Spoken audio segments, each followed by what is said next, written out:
Look at those guys. Let's see if this works. Yeah, the stream deck will still work. We got that. Need anything else? Oh, Maybe coffee. Oh, okay. You know, a kick coffee. Perfect. My first kick coffee. A coffee? What? The jokester.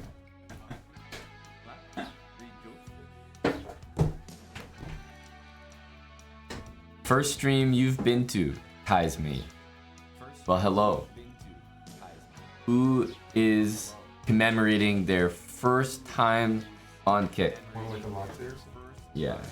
Yeah. I usually do a latte and then put a extra espresso shot on top. Like you can make through the shot stuff. Yeah. Oh, you press it twice? Or you Yeah. put it all at once? Once and then Okay, and then once. after.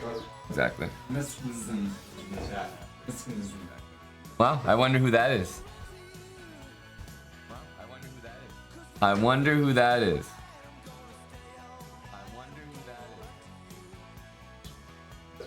In the IG story, making the kick. Give you a picture of them on and maybe like going live with. We're echoing? No, we're not. They have 2 tabs open maybe. Tell me I'm echoing now. Tell me. I dare you to tell me I'm echoing now. We're starting our transition by gaslighting all the viewers. What are you talking about, echoing? You guys are just wrong.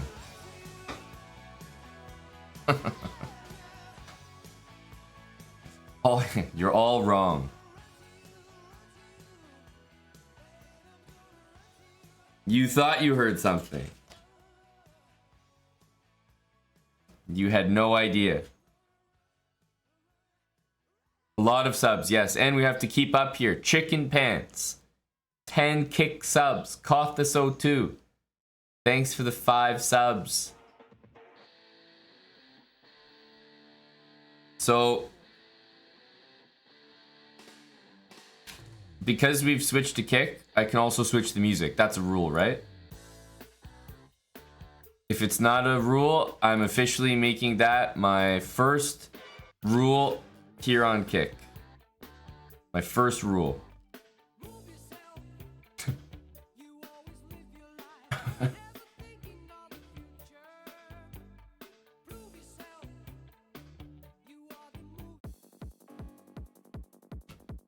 There we go. There we go. I think we need a new name for these. Maybe a Kick Cinco. We'll go with that. A Kick Cinco from Latinum Blonde. Thank you for the 5 subs, Latinum. Hello, Champ 1977. Hello, Wild Hacks.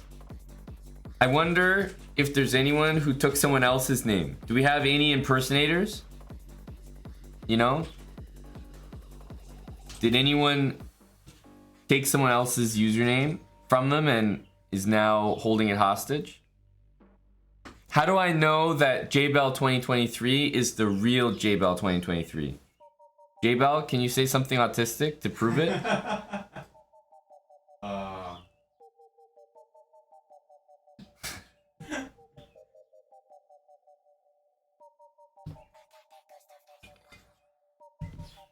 You took Cubitsia's username? That's something he would say. Molmshog with a kick Cinco. Thank you, Molmshog. Another gifted sub from Chicken Pants to My Cock. Welcome, Michael. Michael Hawk is an esteemed member of the community here.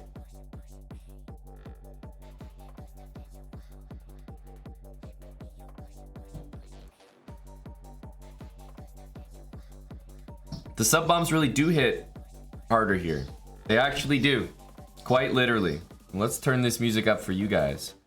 Give you some volume here. There we go. That's what I'm talking about. We need to pump up the volume.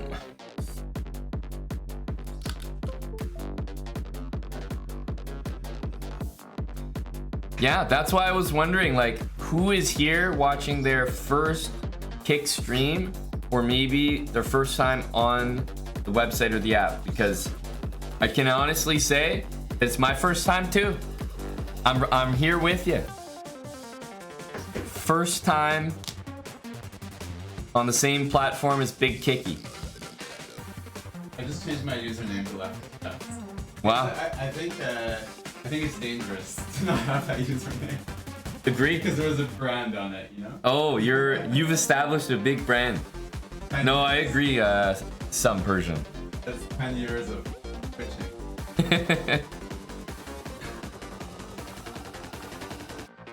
Oh. Hello everyone. Seriously, thanks for supporting us, at least so far.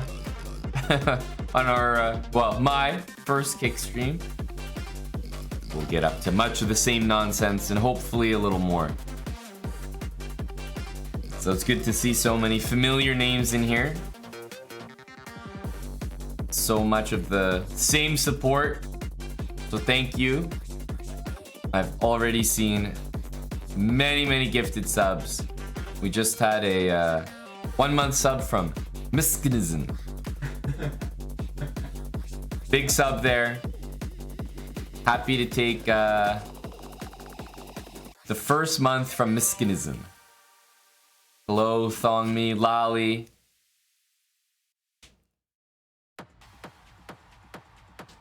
Now, normally I would say to someone like Miskinism, you know, hang on, you've only just subbed. You have no power here. But I've only just started streaming. So, you know, you could say that that's immediately one of the OG subs on Kick.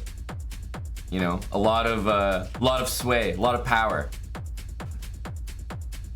That's what I'm saying. He's just as tenured as I am.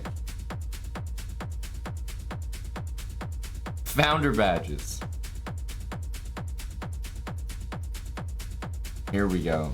Let's get a full cam while I switch accounts here. Let me log into my account.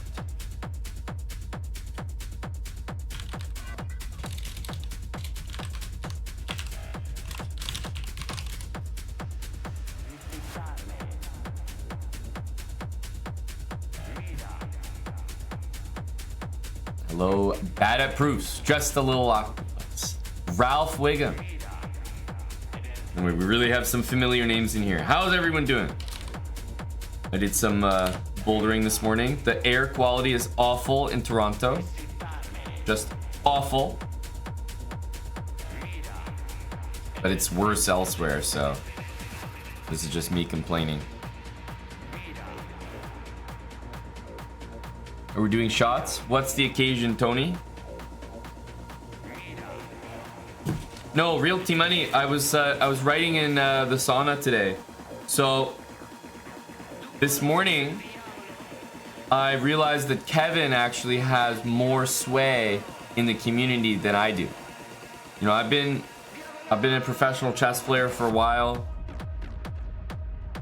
What has my chess career gotten me? You know, what privileges have been afforded to me thanks to being a Twitch streamer, content creator, being a great chess player, being a grandmaster. And I realized, you know what? Not that much. And then I went with Czech Manarov to a sushi restaurant. Thank you, Dill. No problem. To a sushi restaurant that he orders all the time from on Uber Eats. And he straight up asked them, he's like, do you know Kevin, the guy that always makes this order? And they were like, oh my God, you're Kevin. I was like, what the hell? This guy got his meal comped by the manager. The manager came out and comped his meal. Gave me a discount too. I said, holy smokes. This guy's getting the premium treatment. I've never seen stuff like this before. I was like, I can't do that for Kev. I can't help the guy out. I've been playing chess for 25 years. I can't do anything like that for him. My goodness, I've never seen anything like it. Good Lord. So that was my morning. It's a beautiful thing watching Kevin in action. Honestly factual, Zella.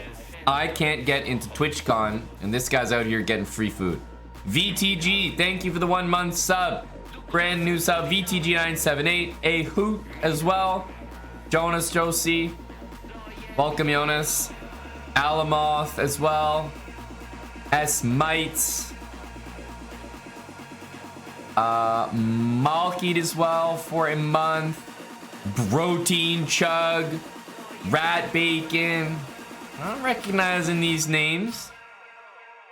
What? Guys, did you just see that? Holy smokes. We just had a 1 month sub from John Galt 128. Oh my god. And there was 100 subs from VTG, I think, as well. But holy fuck, John Galt with a massive sub there. Insane from John. Thank you so much, John. VTG!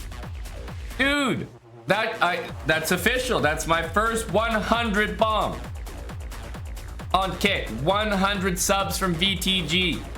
Now just think, you know, when you think of one sub, you think of the difference between what we see from Twitch and what we see from Kick. And you know, it's significant, but then you stretch that over 100 subs.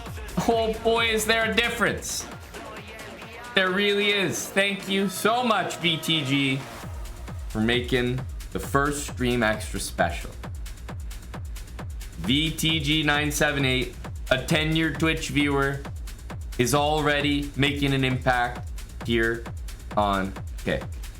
Thank you very much, VTG. I really appreciate it. A few familiar names, and you know what? VTG just gifted a sub, and do you guys see some of the names that he gifted to? Like, if I'm scrolling through these 100 names here, first of all, I see the name KNVB there. KNVB got one in that 100. Asios got one in that 100. Are you guys seeing these names? Who else? GM Hiruka. King Crucify. Real T Money got one in there. Skippy John Jake, Domarco, DK, Jury in the house. This is a lot. These are a lot of familiar names there. Look at that. Just sniped a lot of people. Kinda Young Dave, thanks for the 10 subs as well. Chelsea Morgana, the Kick sub gifting virginity, and to no one better than Blonde Maestro 69. So, can someone tell me how Chelsea Morgana gifted a sub to Blonde Maestro 69, and then the Mad Physicist gifted a sub to Blonde Maestro 69? Does that mean he gets 2 months? Can someone explain this? That probably just goes on top, no? Is he getting like, is he all prepaid, bro? Like, what's going on here?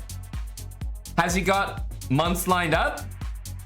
Currently, I think Dill's the VIP of the channel. He's the most tenured sub. This is impressive. I love it already. Oh, it upgrades it here too. Ditto Bitto, 20 subs. Can't miss anyone here. We had Kinom as well, 1 month. John Galt, his own sub, and Kick Cinco as well. And you got a few names there. Bada Flocka, long time supporter. Dirk Diegler as well. Thanks again, Ditto Bitto. For the 20, Jifferman. Appreciate the sub there. Hey, this isn't Eric. I know, disappointing. Disappointing. Ah, shoot. We got a coffee here. Hello to Blonde Maestro.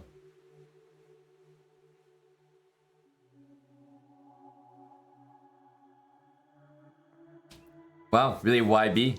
YB. Wow. Hello to Asios. No, no. Hella, I don't even recognize you with 3 A's. Don't even try that, buddy. Don't even try it. Yeah, remember, subs today, 0 out of 69. We stay humble. We stay humble.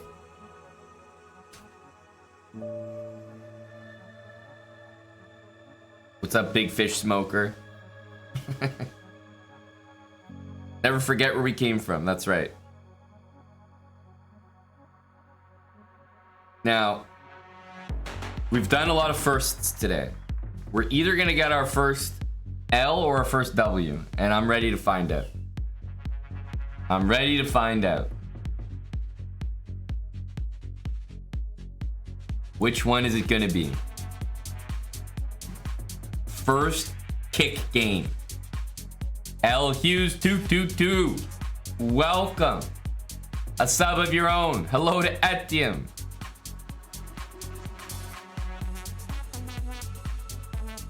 You're probably gonna get both eventually. No, it's possible that we just only win games on kick. And then we go over to Twitch to lose a few games. Let's see here. I will jump in and potentially drop our first game here. All right, I'm ready to do it. I'm ready to do it. Coney Moni. Thank you, bud.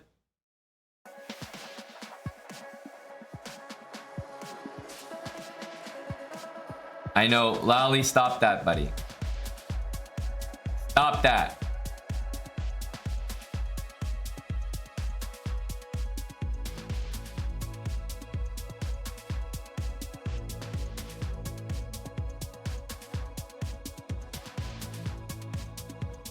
I guess we'll take. What else? What else?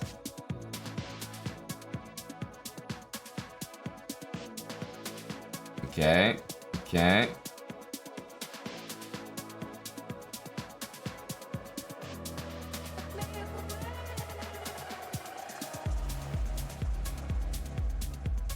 Okay, forced, more or less. We go C5.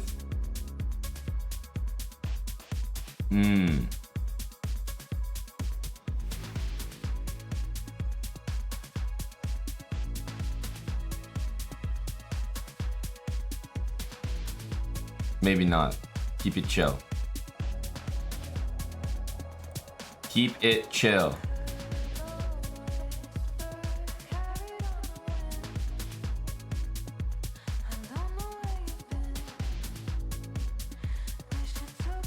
C5 for the squad.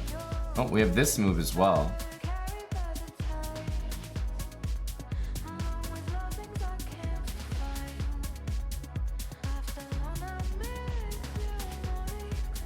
Okay, what's the deal here? Is F5 saying hello to me?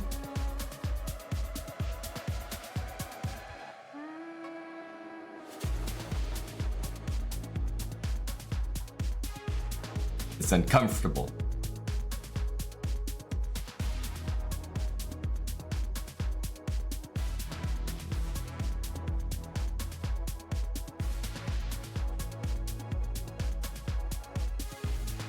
F5 is just one move. We're not really scared of F5, are we? I mean, I am. I'm just trying to talk myself out of it.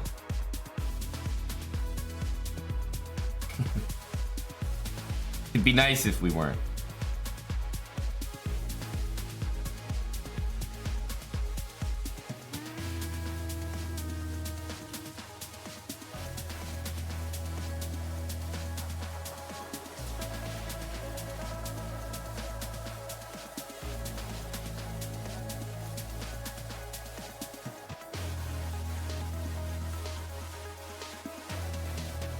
No, I will not admit that until the game is over, Real T Money. It may be true, but we won't admit it.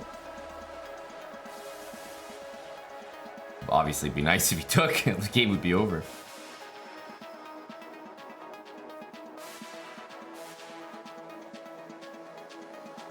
Here, knight f3. A bit disturbing, huh?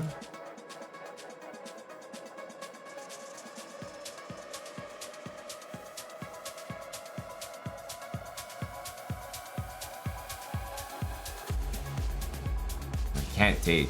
That's for sure.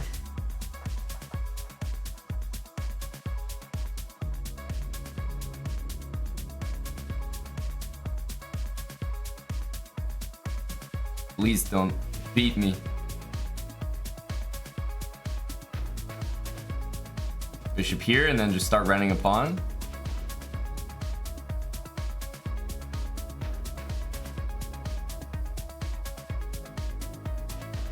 The queen can always drop back there, which it might have to do right now.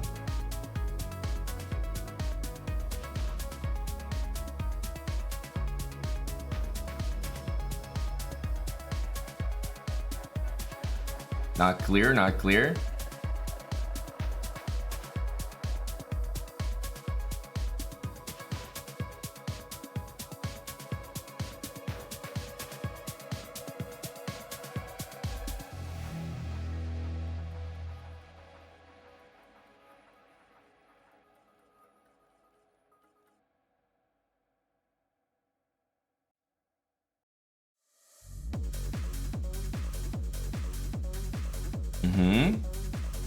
I think this was a smart decision to do.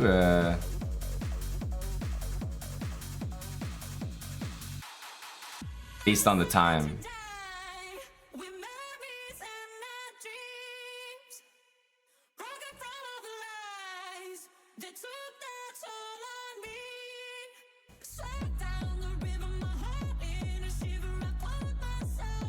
Oh my goodness, it's crazy. We're actually losing that position. I think we're actually losing. I thought that was winning for sure. Now I'm a little curious. This was a beautiful game. What did I do wrong? Should just keep moving, I guess.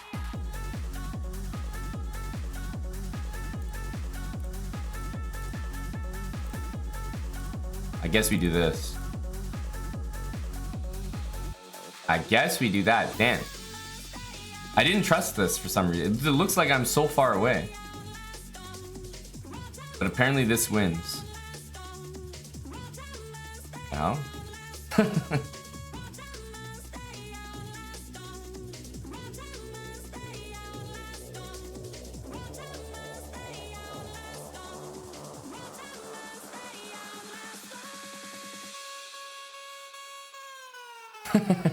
We don't do the box. We don't do the box. Any strong GM will tell you we don't do the box technique. Thank God we have Maskinist in here. Whew. Give me some backup here, buddy. Tell these feeble chatters we don't do the box around here.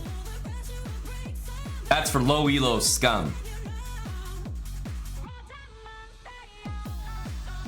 This was a very nice move. I'm gonna stand by that. Queen G2 was a very nice move here.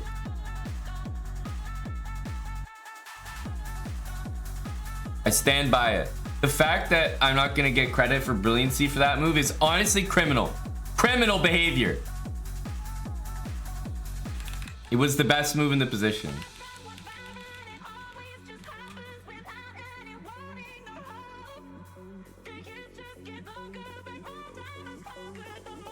Criminal. Queen takes G2. Queen G5, but like, who's impressed by Queen G5? Queen takes G2 and the eval starts climbing. I mean, this is what a professional player does. Simplifies with Queen G2 and then loses anyway. That's what a professional does. Jesus. Did all that, played that whole beautiful game just to take an L as usual. I thought things were going to be different on kick. Wait, what are these pairings I'm getting? Leon's a professional.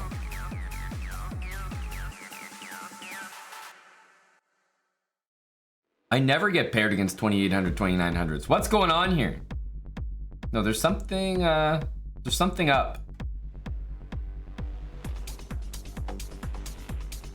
It's very noticeable. Wow. Beast move. Not sure why we didn't play bishop d2, but that's okay. That's alright.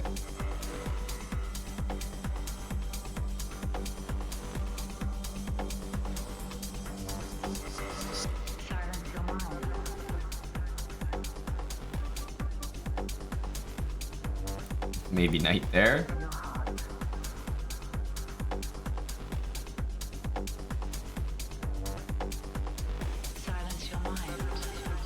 Maybe this works, I don't know. I thought that's supposed to be good for me.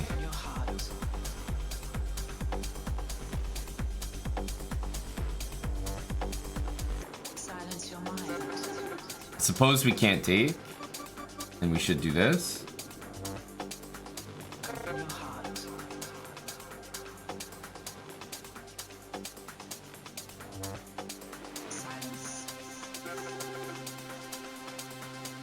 Must be a good position. I'm allowing this instead of playing bishop e3, but this is just something we're gonna have to deal with. Have to play queen e1 or something. It's like they know, they just don't want to. They don't want to see me win on kick. They're trying to keep me down. They don't want to see me win. I get it. I get it. Go ahead, feed me the tough pairings. Yeah. Take the pawn. Yeah. Yeah. All right. Take. And he's just gonna take back.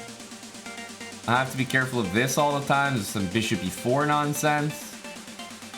My goodness. Not enjoying this at all. Silence your mind. Open your heart.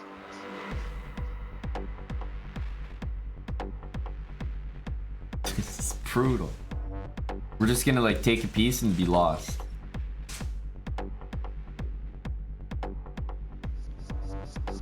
Silence your mind.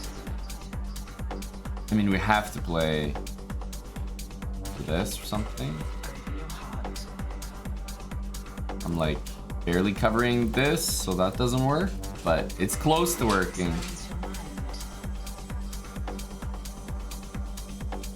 It's close to working, as in it works now. I should have played king f1 first. Ouch!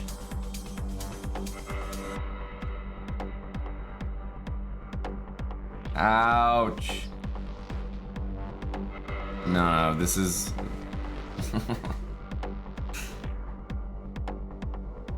Get me out of here. Get me out of here.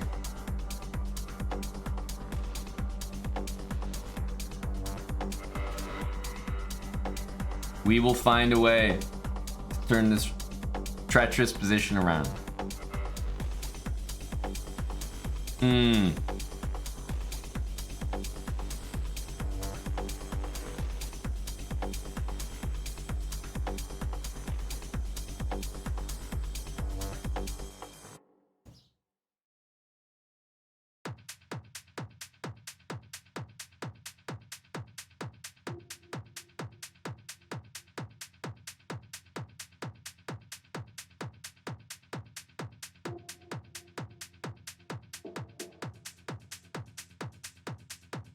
Gonna have to deal with a rough position.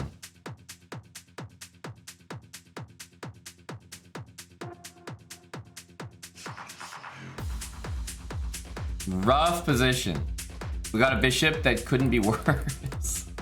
Like, the scope of this bishop, completely non-existent.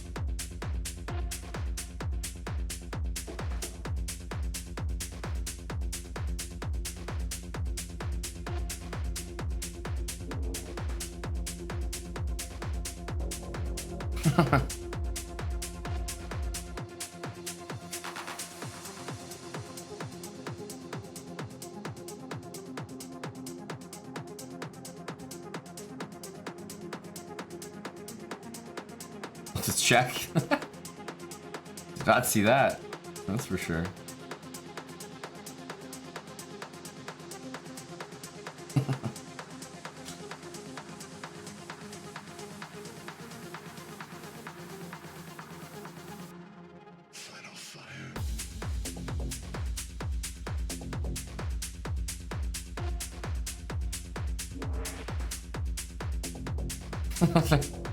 Like I'm being kept down here. I've never gotten these. Okay, sure. Is this gonna be my first win?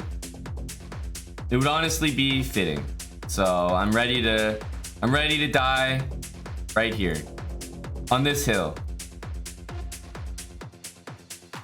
Let's do it. Sweaty, yes.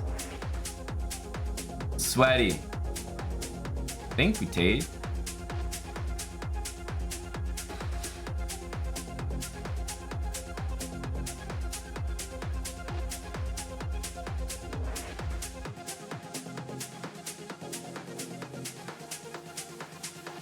Ah, but actually, isn't there a difference now with this line? Or no? I'll do it anyway. Queen A1. Wow, I did not expect that. I thought Queen A1 for sure. Queen A1, I would have to play F6. Okay. He's coming at me with the tech here. Suppose we'll do this. Bishop C4 maybe, for me.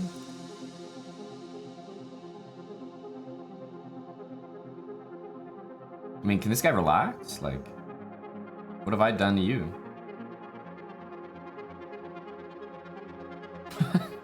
Easy there. It's like, look at this queen bobbing around all over the place here. Chill out for a sec.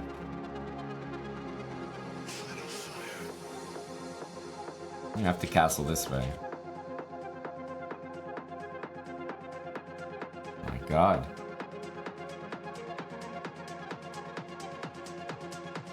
Knight there, there's knight d6. Of course, we need to take note. Maybe knight here. No. We need to support this knight, sadly. Am I missing some big idea? I think I am. I'm sure that there's something happening to me here that I'm not anticipating.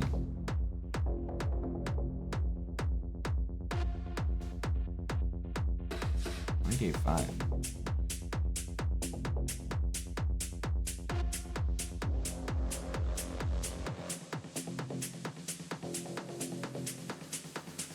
Mm-hmm.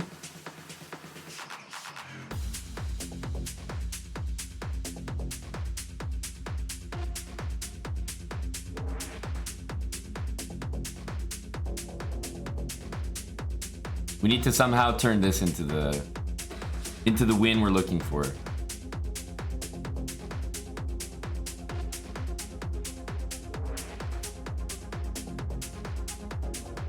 Some sweaty stuff here.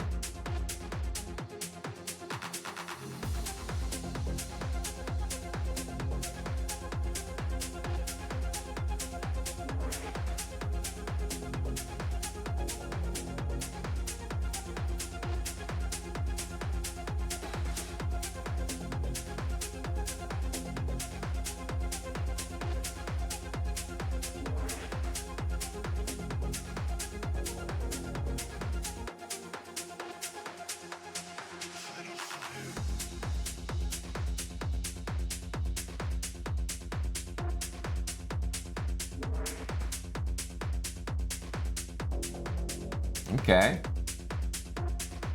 We can live with this, right?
we go.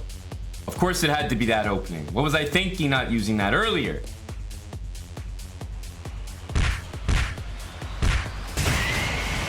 Historic win. Historic. That's why they don't feed me these 2900s. I'm gonna do stuff like that to them. And they're not gonna come back.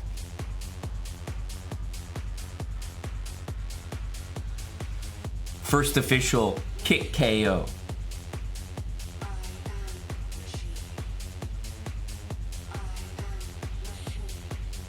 It's unbeatable. The opening is unbeatable and the proof is right here. That's right, Wild Hacks. You and I, two similar guys. You winning in the sub battle and me beating a 2900 GM.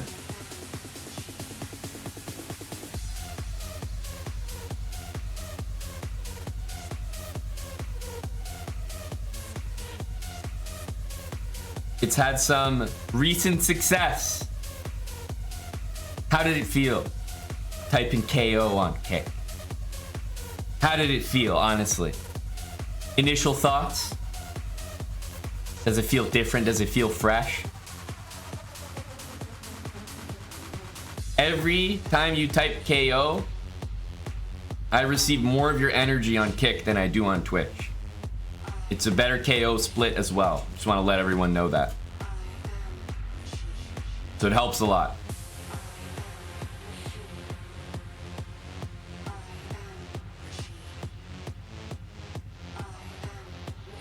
$2,700s, I mean. All right. First London. First London, and certainly not the last.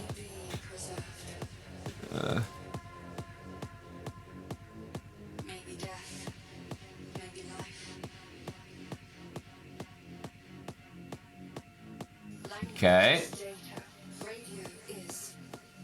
Coffee, techno, and kios.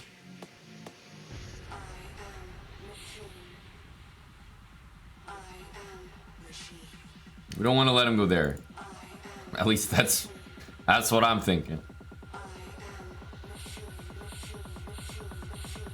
Just the stone wall, exactly.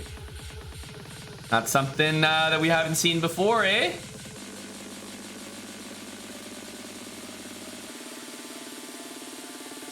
Familiar for the folk here.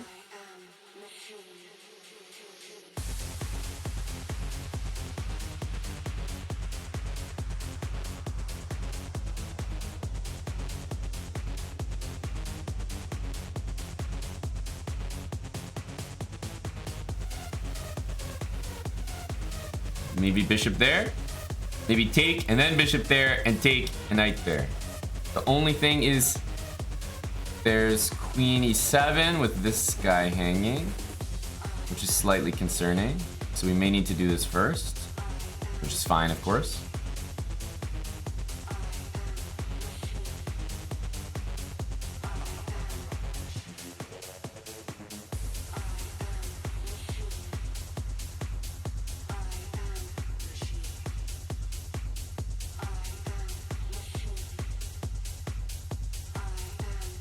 Bishop b5, we'll go rook f2 rather than rook f3, which seems unnecessary.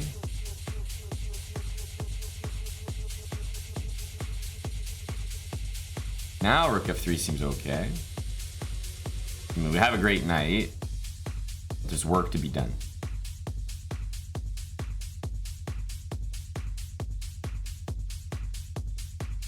We might go there to play bishop h5. That's okay.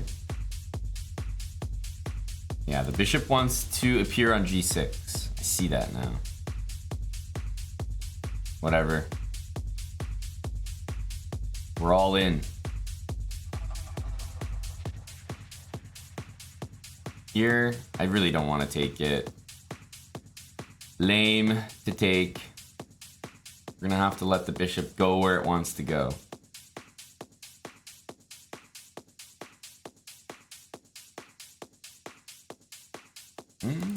It's a little annoying, I'm not gonna lie.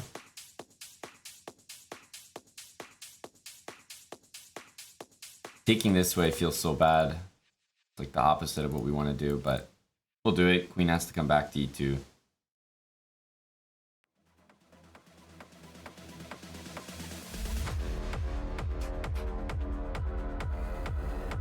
Push this pawn. I really want to take this way, but we played king f2 because I wanted to go rook g1 after bishop e4, and he took at a good time.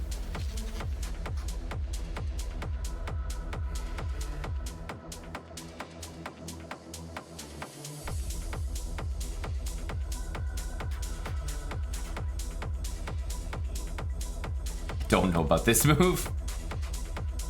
I don't know. I'm very exposed. Very exposed.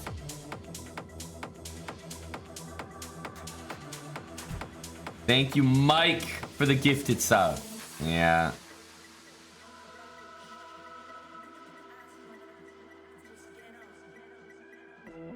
Very exposed, very exposed. If the queen moves, I can do this.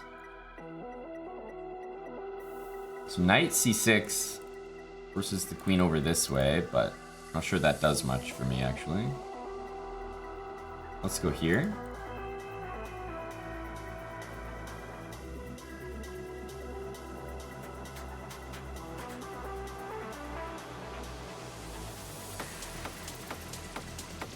Ooh, we like this, though. We like this a lot.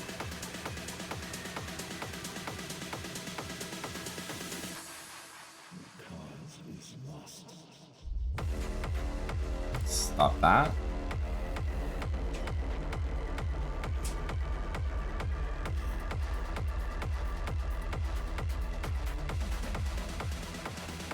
Am I bothered by this? I mean, he gets to do it, but we need to move.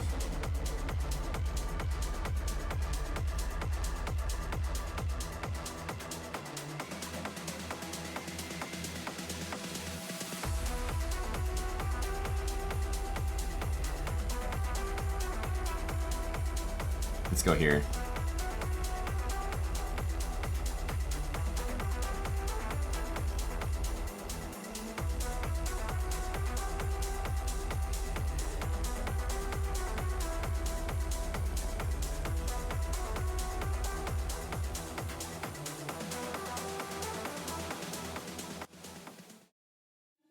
Obviously, we played for wins.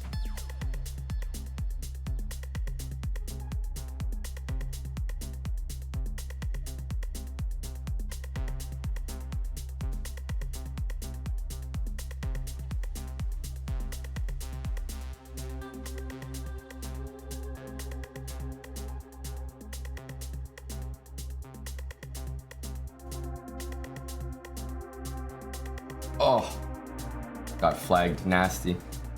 My king got stuck in a really weird spot there. Like, in order to play for, what am I doing, by the way? Why don't I just play this every time? It's literally undefeated. Quite literally undefeated. In order to play for a win, I had to kind of put my king in a bad spot, let's be honest. That was me making my position worse, but I kind of had to allow a little bit of counterplay if I wanted to do anything there. Okay, little c4 action.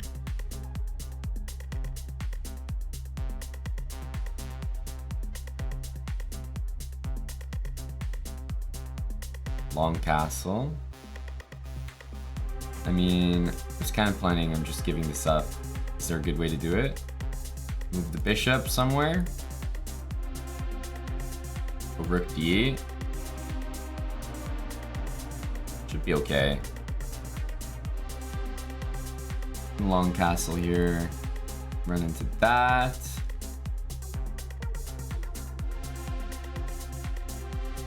Long castle here. Queen takes f3, bishop e2. I get a lot of pawns though. Could that be the energy? Could that be what the position needs?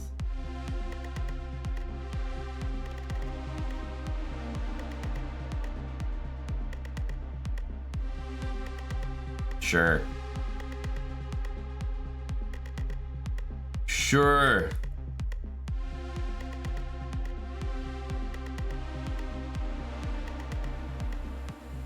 think this pawn instead of this pawn is the better one to take, but I don't really know.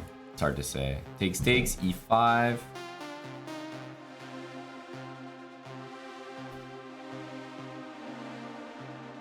Yeah.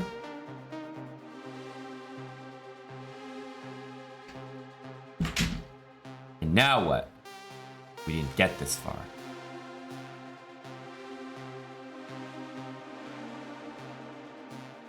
Queen c5, king d7. I guess there's b4. We have to watch out for.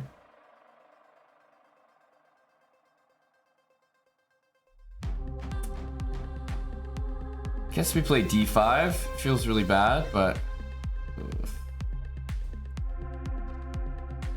bishop there. Yeah, it probably works.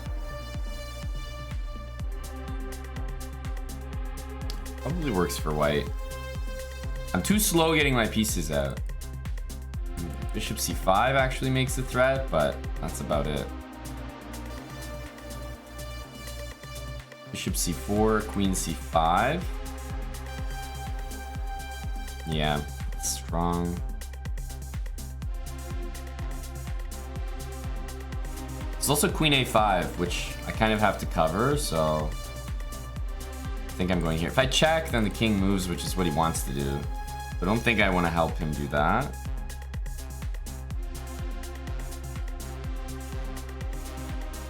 Check here, but I mean, what other choice do I have? I think we have to do something like that.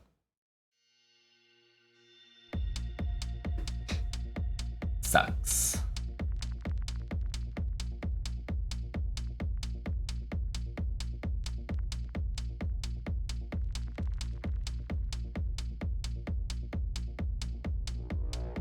I mean, just trying to scramble my king to the corner and maybe play this.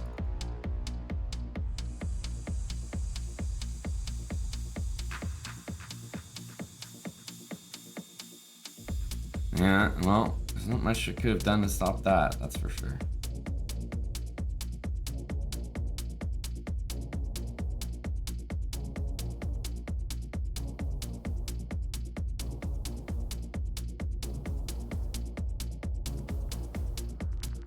Take with the pawn. Be worse.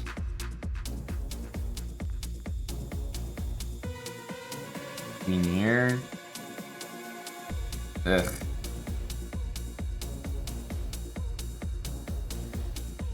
I'd love to at least get a pawn to d2, but I don't think it's happening.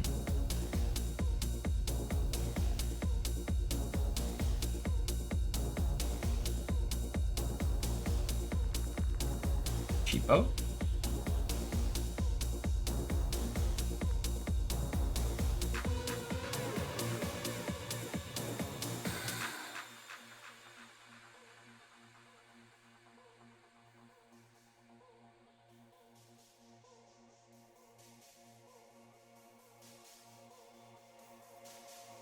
I think queen c2, queen f4 is the move, with rook c8, rook c1 to follow. Here, we just go rook c8 anyway. Kind of a beast move.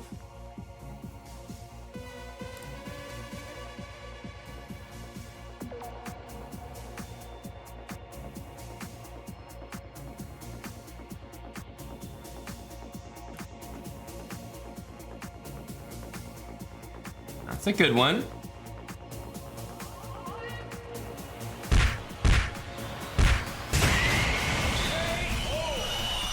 C4. Okay, okay. There we go. Reason to get the KOs out again. Uh-oh. Grunfeld. It ain't my strongest opening, I'm not gonna lie.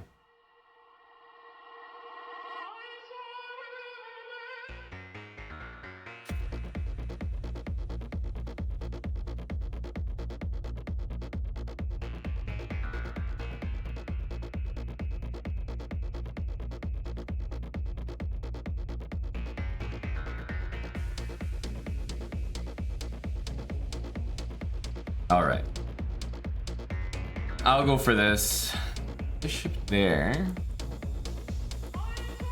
It's like this is the vibe. I takes bishop f3. I can sneak maybe a queen g7 in there. Yeah, so he kind of has to do this.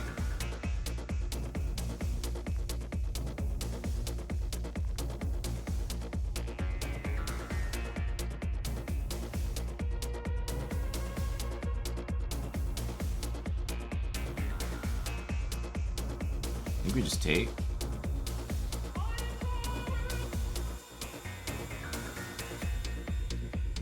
Just go e3 for now.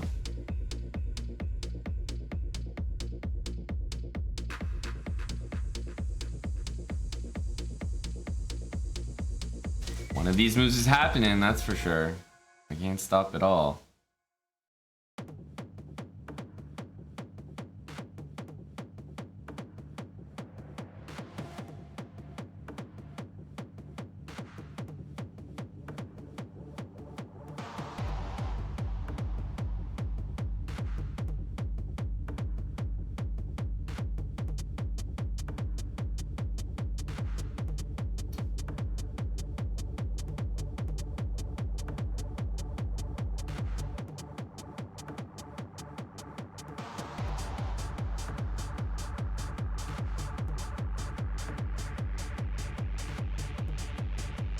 Something has gone wrong. Something has gone wrong here. What is it, I wonder? Our position is lacking energy. Oh, maybe pawn takes was a try there, actually. I didn't even stop to think of it, which is a mistake on its own. Rook c1 and knight c5. Knight d3 takes knight c5 should be good. So at least we get the guy going backwards here.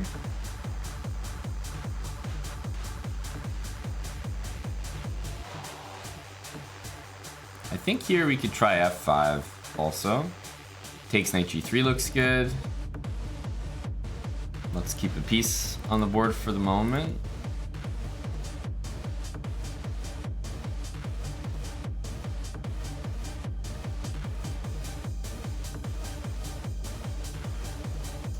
How aggro are we playing here?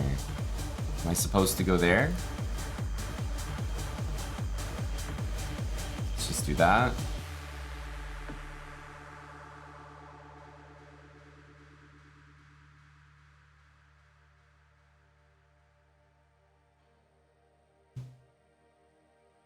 Yeah, bishop is in a good spot.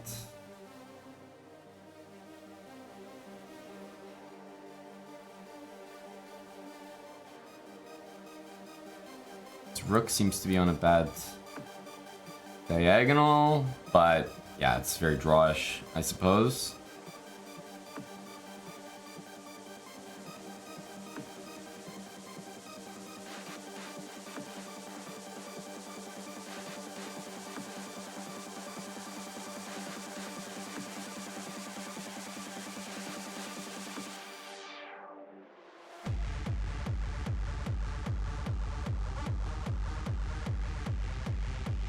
A5 I think was the move there, but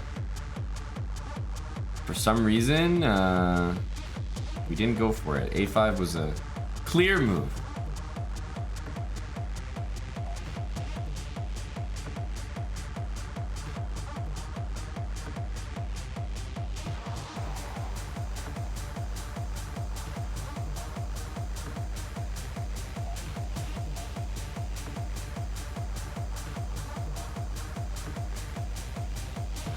We're up a pawn, but obviously very drawish.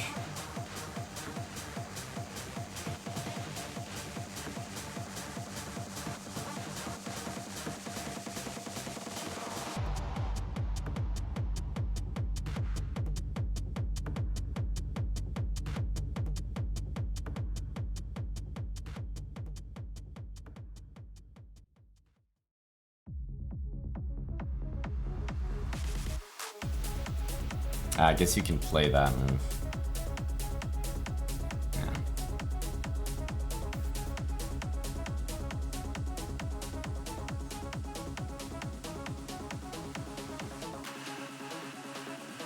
Even knight e4 was playable there to make a draw. Draw at minimum. Hello, cozy blanket. How am I liking it? I'm loving it, bud. Were you here for the KOs today? Are you kidding me? We've been racking them up.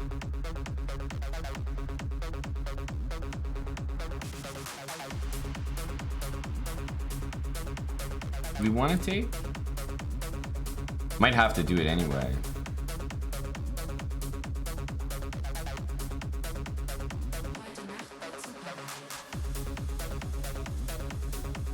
I think this is important. Like, I think I have to stop knight b5. But actually, I realized... Yeah, no, we're okay there. We're okay there, I think. We go knight or pawn?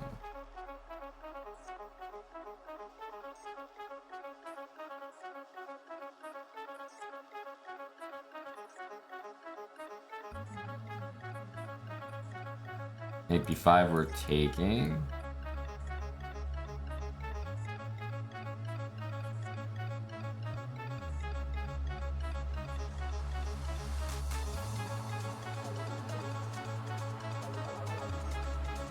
This does nothing, so basically gonna ignore it. What about this? If bishop b4, just king back.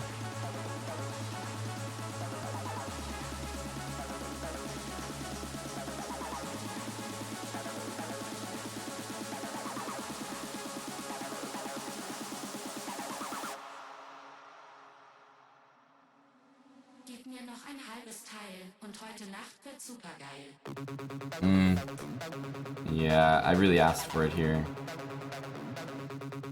Like, I thought that this was good for me, but he trades and just, I think, brings a rook to c1. But it's like, this is the position I wanted. I think it might be okay for me, but I'm definitely asking for him to find a tactic. I'm like begging him to find one here.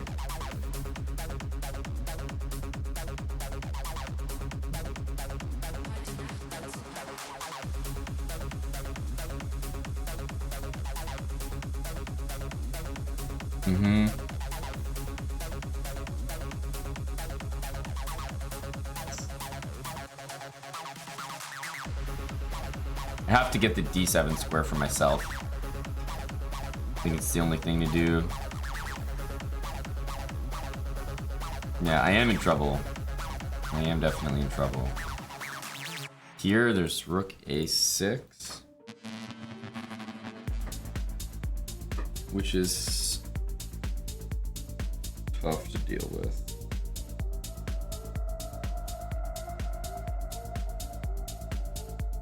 Yeah, rook a6 is tough.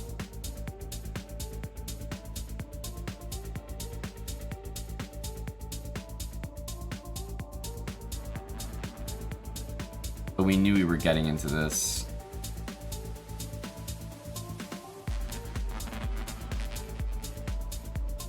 Oof, there's not much to do here. You just have to be considerably worse. Yeah.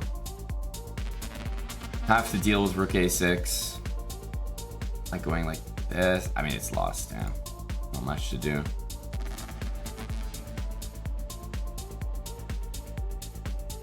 And it's not a difficult move to find either. That's the problem with it. It's that it's just kind of begging to be played. We have to keep moving the king. Nah, it's not much to do. I just don't have a square for my bishop. This is insufficient because he just goes there. So...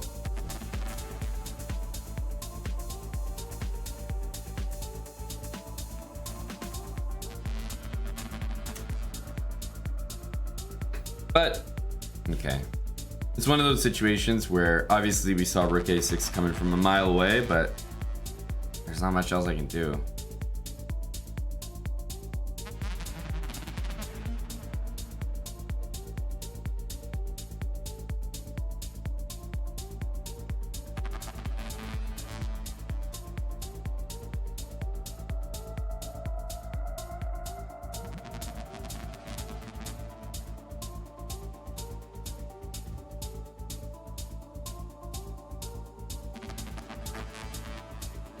What's the best that we can do here? Just be down like every pawn?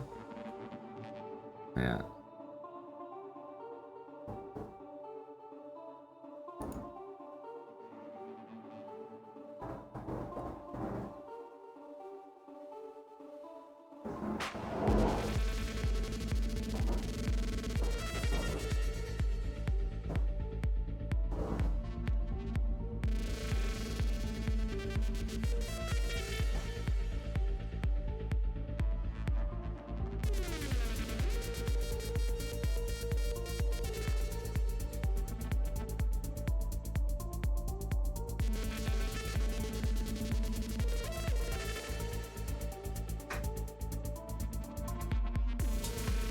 Small comeback there, I would say, but really got destroyed. Really got destroyed. I think that the 2900s need to come back. Where are those guys? One win with the undefeated and they're gone. Those were the only guys I was getting rating off of. I thought that the games were going well. What was it? We lost our first game. We should really be doing better than we are. C4 is kind of bad here.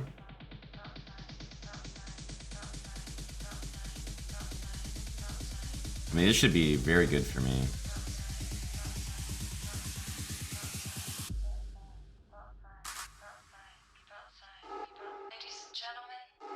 D6.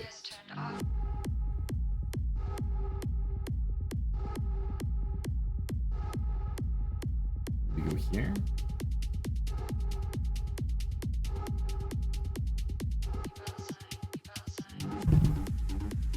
Well, welcome, Darren. Thanks, buddy.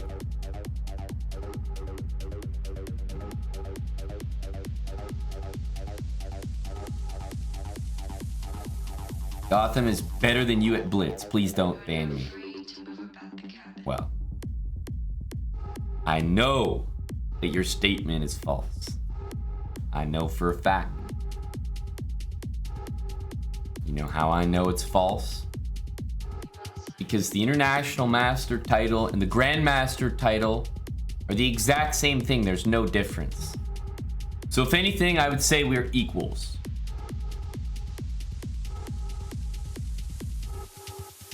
Let's go here.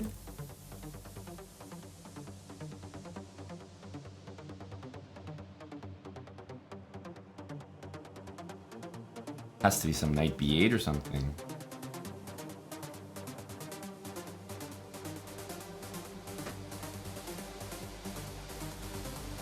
Yeah, knight b8 doesn't actually save you.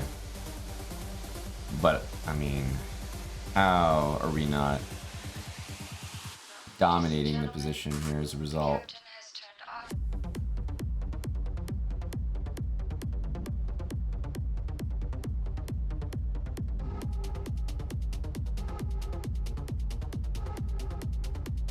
Like, it's one of my best positions. Let's not mess it up, right?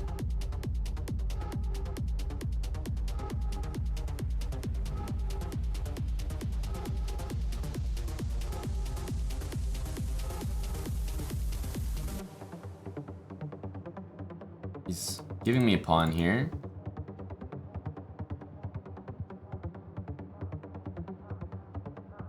I'll just take it.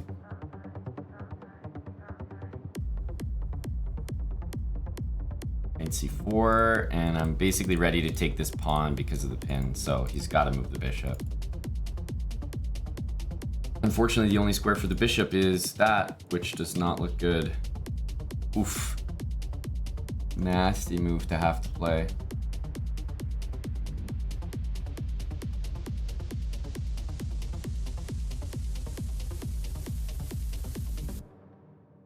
Oof.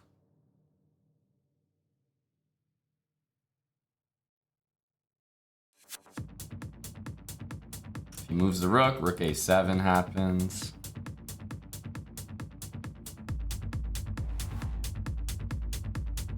But still.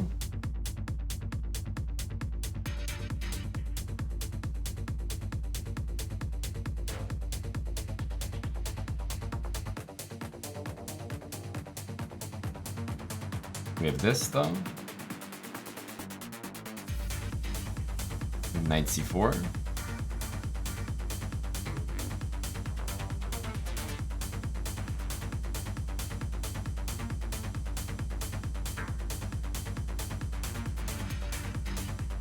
We go b6 at all, not worth it. Knight e5. Kind of tricky actually. Knight e5 seems kind of tricky. Here is not possible, and I have knight c6. And rook takes a7 next. Actually, I think this is a very good move. Yeah, rook a7, and he can't even take there now. As the bishop hangs.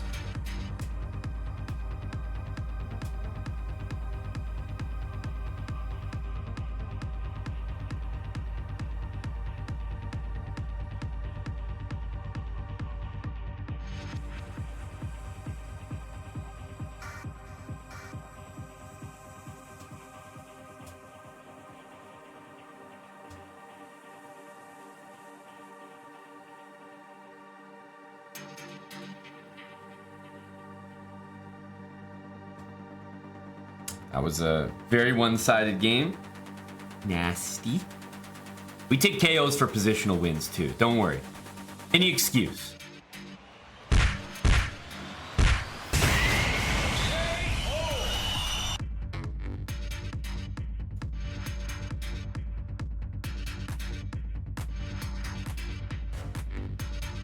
Okay.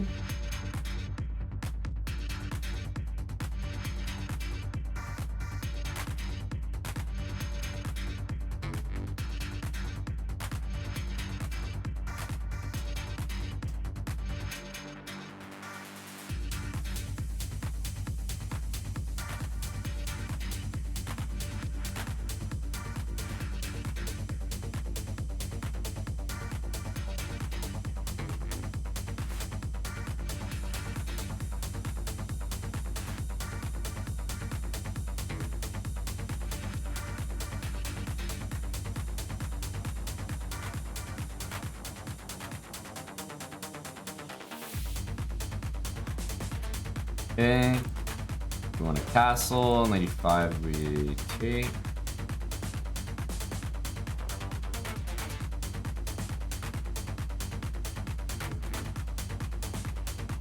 That's queen g4 to watch out for.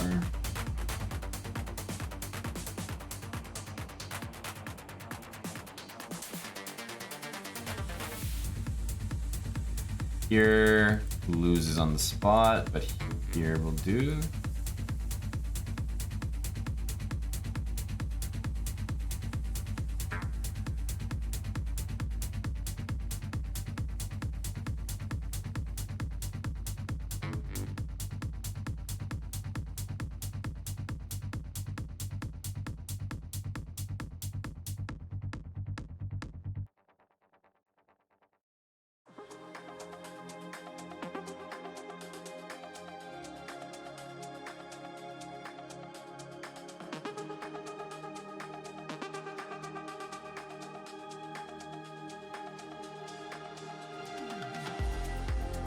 We'd like to see that move.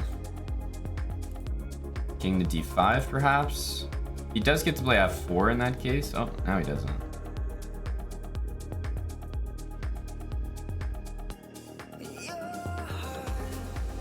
I think this move is not very good, but he might be trying to play it.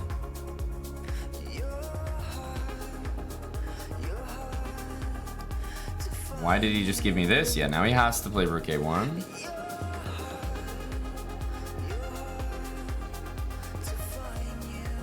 It's an annoying move, but I didn't have a choice. Couldn't have stopped it.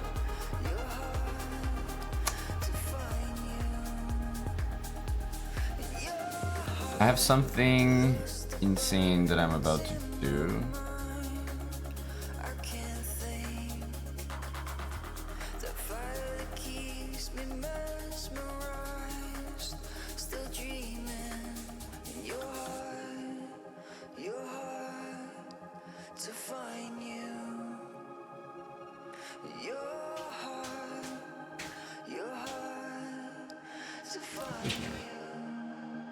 cool move, I think.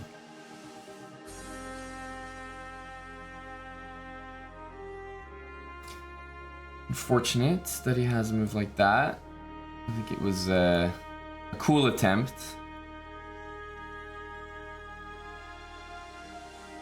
Now we're more just trying to liquidate pawns, maybe make a draw. 28 seconds, but yeah, if he had taken bishop e5, I think the king and pawn endgame might have been winning, which is what I was hoping for there.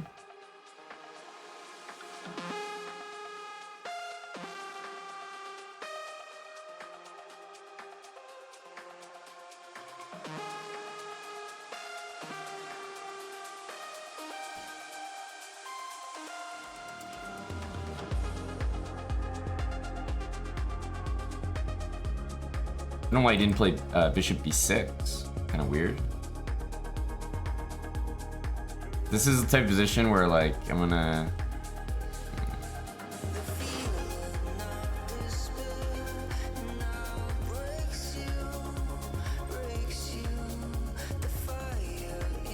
It's like I'm just making a draw here. You can't really ever lose it.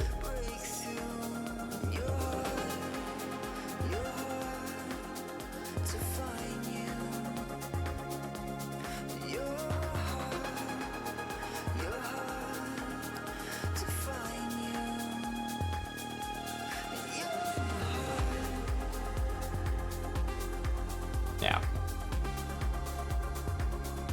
Time to just take the pawn.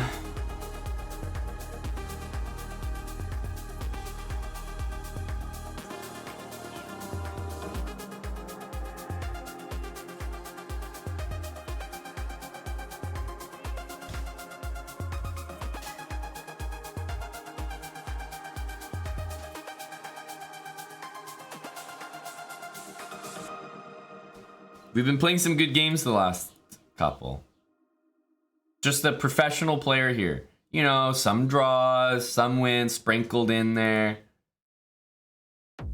Very professional approach to the match here. I'm looking to win this one by like margin of 1 game or something. Just squeaking by.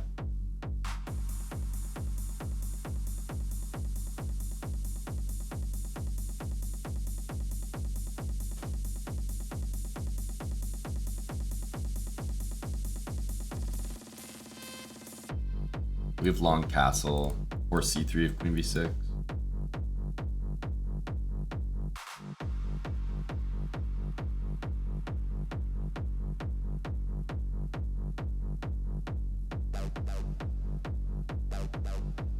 I think this move is pretty bad for him, so not too bothered by it. g3, c3, and I can still castle my king on that side of the board, so like long castle's good here, but I think we can also just go c3.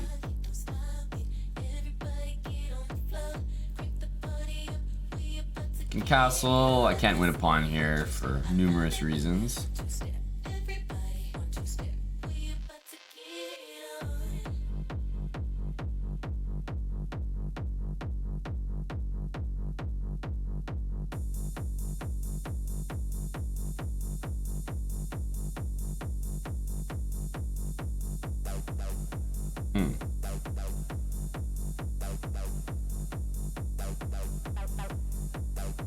He can castle this way. If we take and go here, he can castle.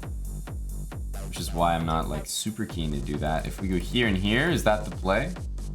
Just blast the position open. This is what a strong player would do. He wouldn't even think, he'd just go c4, d5. Just what am I thinking? This is what someone strong would do. Wouldn't even calculate, it'd be automatic. Like, dude, can't leave your king in the middle. You're crazy.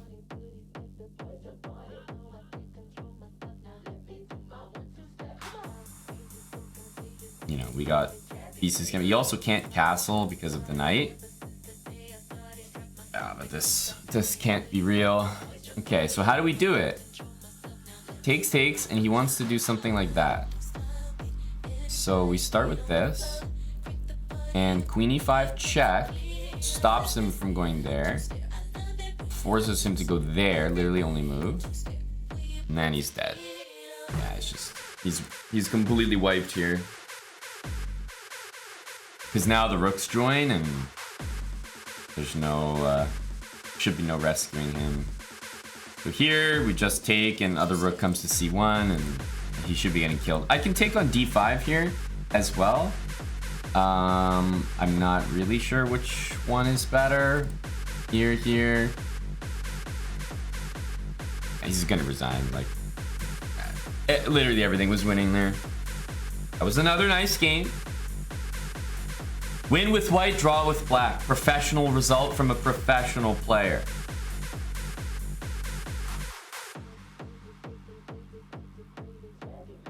Here. He knows what he's doing now.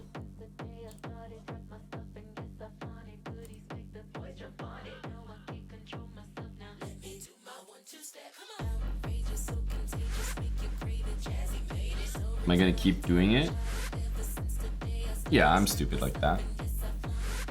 I'm stupid like that. I do be dumb. Okay, so now I think this at least makes my life simpler. He'll win a pawn, but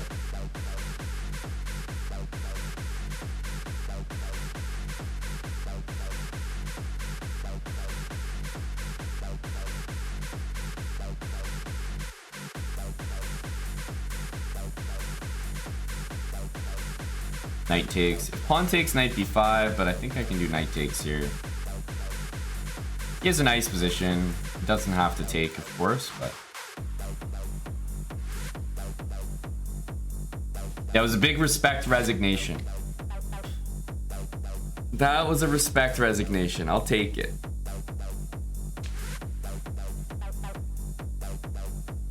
Okay, here. But now we should really be okay. All these lines are not that bad for us.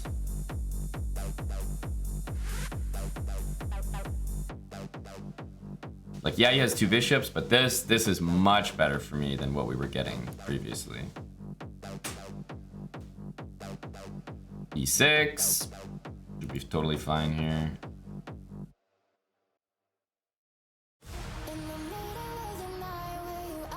Just eyeball that pawn.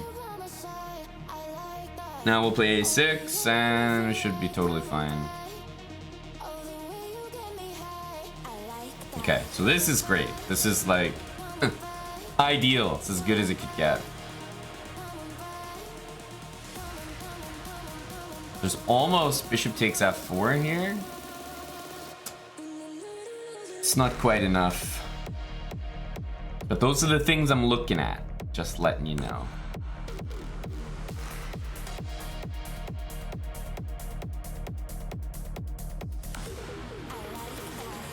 It's also rook takes c6, so for many reasons it's not working, but good to notice. Good to notice.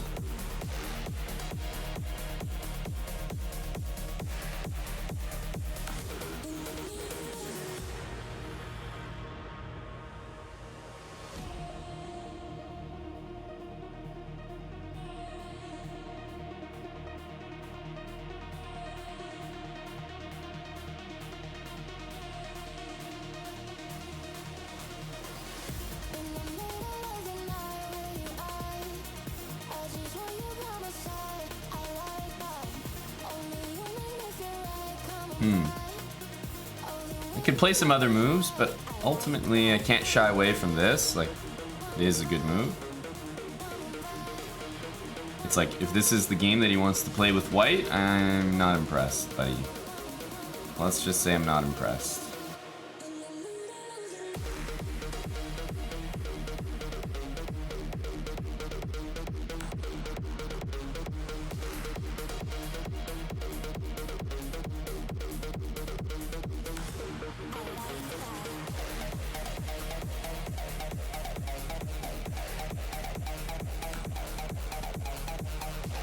Here, he'll probably play h3. Be nice if I had my pawn on h7, maybe for h6, g5. It's not a big deal, of course, but small thing.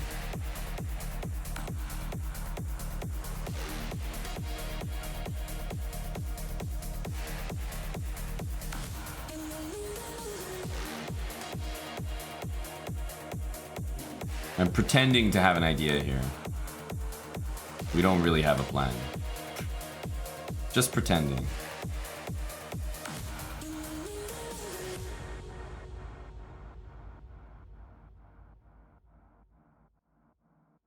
When the truth is found to be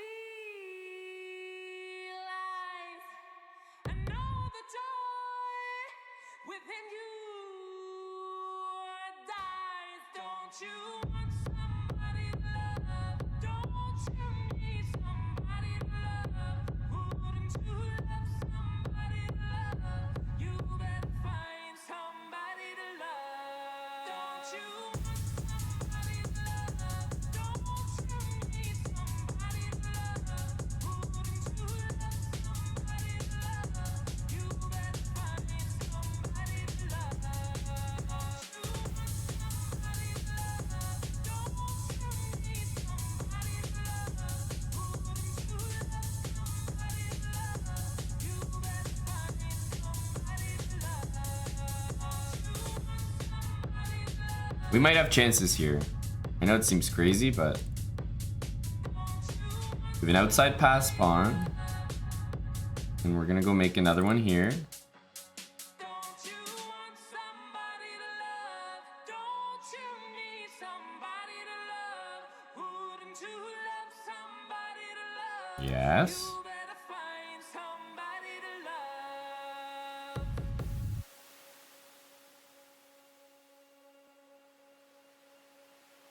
Don't you want somebody to love? Don't you need somebody to love? Wouldn't you love somebody to love? You better find somebody to love. Don't you want somebody? Yep. We had two outside pass pawns, which are much better than two central pawns. I mean, you had two connected pass pawns. They weren't really connected though. It was like f7 and e4, so not really connected, but you know what I mean. They are still connected pawns technically. E and f, but it's much better to have the two pawns on the outside for winning chances. You better find somebody to love. Ooh, c6. Not stopping. h5. Chad. I'll go here. Bishop e2. We might get the exact same position. I think he's got to play h5 soon, no? Yeah, okay. He's gonna play it now.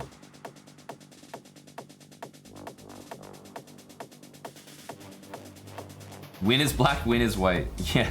Super professional, I know.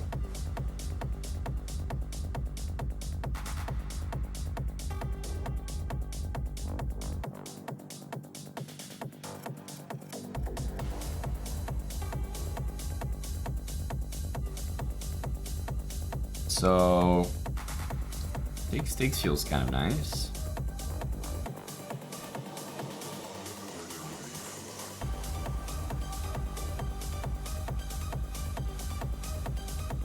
Tough to create an imbalance here. Takes, knight takes doesn't work, I think. Takes, pawn takes though, looks solid as heck. Like we can go f3, g4, but if I really want to create an imbalance, it would be this, e5 and e6. And I don't really buy that.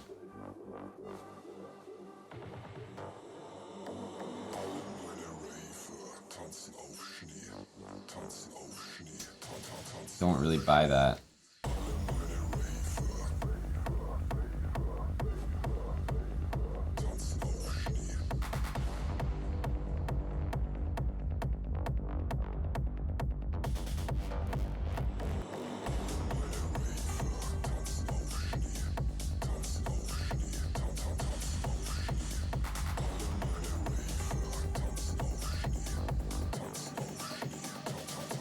Trying to play against this bishop. I should leave the pawn on e5, technically.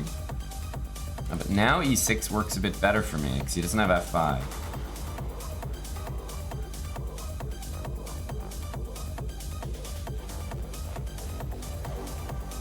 I mean, he does have it. I should clarify. but he doesn't have it like he had it before. Okay, so I have an f4 square. How good is that for me? It's my prized possession. I've done all this for the f4 square. Woo, go me.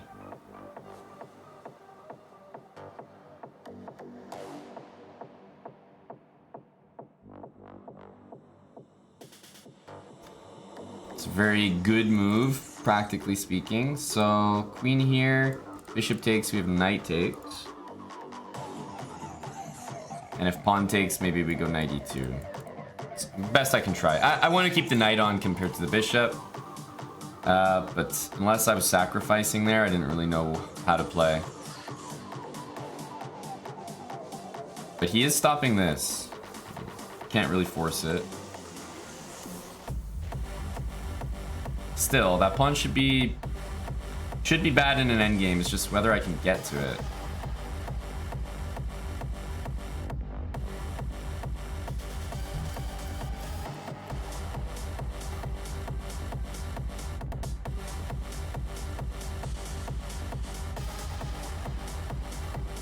Obviously, there's some nasty stuff coming there.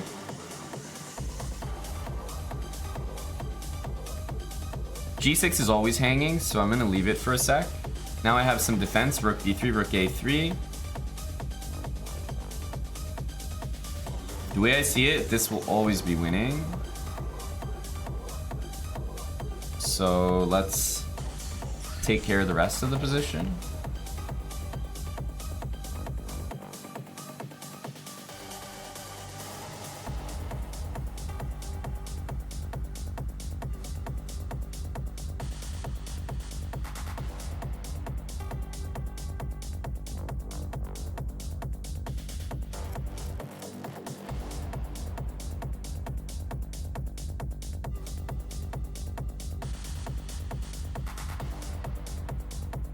I'd take that, honestly.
Yes, there we go.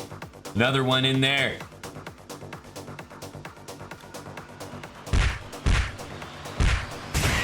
I'll take the line where I had my worst position and play it again, of course. Because I'm a sucker for punishment. Should be playing a normal line, but you know, we're playing to win with white and win with black, right?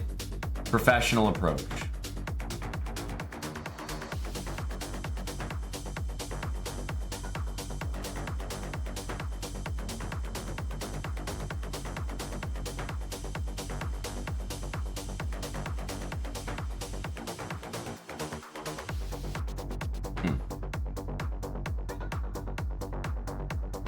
Gotta take, I guess. What else?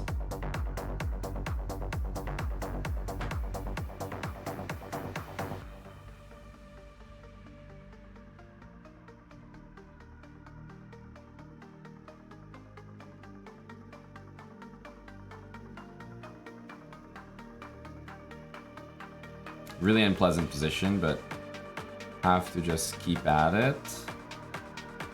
We'll allow this and we'll castle into it. We're crazy. We're crazy.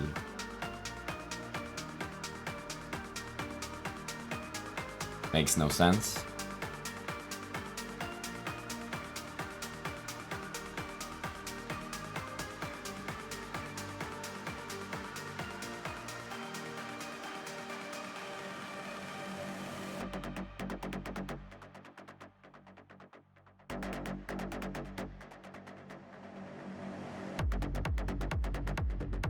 Hmm.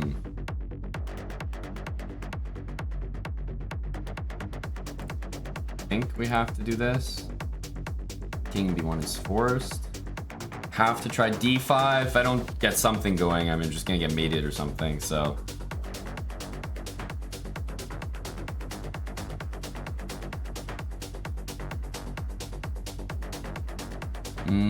Pawn or knight?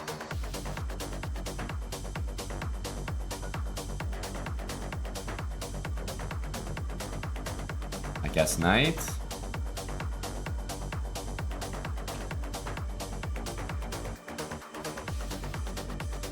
Takes queen d3. d4 bishop takes rook d1 c3, but I think that's the right stuff for me to do.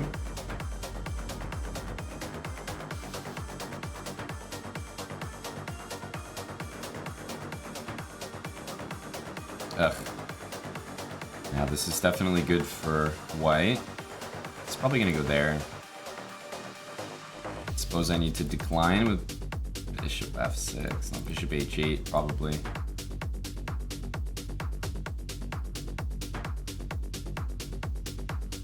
Only idea. So rook e6 does have a nice idea to go there, but this with this, oof, that hurts. That hurts.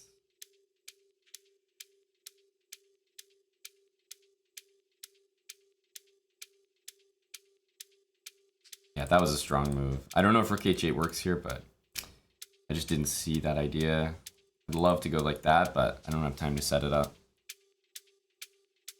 If we trade some pieces, my position will be good again. Oh, didn't expect that. If he doubles rooks here, and I'm not facing any h-file pressure, I think that's good for me overall.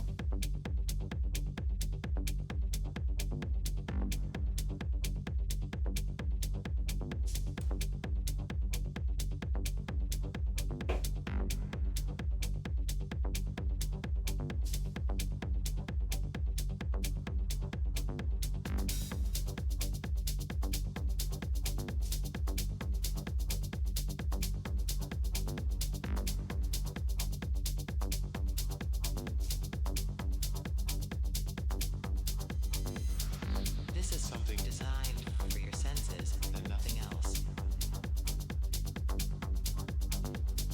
Performance is happening exactly where you are.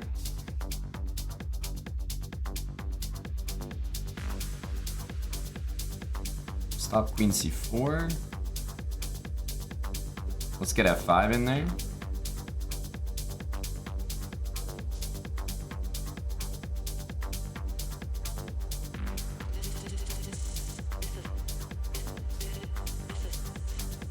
g5. If I play f4, it's game over.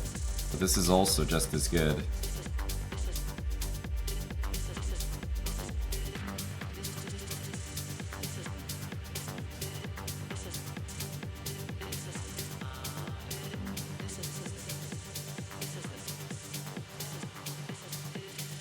This is the sound of space.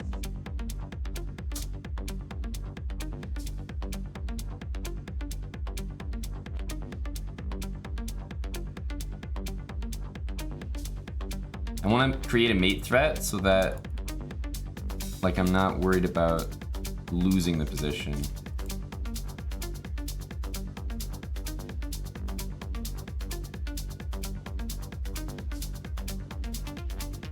This is the sound of Ooh. space.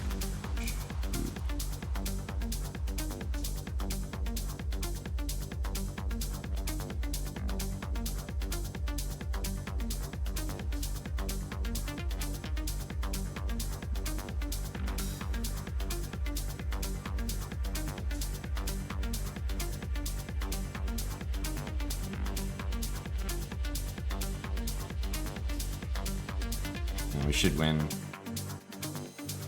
This is something designed for your senses. Should win. and nothing else. We should win.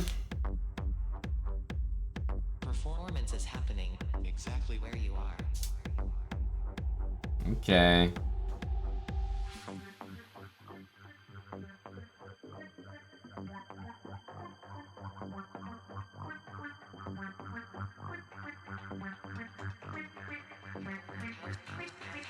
How's your spatial perception?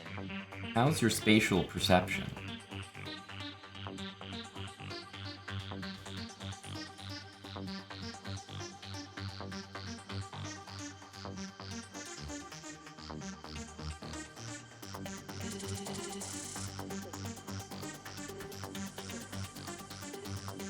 You can't trade everything.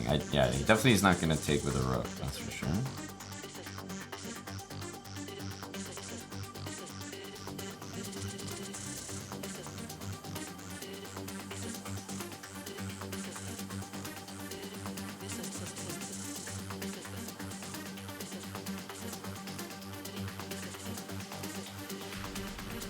Okay, what's happening here? This is a good fixed situation for me. Can't really play this right now, so let's just bring the king.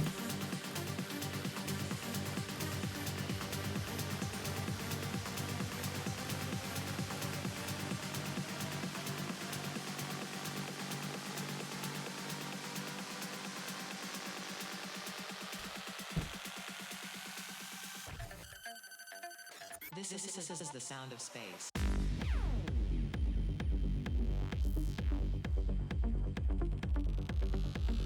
Here, takes.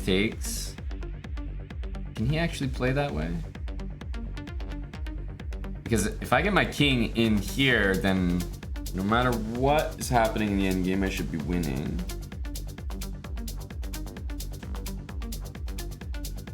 Let's try that. Like, he's not bringing his king in. He's made a lot of pawn moves and then moved both of his pieces instead of bringing pieces in.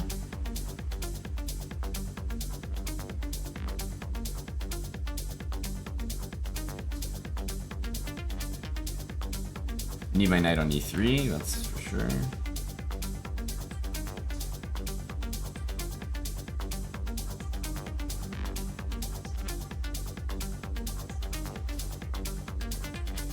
This is the sound of space.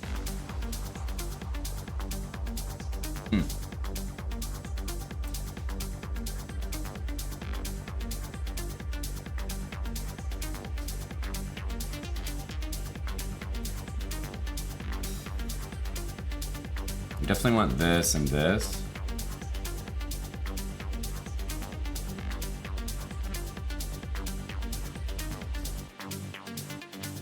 This is the sound of space.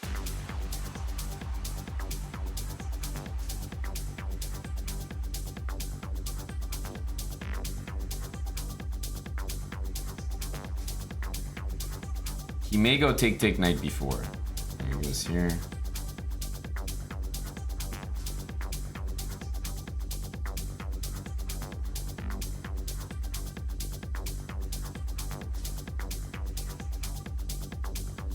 I don't know if I can do this. Seems risky.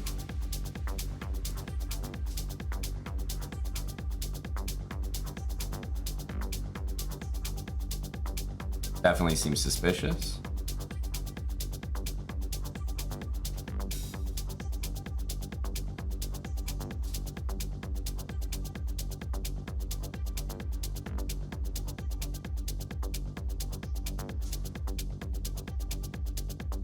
Like, we're trying to make something happen in our favor here, but it's not really gonna work out.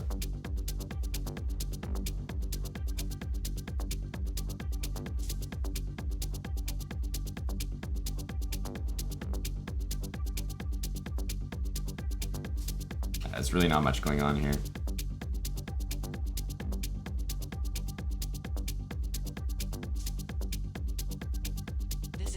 They're attempting to take that.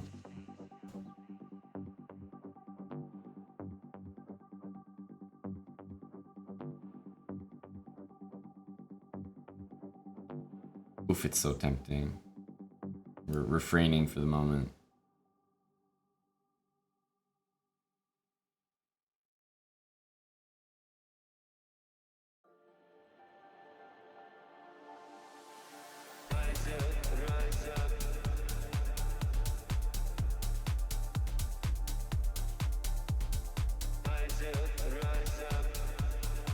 He has bishop d8, which is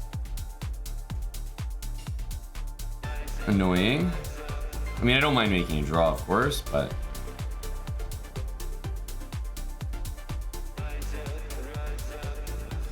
okay, doesn't want to play for more there. I would have played for more. I would have flagged him. I don't think there's much I can do there. Try to win it. Knight d2 loses to bishop c3. Let's go here. Immediately with a3. We should take. I think play a5. Stop b4. Knight b5, d5, and knight a6, queen e7.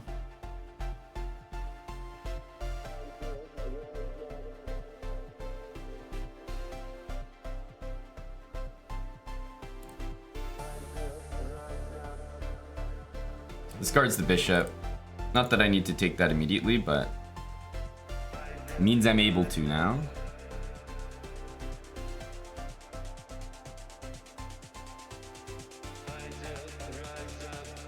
Knight b4.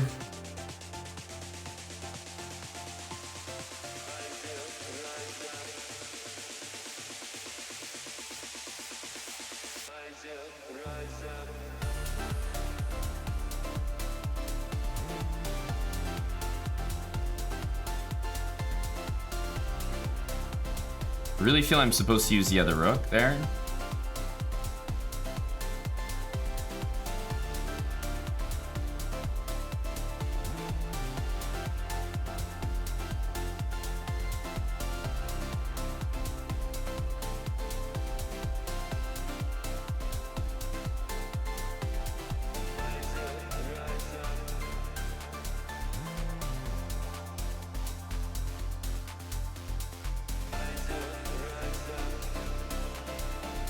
Ah, definitely did not consider that.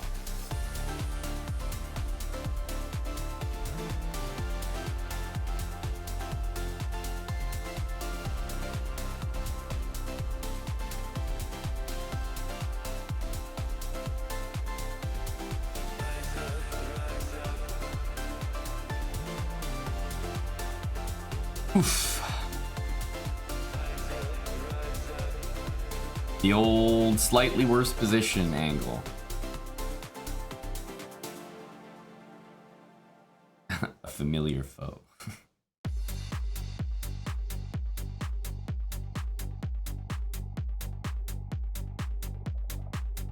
think I have to play this awful looking move and then put the knight on d7.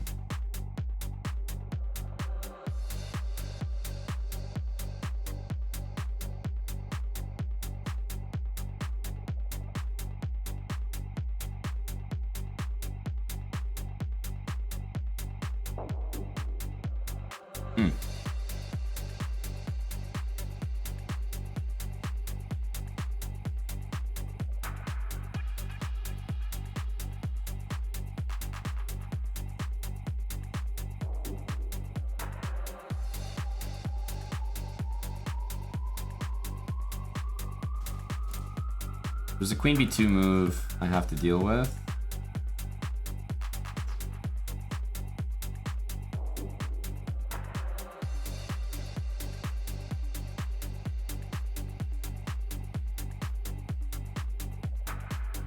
Yeah, it's brutal. It's brutal out here. It's worse in all these positions. But like really worse.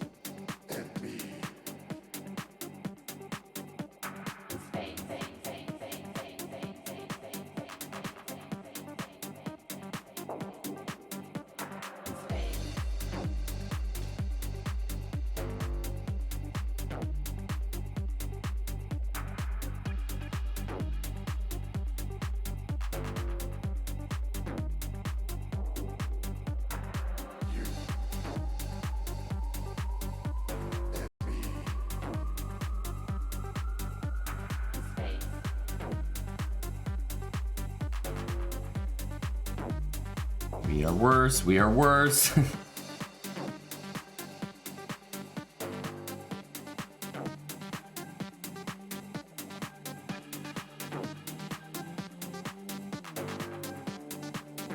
Ah.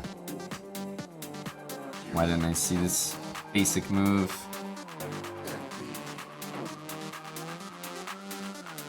I need some luck.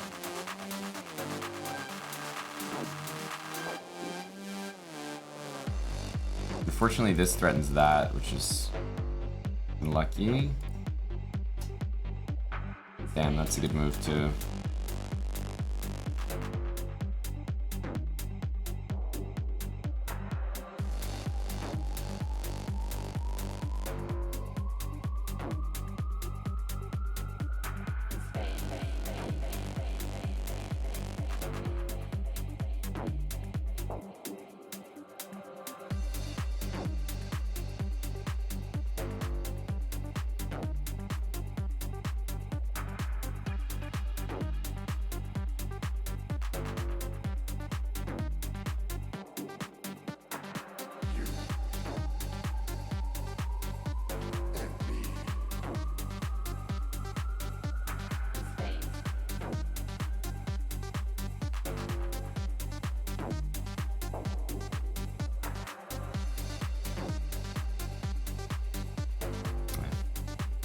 We really did well that game. I think in the final position, we might have been better.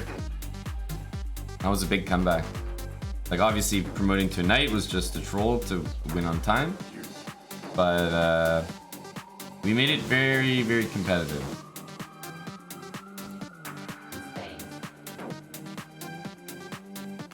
I think this is a guy we should be hitting 2,800 off of, personally. If you ask me.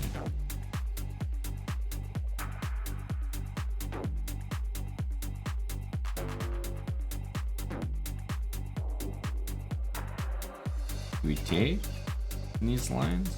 Yes.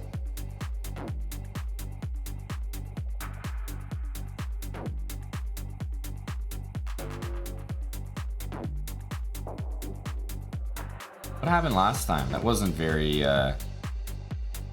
convincing.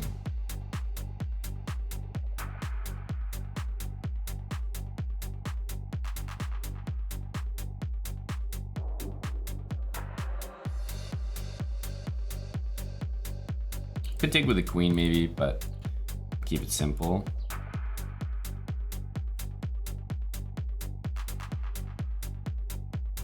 Yeah, I can't really say no to this easily.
I guess we play e4.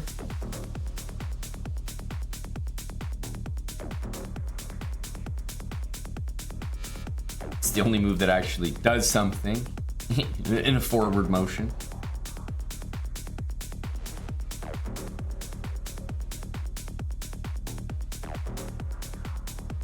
Yeah, I mean, it's hard to say no to that trade.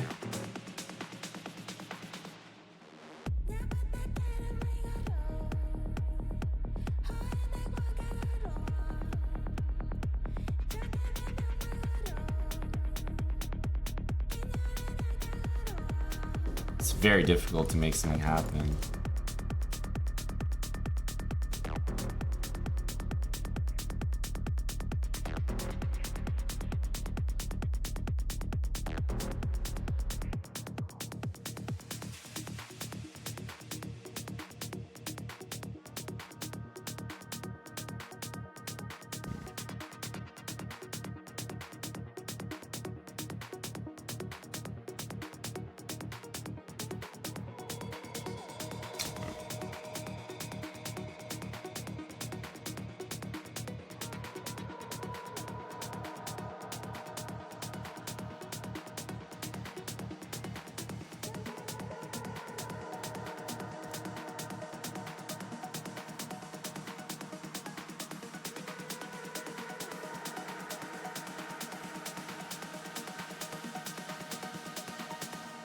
I think we might lose here. So here, there takes, king takes, f3 takes, g5 takes. Here, b6 we lose, actually, so. Pressing. I have to play this. Really bad. These games are so boring.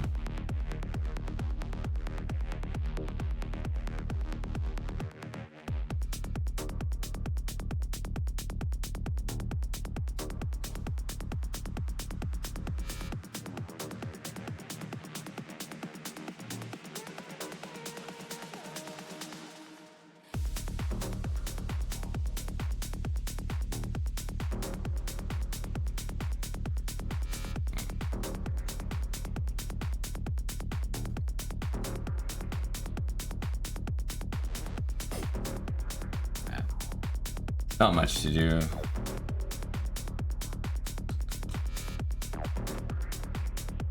Even if there was a way to somehow come back in the position, it was never gonna happen considering what a handicap we put ourselves in. These games are starting to be so boring. And what I mean by that, of course, is they're the exact same games, but I'm losing them, so now they're boring. This also isn't an opening, what I've done, so we're gonna have to make this up here.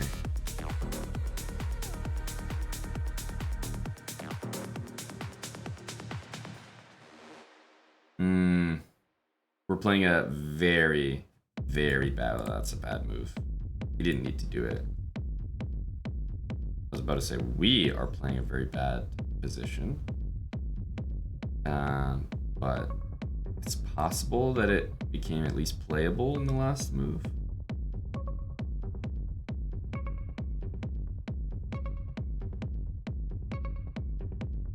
I didn't go there for sure.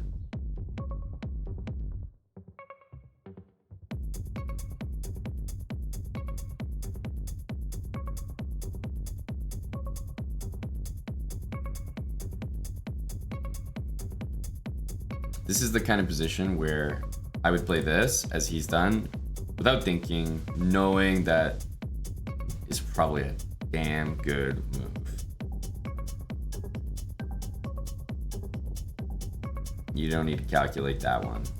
It's just gonna be good.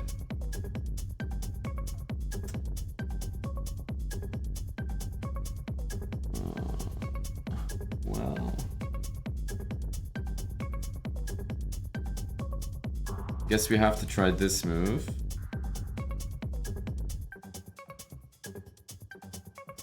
This is a pretty brain dead obvious attempt next. Needs to happen. Yes. Okay. Here. Takes bishop e5. Yeah.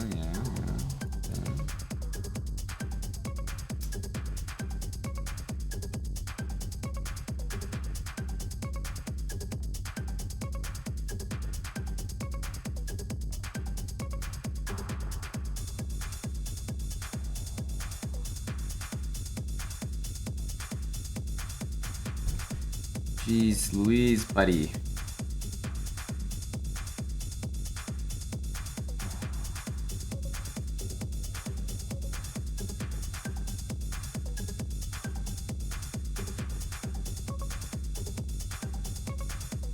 Ugh, I hate the position. Get me out. Get me out. Why does this move look like it's actually working?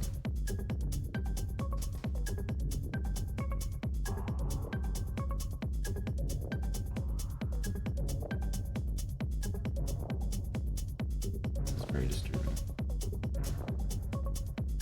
F6 is like a move you never want to play, obviously.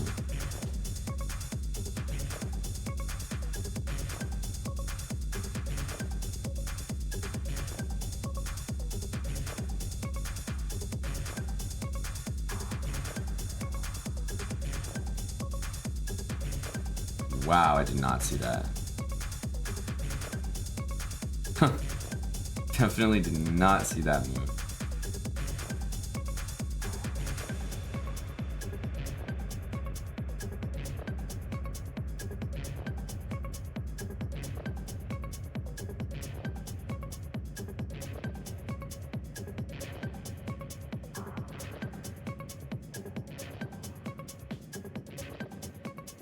We're in an extremely lost position.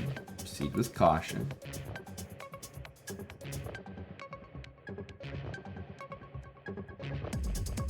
This has to be, like, at least playable.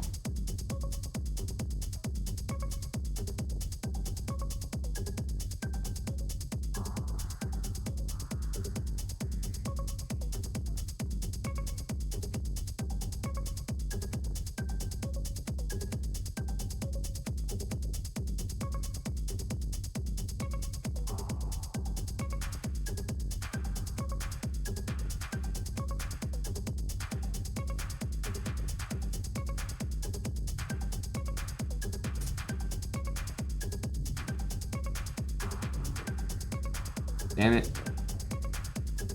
Damn it.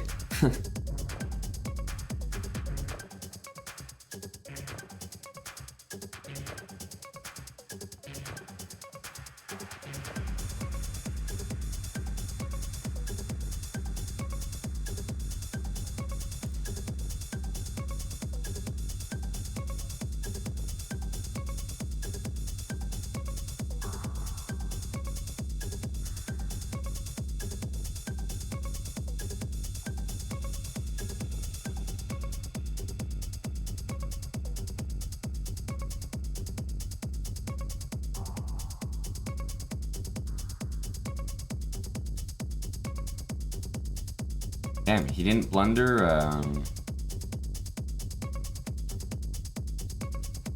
he didn't blunder knight b6. Sorry, it's not even a blunder. It actually works.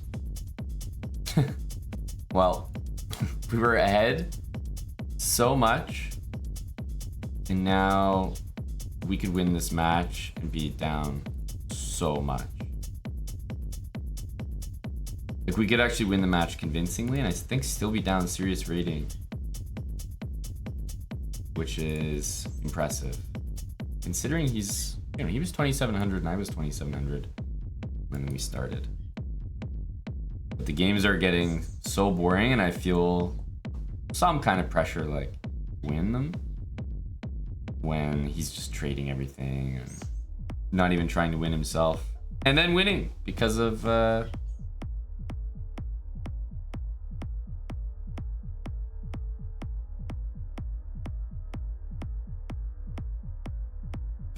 time.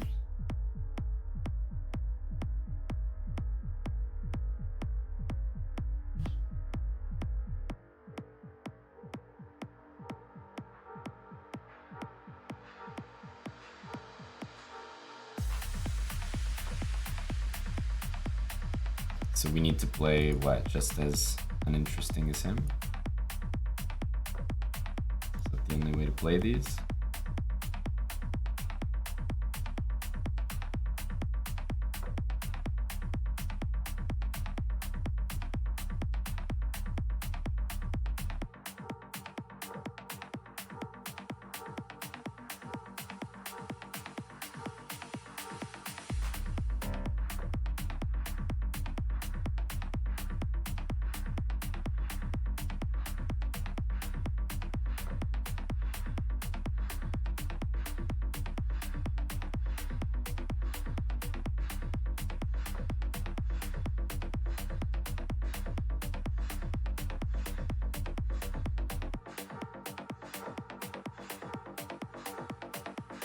is really not interested in playing.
Holy smokes.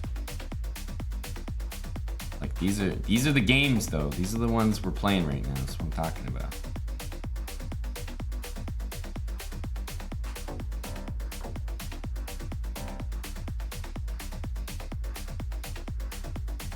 This always if the bishop moves.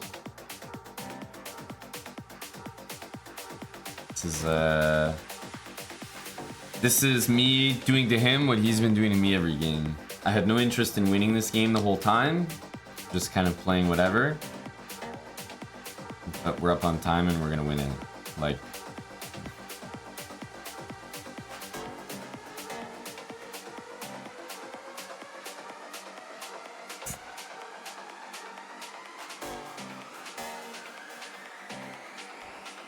Before it all fell apart, you could feel it. has to move his king.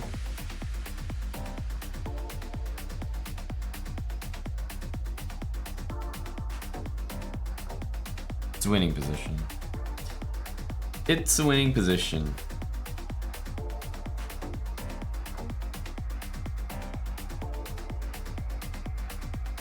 Clark Kent, thanks for the 10 subs, Clark. We have no idea what we're doing. Just trying to play like him. Trying to copy our buddy here.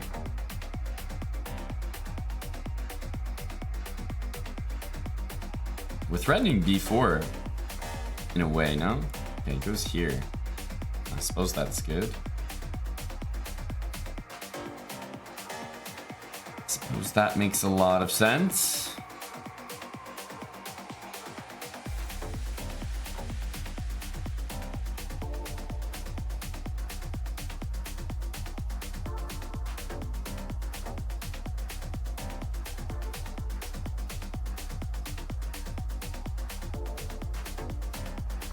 I forgot.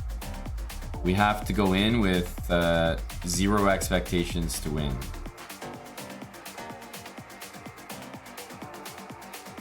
As soon as we think like, oh, maybe I should win or play better. No, we have to never try to win the position. It's important. Every time we've done that, we've failed.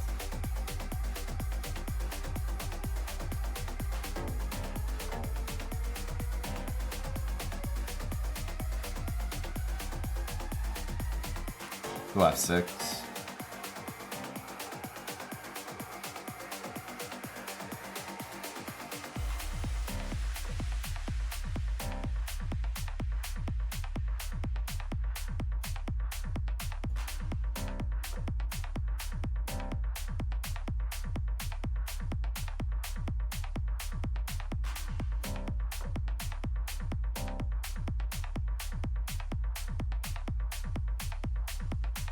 Might be at some point something like this to do.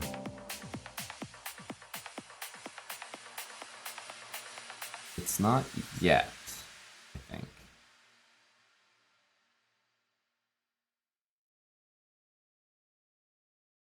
Hello and welcome to the Mental Health Hotline. If you are obsessive compulsive, press 1 repeatedly. If you are codependent, ask someone to press 2 for you. If you have multiple personalities, press 3, 4, 5, 6. If you are paranoid, we know what you are and what you want. Which numbers are you guys pressing? Call. If you're delusional, press 7 and your call will be transferred to the mothership.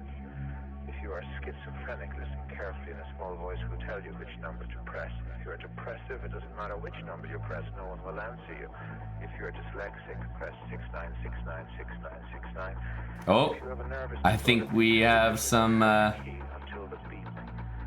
I think we have some 6-9ers. If you have a short-term memory loss, please try your call again later. And if you have low self-esteem, hang up all our Do I have knight f4 here? talk to you. Kind of.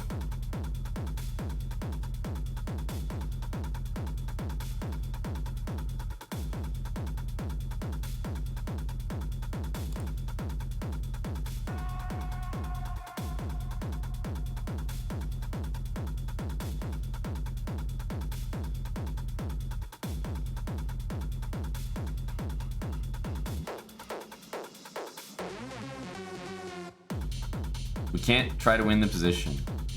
Again, as soon as we try to win the position, we end up losing, so let's keep it realistic.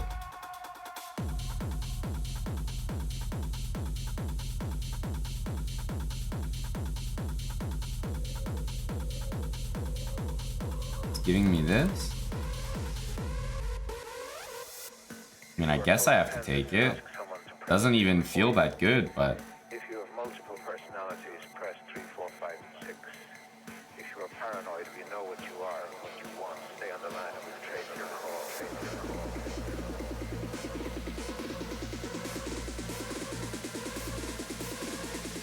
Your call will be transferred to the mothership.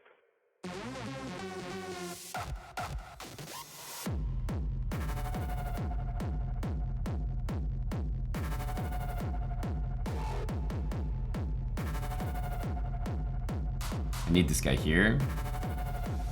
After the beep. Wow, did not see that move. Ooh, I had this. I'm so stupid. I'm so stupid. I had the move that I wanted.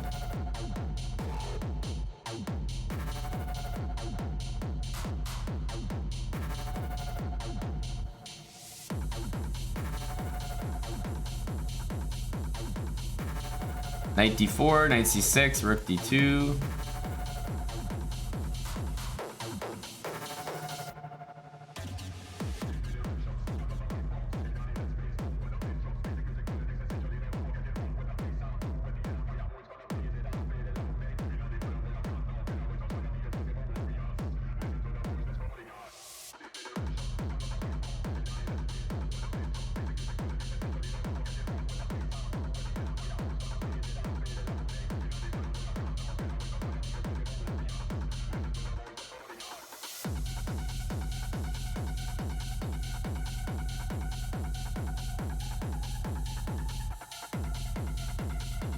Nasty guy.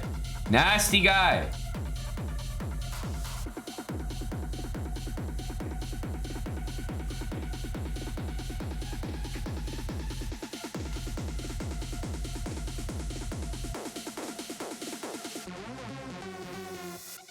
Should have been a 2800. You can just feel it. Opportunity missed. Personalities, press 3, 4, 5, 6. If you are paranoid, we know what you are and what you want. Stay on the line and we'll trace your call. Dang. Oh, our rival Blitzstream. Remember, we're showing up to Paris in person, seeing what we can accomplish there. We'll be visiting with Mr. Blitzstream. Sub battle as well, as you guys know.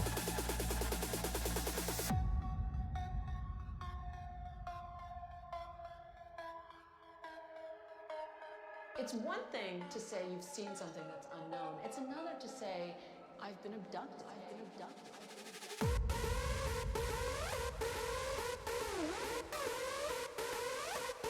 Okay. Should target this. Maybe like that.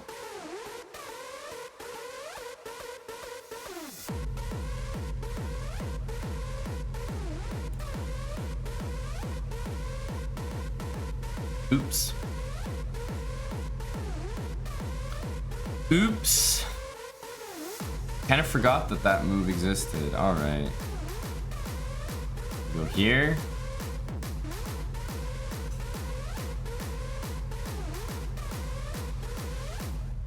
This is called Paro Android, by the way. Song.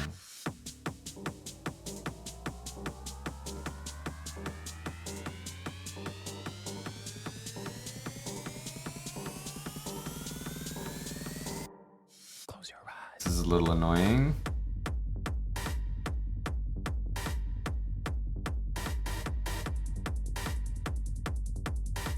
Oof.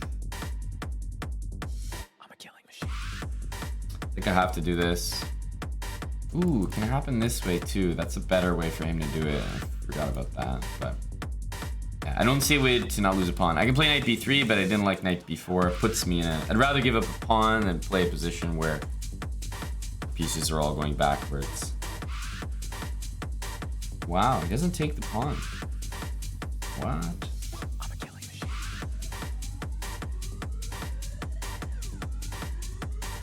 Interesting.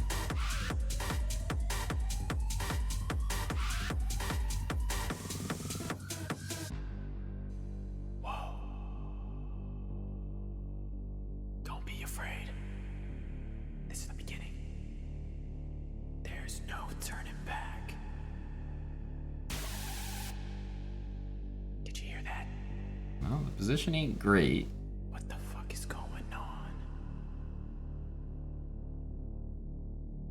I'm digging it.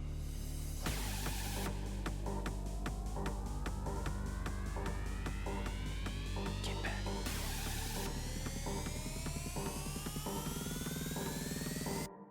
Close your eyes. Need to bring our king to the middle.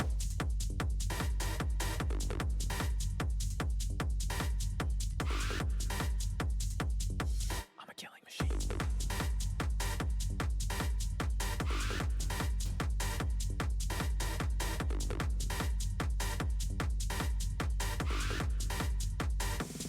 That's what I'm talking about.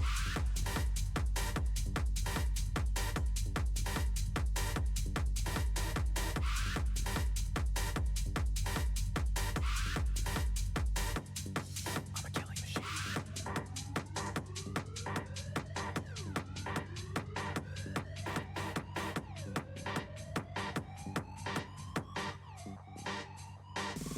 That's what I'm talking about.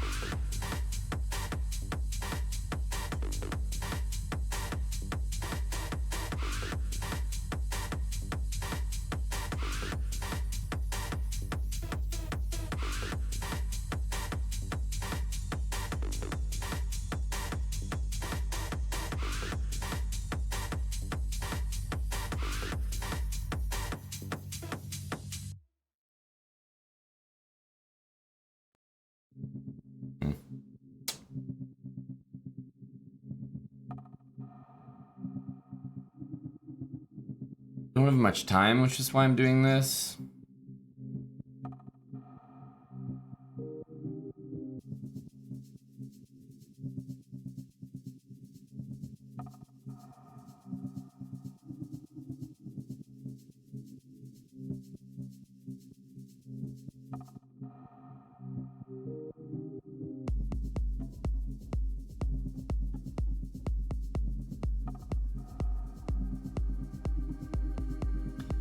We were never gonna have time to defend it properly, I think. We just got... It was the exact same thing that happened in our last... I forgot he only plays one game. Such a weird thing with this guy. It's probably the only thing, like... we have great sub battles, great content, but I never understand. Only one Blitz game. I forgot. That's why these Blitz games against Blitzstream are so high stakes. It's one game no matter what.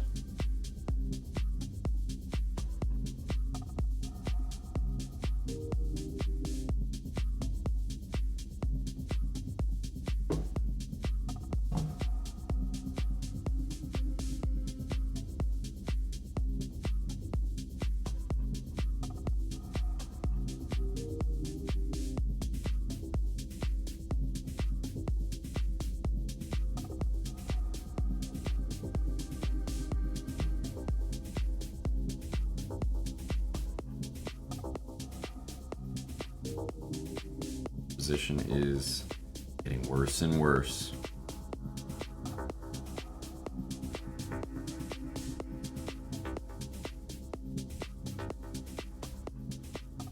No, Mr. Sheen. Not quite.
Yeah, even though it looks like that's kind of an achievement for us, it's actually not great.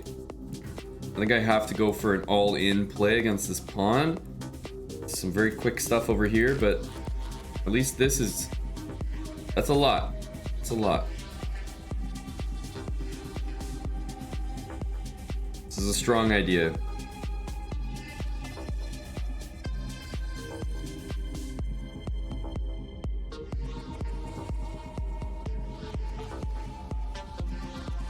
If I go here, he's just defending it all. And he's hitting this pawn, that's true.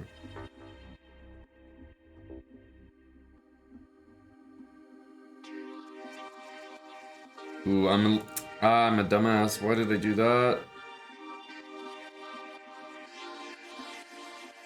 Now he's gonna be quick with this. If I went queen b8, queen there, rook there, maybe I was quick enough. Now, I don't think I have enough time. No. Ah, this is annoying. He's got f4, f5, and I can't do anything about it.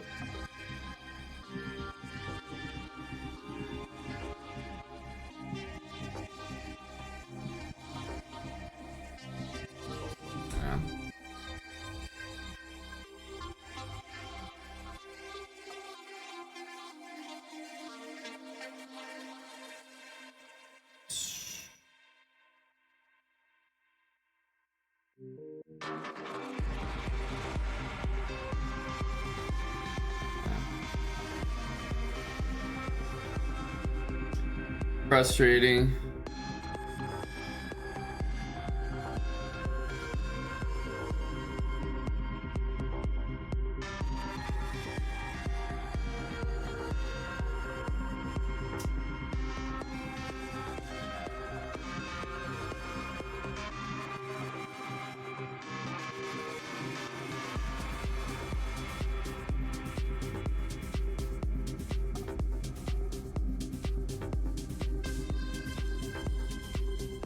All I think I needed to do was, I mean, I would still get hit with f4, f5, but when I lost the tempo, that was the worst part.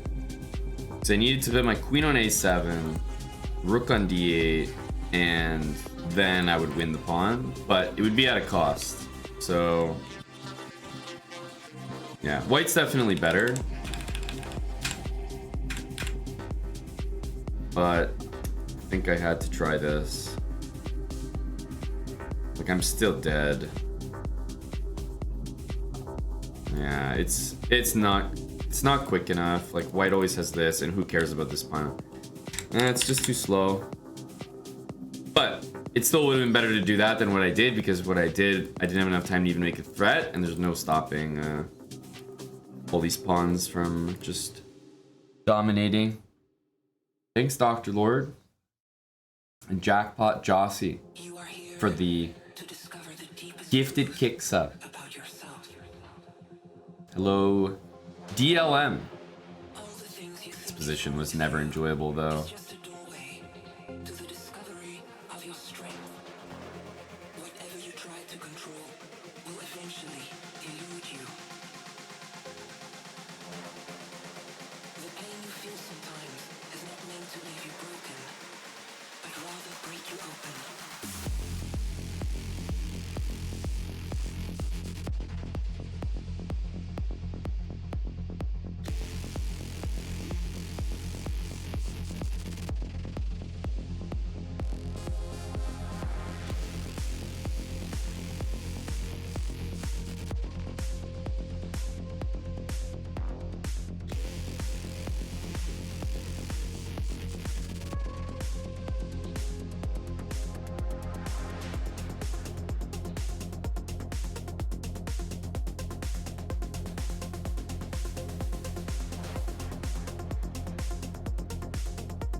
I don't think I really care about this. Low chess cute corn. All the things you think is wrong with you is just a doorway to the discovery of your strength. Whatever you try to control. Queen h5 probably has to happen. Yeah, more or less forced. The pain you feel sometimes is not meant to leave you broken. Can't move anything to g2, which sucks. Always stay connected to your journey.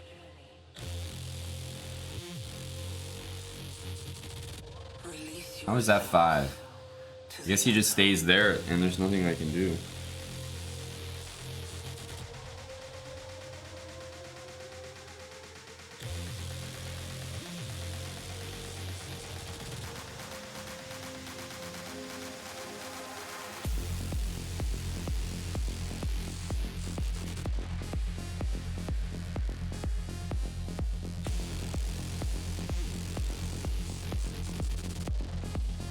It's a very good move. IMO. Try to stop b6. He's not having it. Can I play bishop b6? I think I can.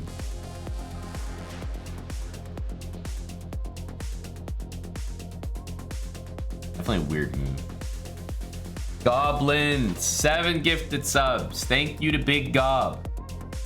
I was gonna play here, but then I realized it's actually defended. Doesn't really do much for me. Just traps my bishop. Wait a minute. Dude. I thought this did something. Didn't do anything. Uh-oh. Well, now we just lose. Now we just lose.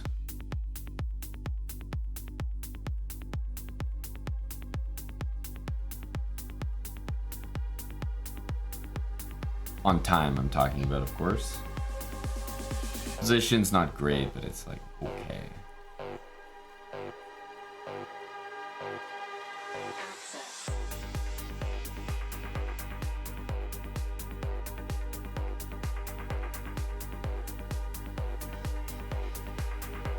He had this, nice and simple. But yeah, this is very over.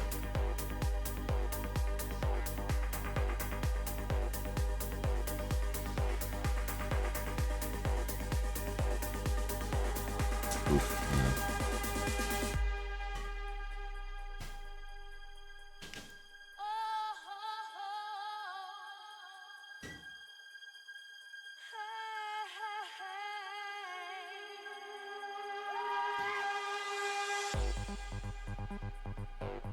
Nothing to do. But it was all from this bishop b6. Like, we knew we were just dead after that. I thought bishop b6 was a little bit clever. Turns out it was maybe one of the worst moves. Because I saw rook a8, obviously. But I just assumed I had bishop c7 and the e-pawn would be loose.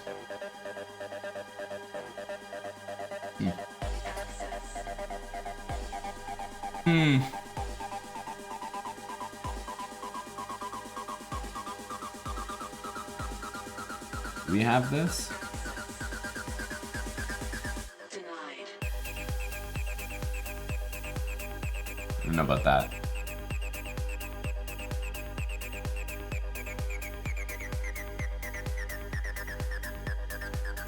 Bishop there. No. This should be very good, I think.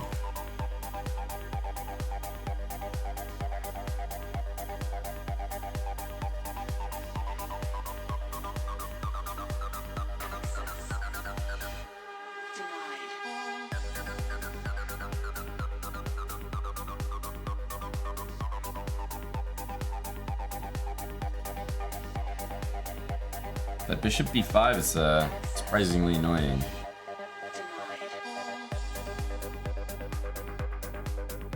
This and this.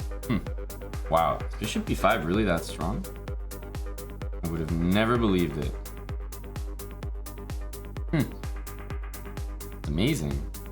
It's actually really strong.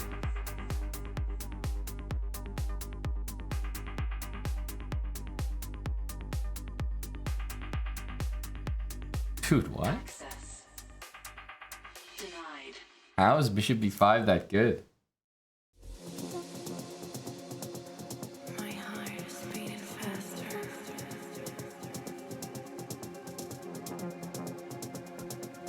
Am I intoxicated? Crazy. It's just winning a pawn by force? It feels so good. I can't play bishop d6, it just doesn't make sense.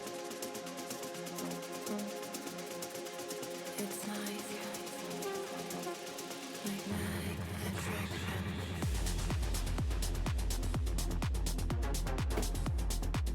Like what? What the hell?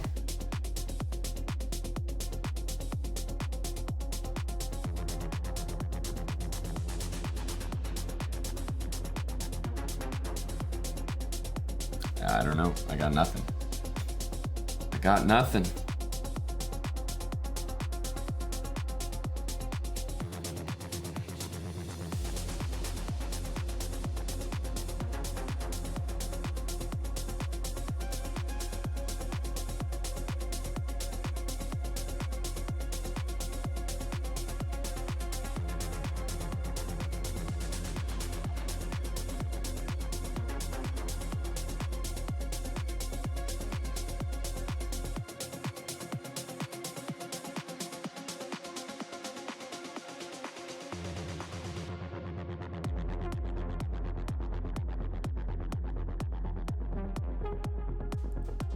Thought there might be rook f5, but he has f4. Not even close.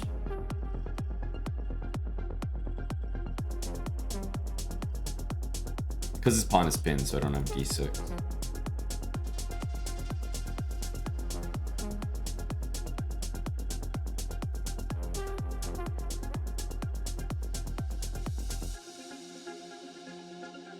Do I know you from a past life?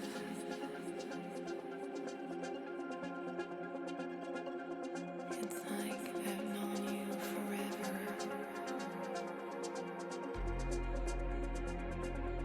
Could this be true?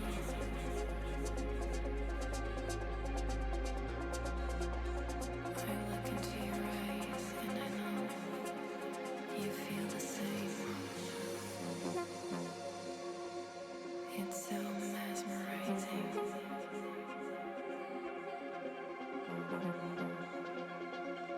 I'm crazy for the sound of your voice. I remembered for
Weird game, weird win. Just the way we're getting them these days. Thanks a lot for the support there, Goblin. Your message and your subs.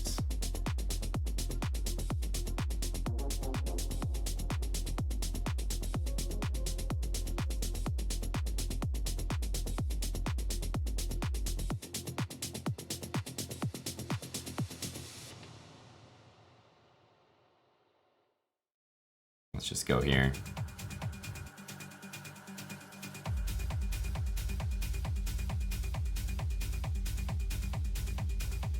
Okay.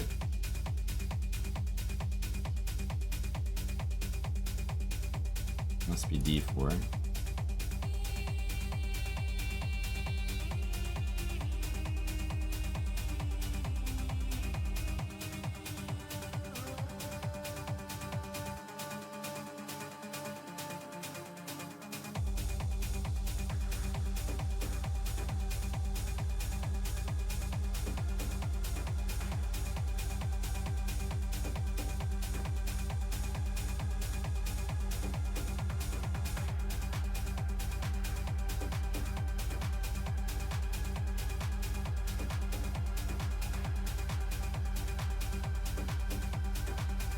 So here, is that do I don't know.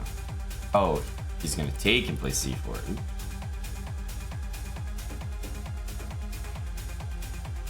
Yeah, that's not very manageable.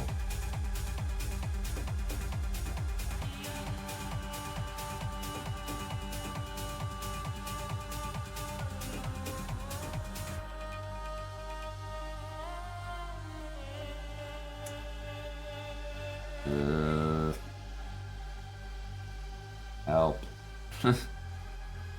Help.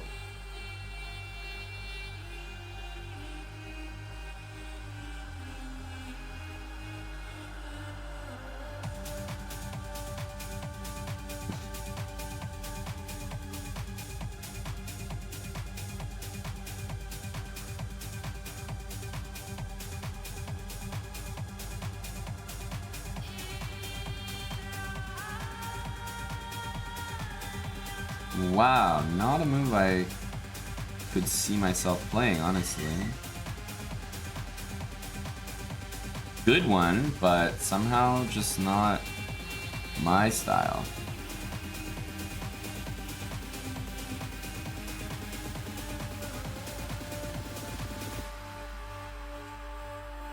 So I mean, I have to play 91.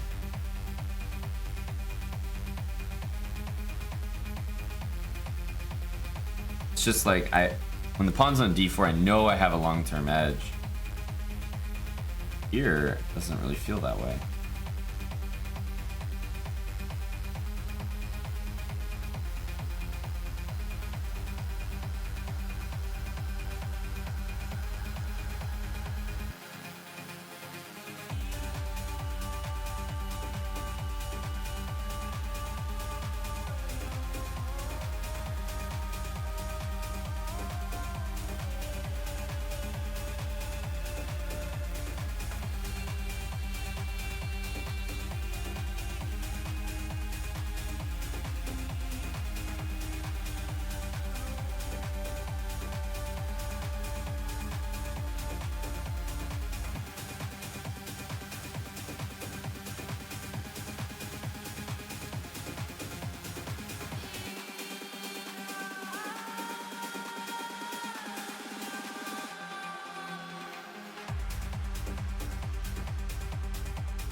definitely play for the win. The question is just how.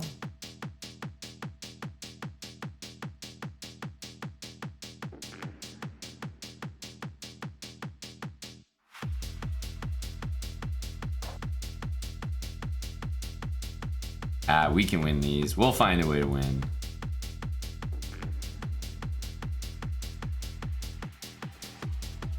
Oh, he can still play it. I didn't realize he could still play it.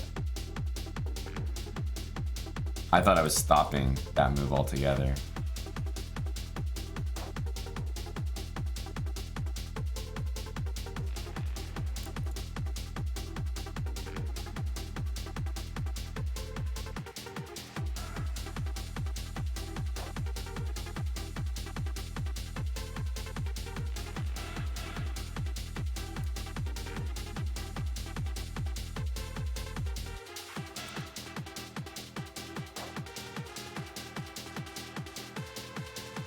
Unfortunately, we were less than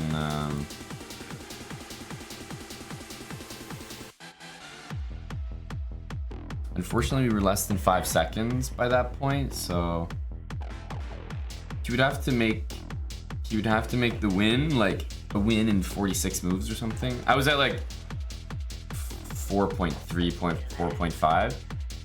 Now, if the guy's at 2 point something seconds, you only have to make 25 moves. But as a GM, to make 45 moves and win in this position, you have to lose a little bit of face. Now, most grandmasters wouldn't do that. So okay, they make the draw.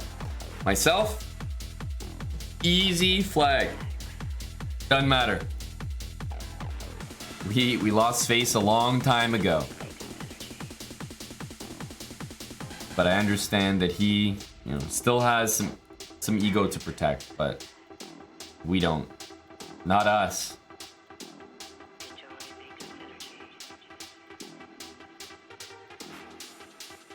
Hello, Mike.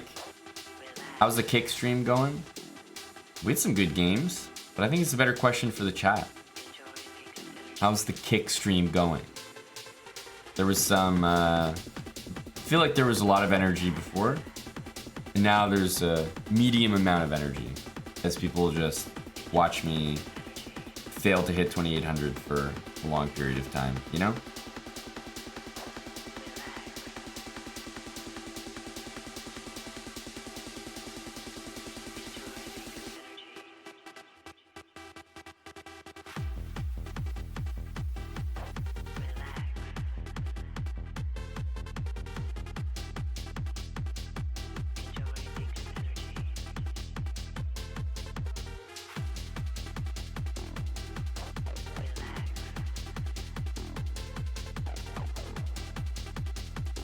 E4 knight there. Not sure what's happening.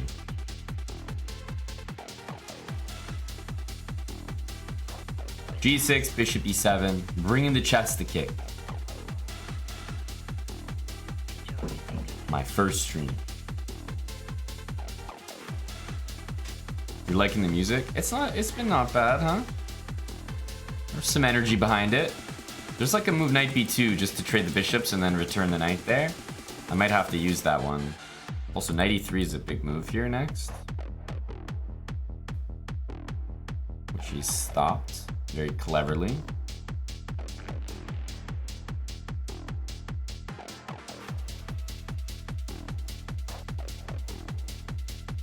He's definitely gonna take. I think he wants that square, yeah.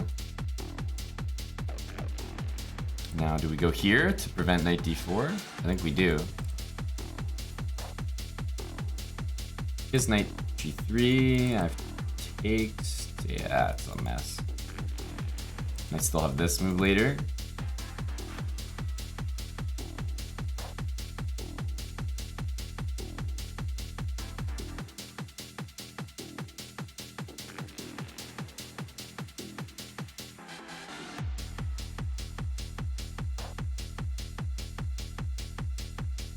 We could take, but I think he'll honestly take back. And even though we win the exchange there, am I that convinced by it?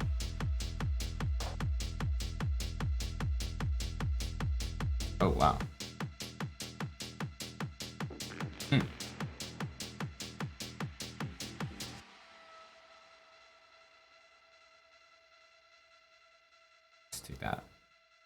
Holy smokes. Bet you know the kind of player I am. I'll just take this.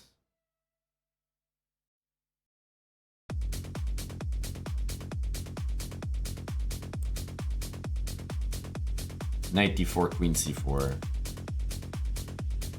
And yes, he can play there, but he's gonna be on the back foot.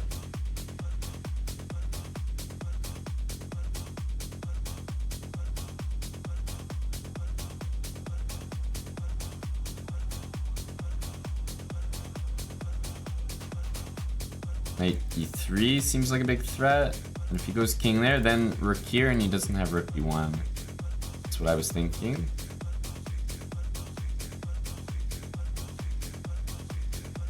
Like, it's not much, but...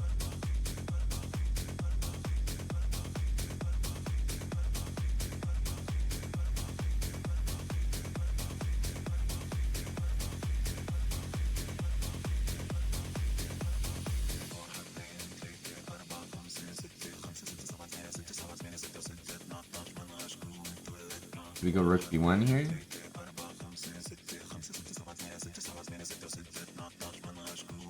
I take this if he moves the rook.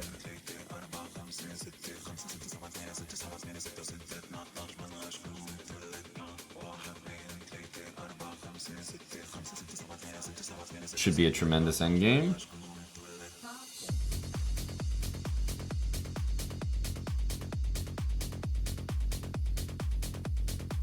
Down a lot of time, but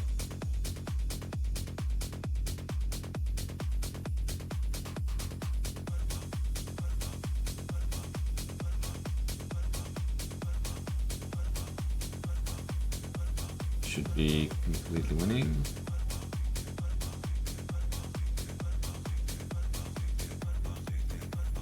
This was a nice game.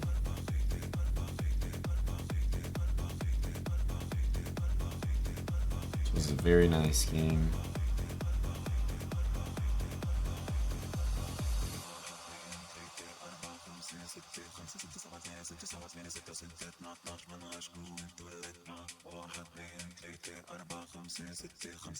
I wanted to go here so that my next move was g4, trade his last pawn, and then the position is very easy to pre-move.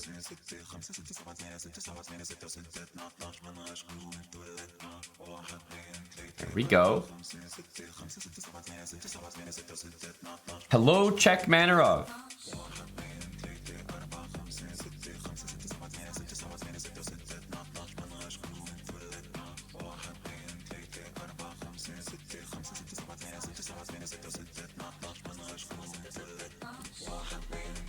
Oh, you've been here for a little bit. Hello, Mr. Czech. Sorry, I was playing some bad chess. So he declined my challenge. Then we both clicked in the pool and we played each other.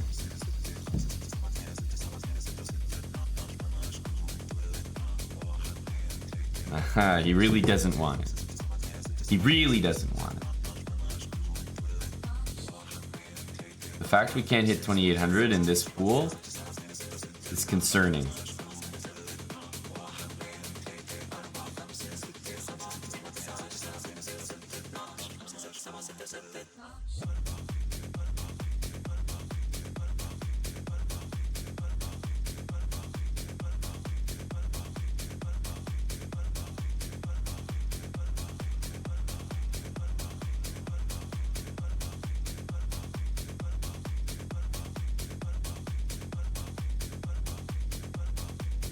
Concerning, I tell ya.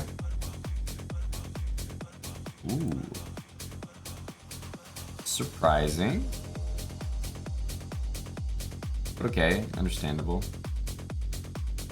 Wants f4.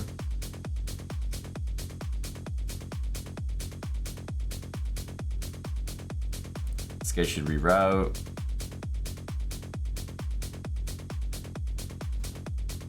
Pretty lame and slow reroute. I'm gonna have to deal with f4, knight there.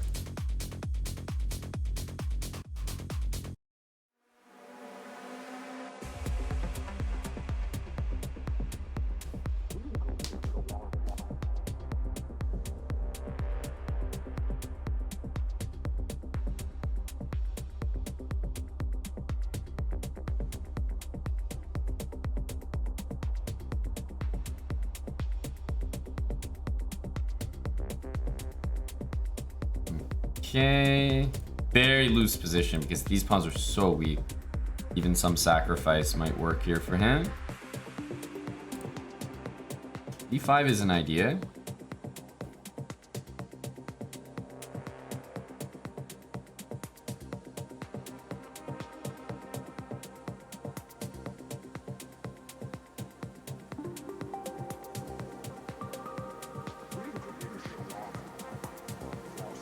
We take? Knight takes is a bit concerning.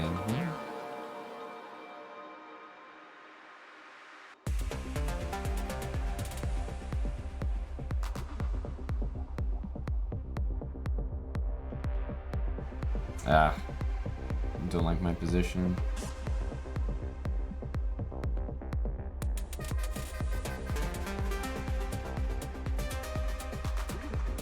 So if we take and go here, he's knight b4. It's already worse for us.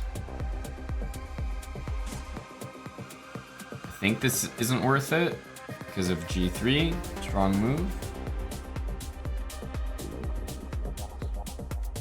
However, this is another story.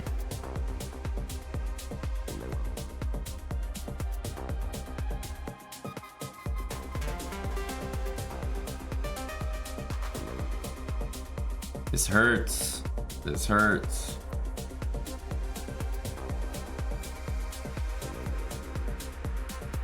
Ouch. Gonna have to like long castle or something ridiculous.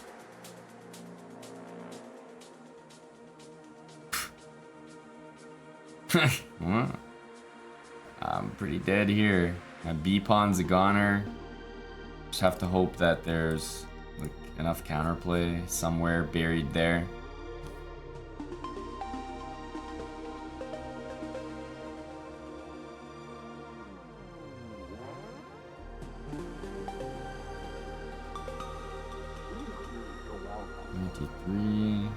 Let's just do this first.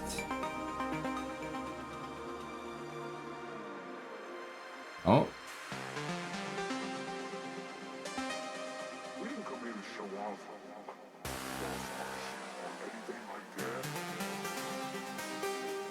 It should be 5 angle. Is queen e6, but we can go back to c4 maybe.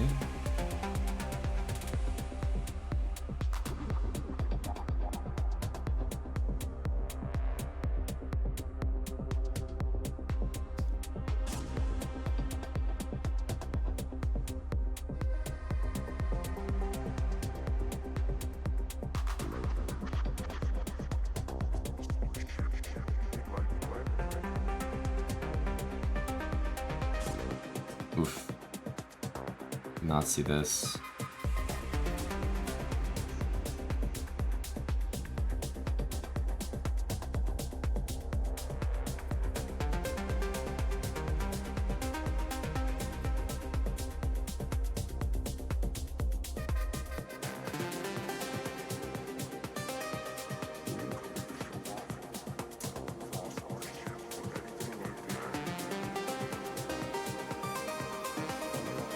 Yuck.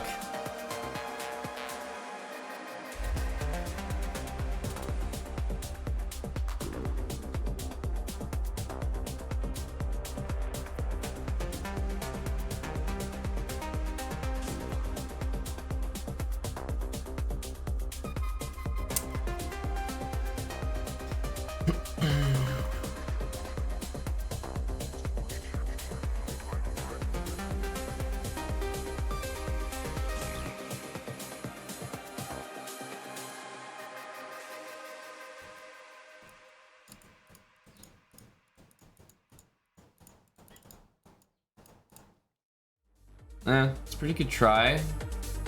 Forgot we're in the high-rated national master section, 2700, which means speed. These guys are fast, always.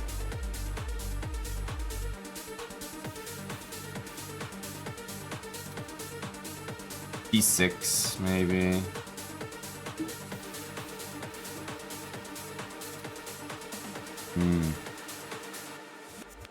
No more exclamation mark plebs. We still have plebs. We just don't have the command. Plebs are rampant thing here too. Plebs are rampant everywhere. I mean, I'm lost after the exchange of queens too.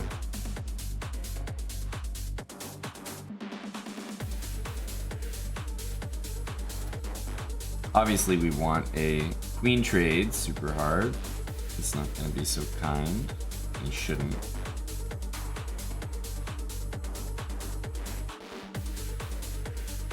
Maybe this for the boys.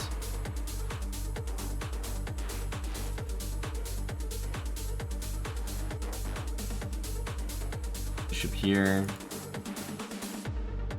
Suppose we can bother that. Queen h5 doesn't exist.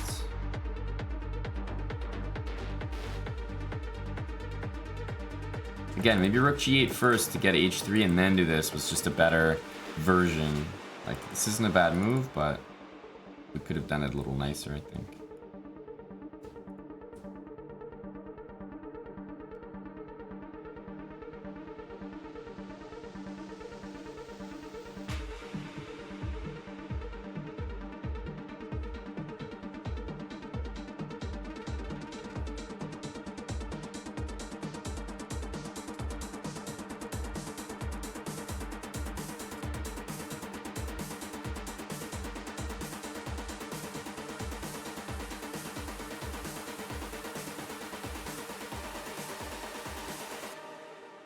F5 will make me take the bishop.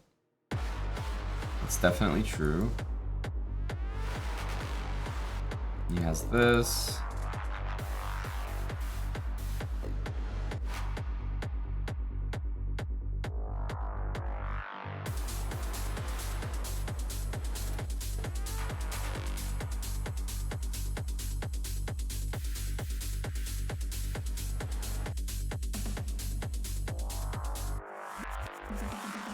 Yeah, what do we do?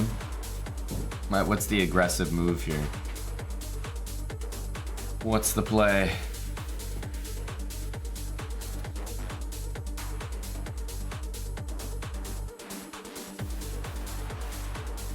It's hard to say.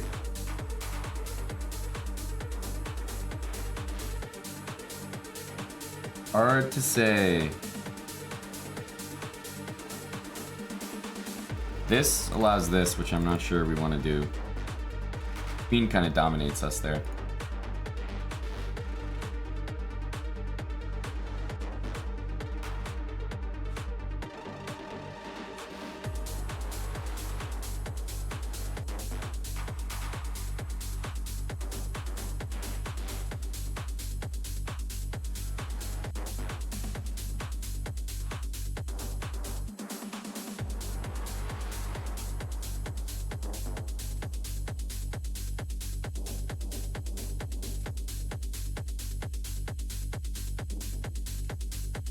Yeah, I'm not really anticipating moves well here.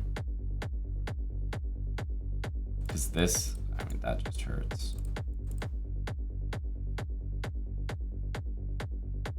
I have to play this awful looking move. Yeah, I guess we're lost. I guess we're lost. Be lucky to survive this.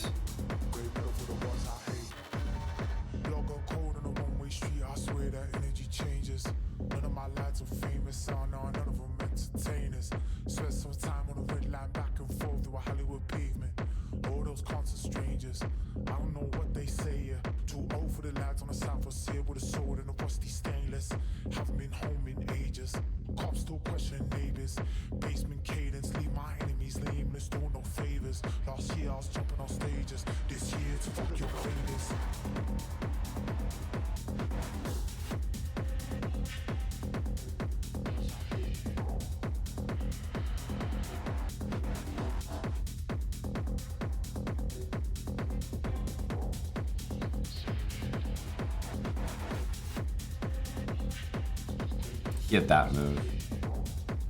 a little more disturbing.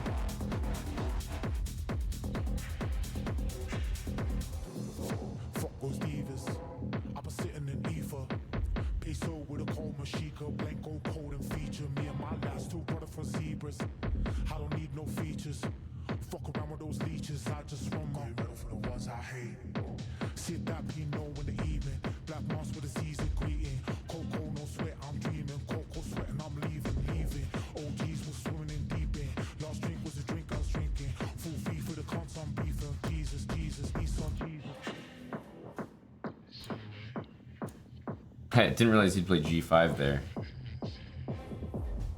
This is becoming one of those matches. The NMs. It's just so fast, and we're not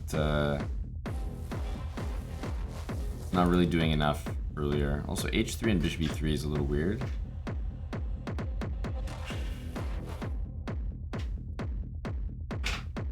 Hello, Jeff. Sure. Not used to the kick shot. Me neither. Me neither. Different colors. Doesn't stand up. The green I definitely like though. Gamer bro. Yeah. Wow. Wow. It's been a while. I haven't done the quick Cinco in a while. Actually, it's a kick Cinco. Do I deserve it? Quick Cinco? Thanks, Dr. Lord. Actually, great point. You don't deserve one. Now we owe DLM. Oh, yes, the unsub 5.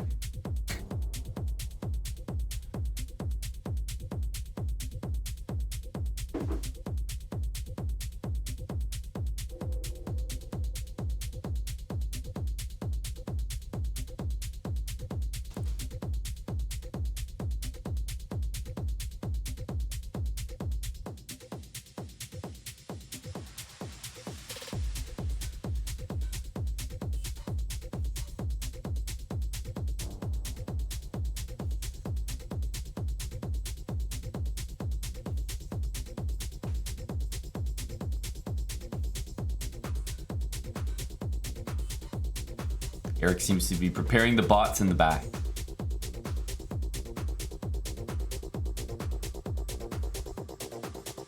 Meanwhile, I'm being basically checkmated here. Give me a second.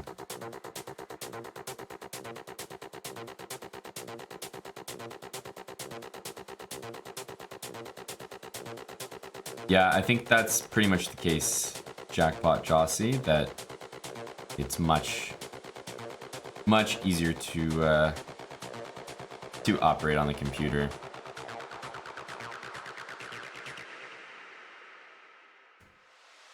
Bring a knight to G4.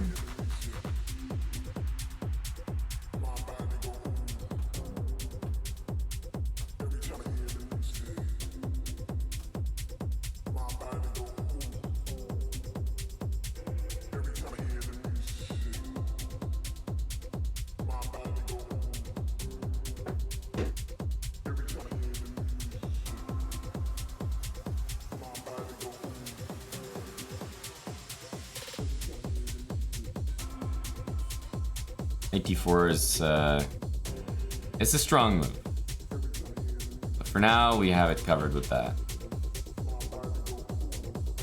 I think he wants to play this.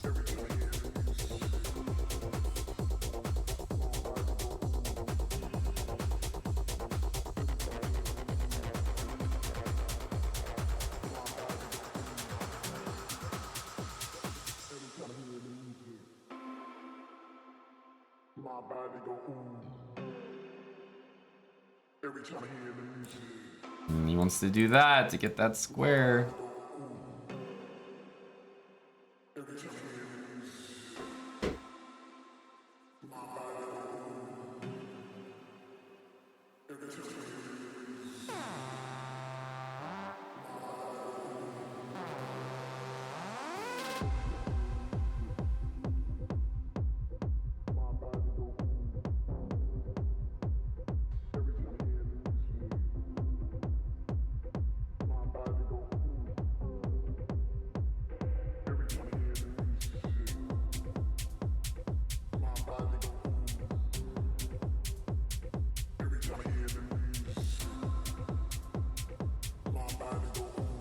He's playing it really well. I really am impressed.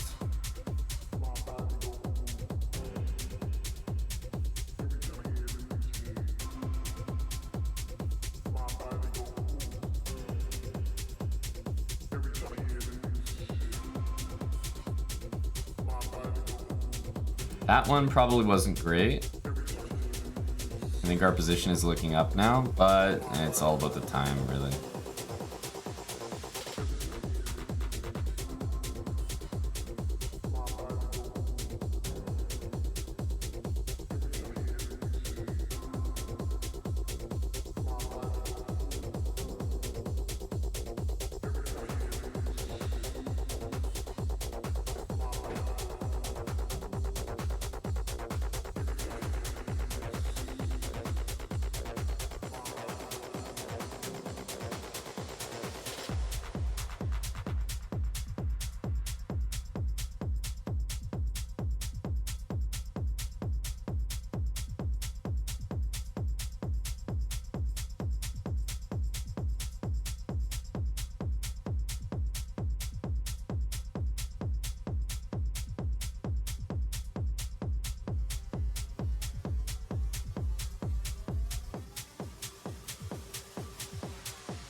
Not even sure if he would have exactly enough time to bring the meat in, but holy, these guys are sweaty. These quick end ends. I feel like this is a thing, but man, we don't know anything here. Be nice to come into this like slightly equipped. 'Cause I feel like white, this is all like basic theory for this line. I don't know any of it, I'll tell you that.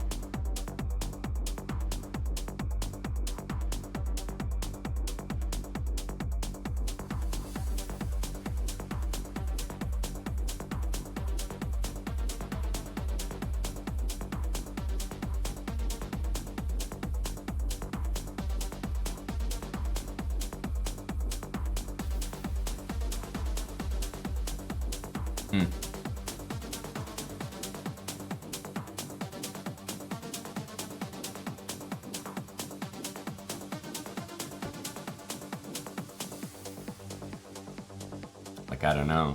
Is this how you're supposed to play it? It really doesn't look good. At all. Like I'm clearly missing something.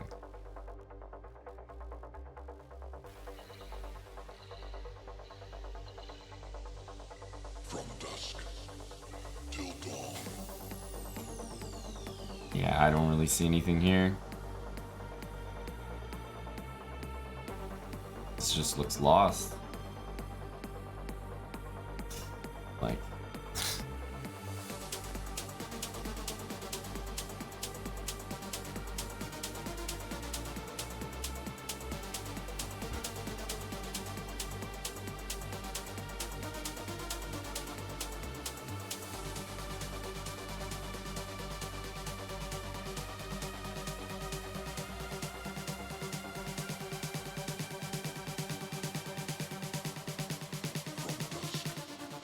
till dawn.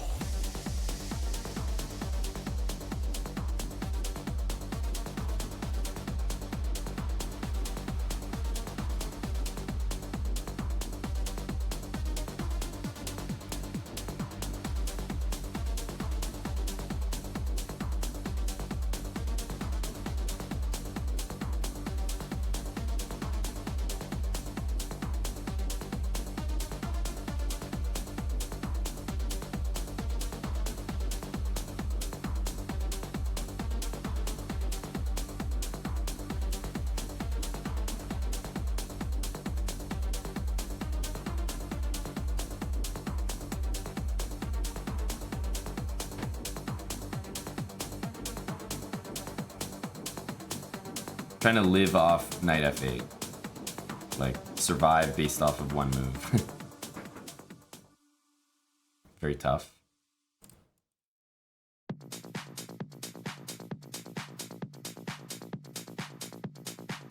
Oh, there we go. We're getting the important commands over first.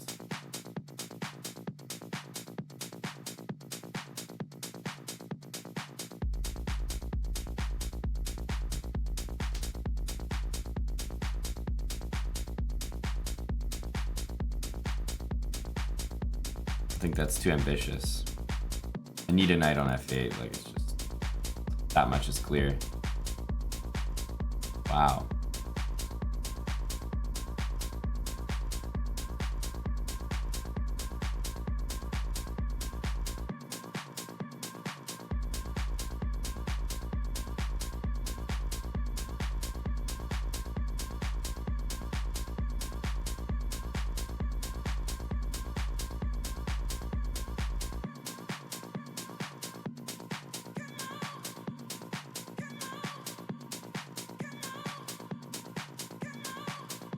Just like many moves. I should have maybe given a check on the last turn, but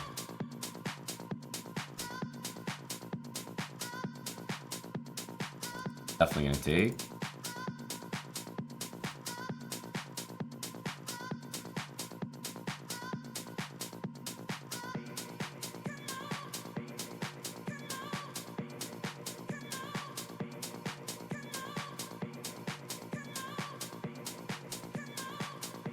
E1 hangs here.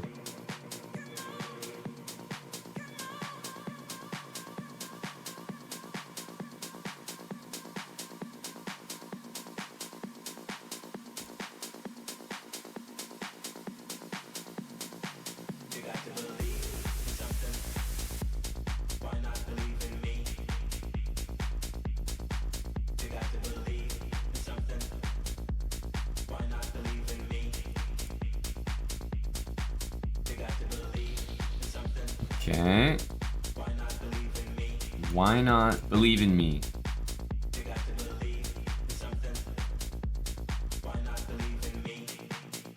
That's what I'm saying to you guys.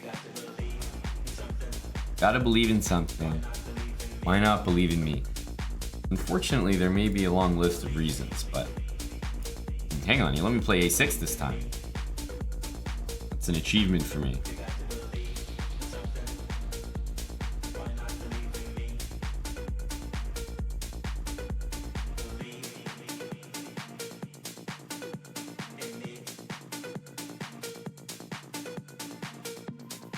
We have bishop c4 and bishop d5 if he goes b6, I think. He might go d5.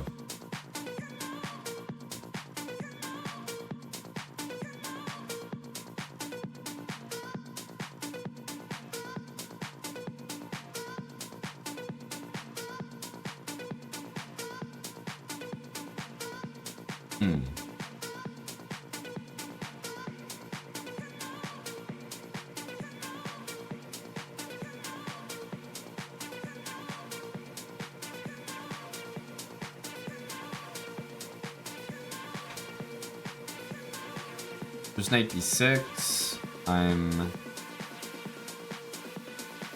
kind of playing weird here. Honestly, I forgot that this could be followed by that, so yeah. Unfortunately, I have to put up with this. Yeah, these bishops should be exchanged here. These guys are off the board, my position improves a lot. This is just a mistake.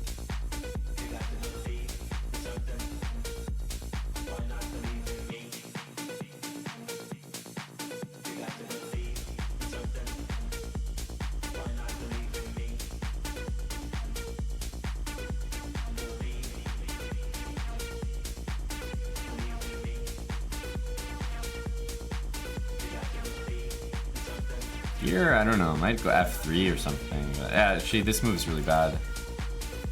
We just take it.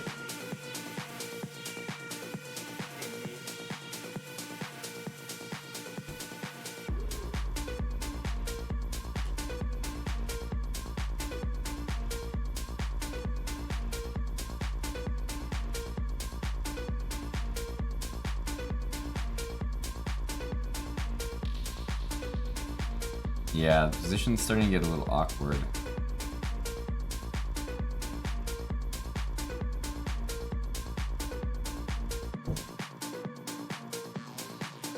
Because knight d5 is strong. Yeah, Mike, I think I have to do f3, but it's not like, it's not the best feeling in the world, this position.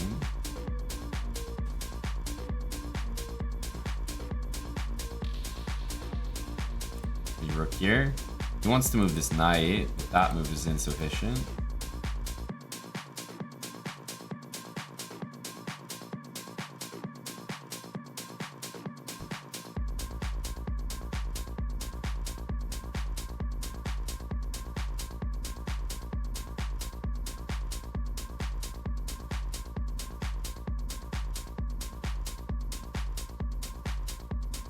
My pieces look really weird over there, but somehow, some way, I think they're gonna get the job done. Here, there's 95.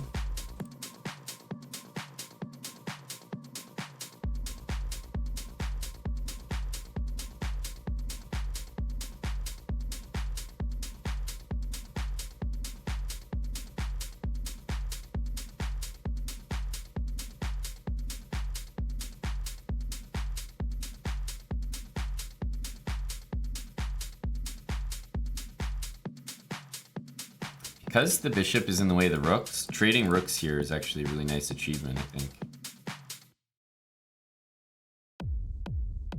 Should make the position more manageable. He's low on time, so conscious of that.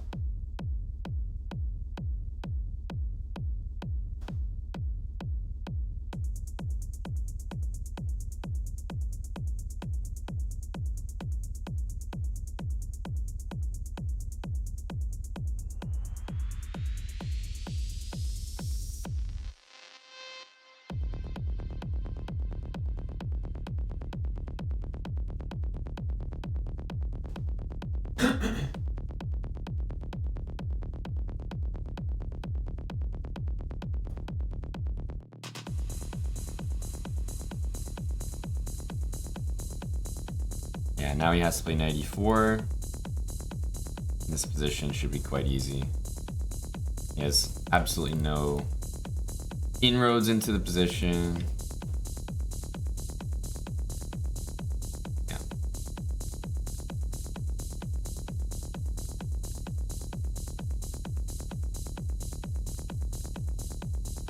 Didn't realize he just left it hanging, but all right.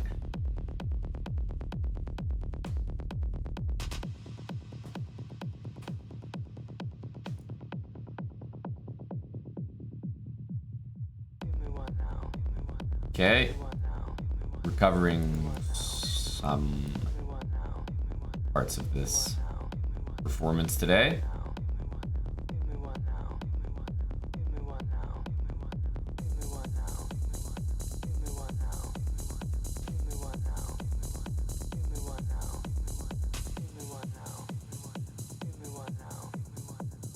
Quite possible we could have taken that, but I don't know. I want to give him an attack for free. Knight here, we'll go queen h6 probably. He's got to find position. On some funky pills, baby.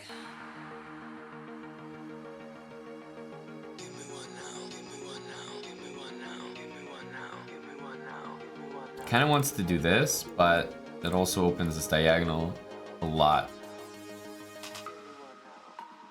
I think he probably regrets not playing bishop e4 instead of knight e4, because I don't know where the knight's going now. Ubitsia, thanks for the gifted sub, pal. I should take. Funky pills, baby.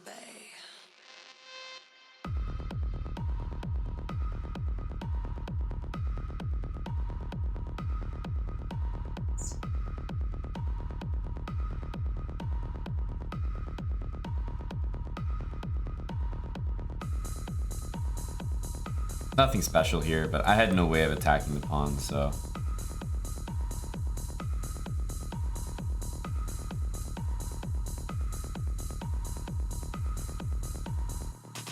Let's take this and see if we can put on a masterclass. Bishop versus knight. Gather round. Yes. This is the...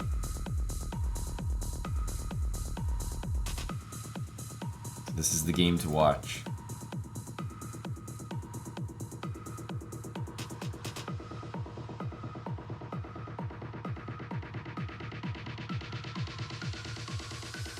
Funky pills, baby.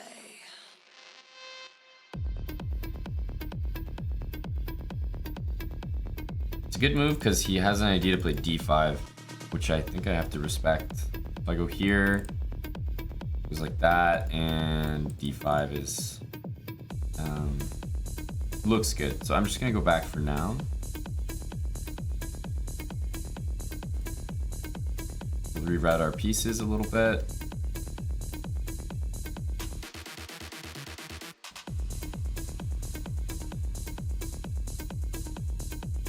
I don't see him bringing his knight anywhere that bothers the pawns, so go here. Now I think we can do this, because now the rook's defended. Now we can sort of troll around with our rook on these squares.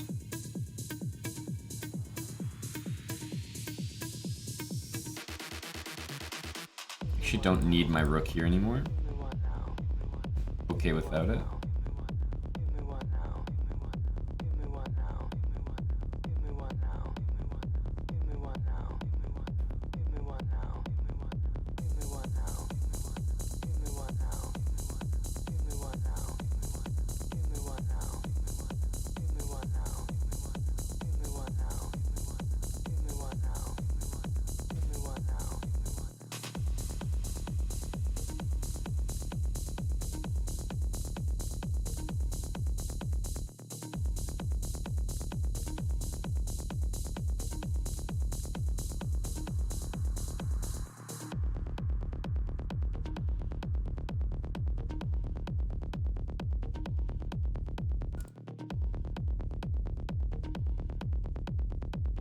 E5.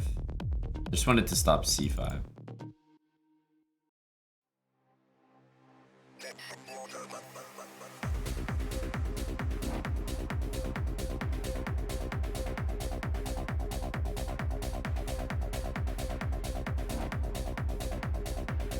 think we want to take this, I guess.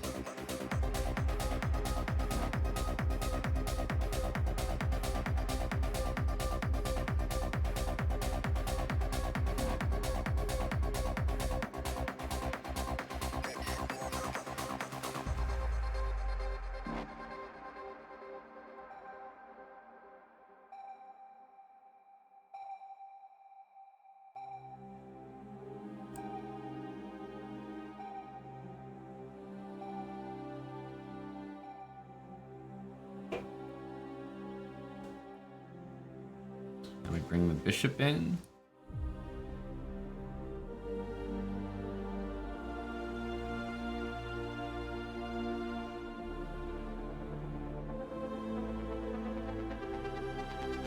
Just take it. Gotta get rid of this knight.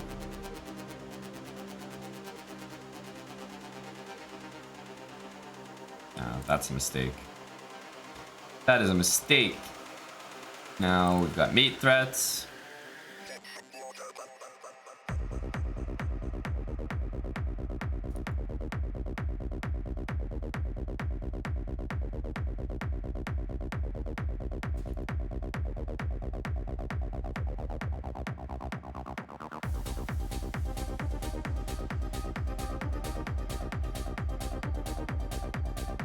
Just always trying to create some weaknesses.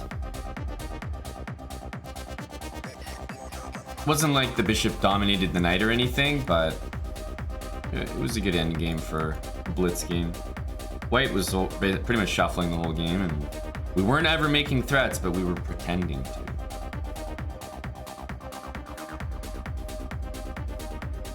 That's what counts.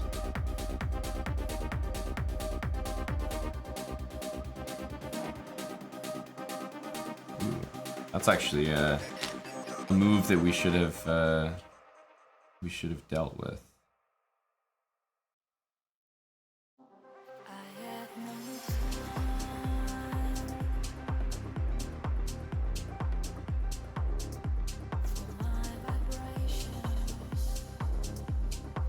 Bishop f5, g4.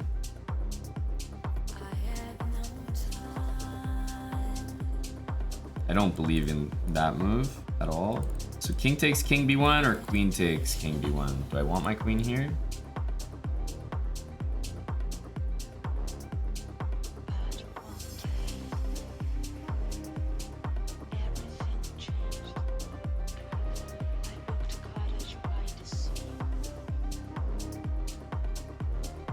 It's really hard to decide.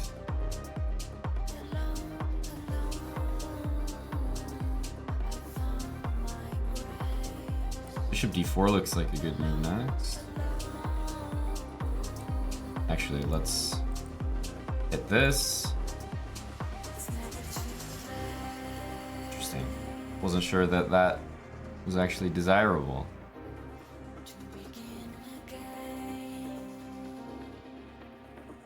This is a bit sketchy. Queen d3, rook e1. Knight d5, I always have this.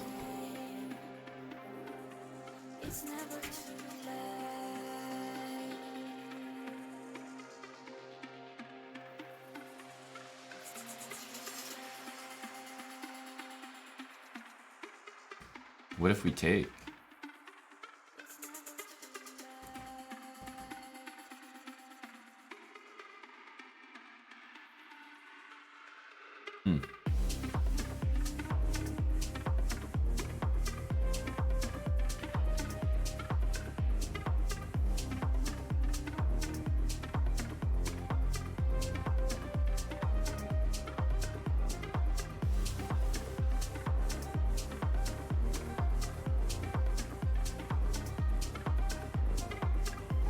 I'm gonna take that. I'll take here. We're up a pawn. We'll just try to trade. He'll probably keep pieces on the board as he should.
Rook c2 I will probably take, even though it's not necessarily the best for me.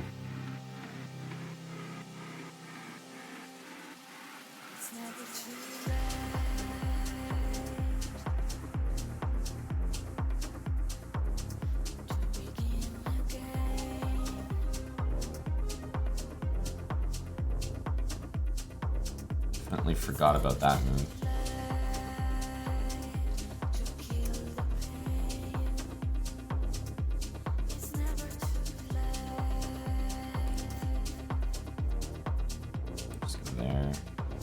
We have some checks. Still not great.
Okay.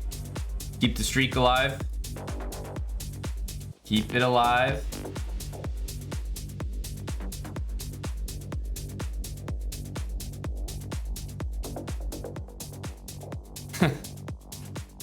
Barely, barely.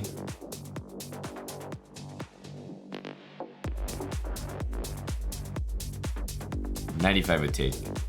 Knight BD7 next.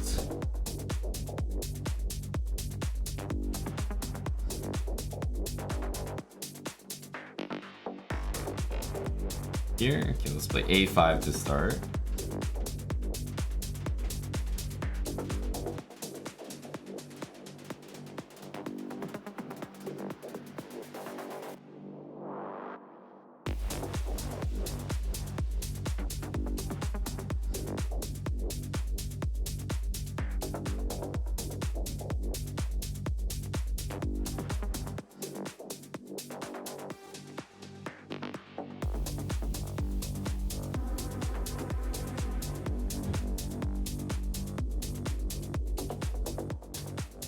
Our position is definitely worse. I'm not disputing that.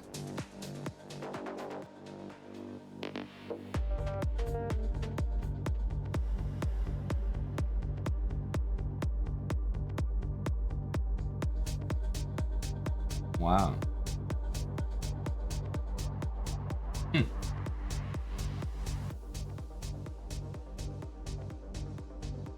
Interesting.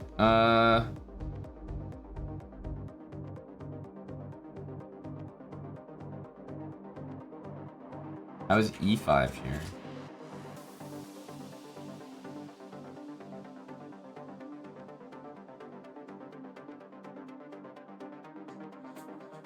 It's kind of interesting.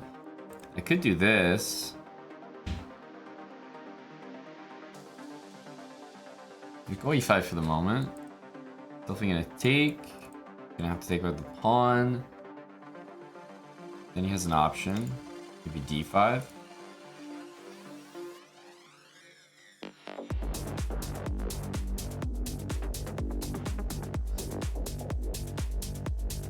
If he takes, I think knight takes c5 should just be much better for me. Yeah, that's a bad move by him. But I think he'll take. Knight takes is silly. So takes, I have to take with the pawn.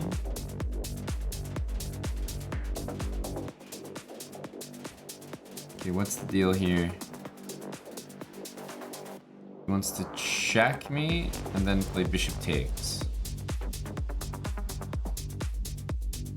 It's a pretty good idea.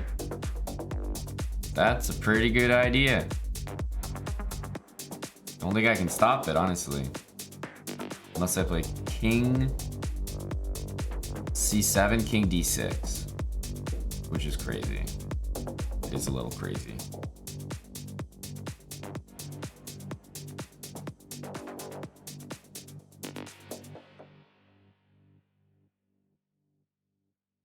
Jack here, bishop takes rook a8, takes a5.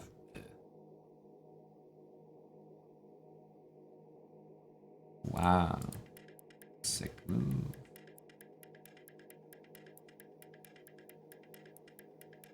Sick move.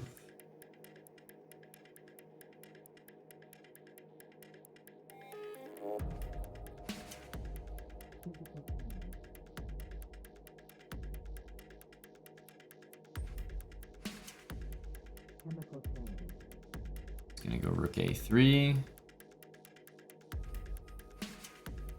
Physical change.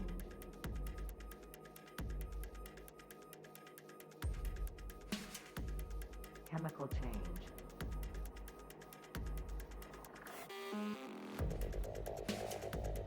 Physical change.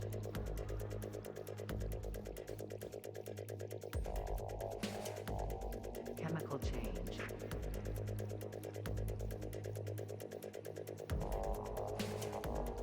Physical change. I need space for my king to run. Chemical change.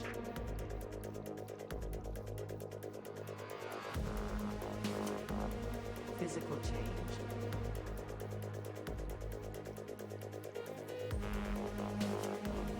Chemical change.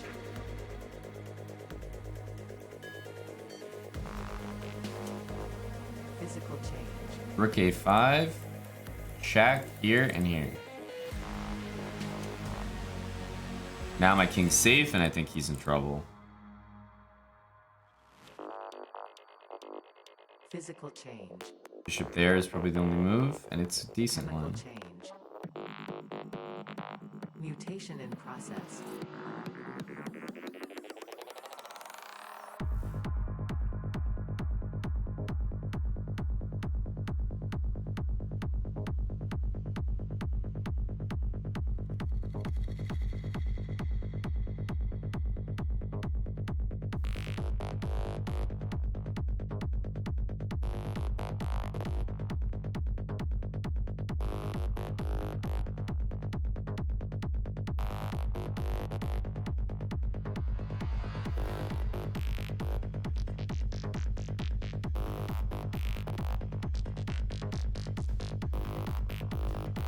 Mutation in process.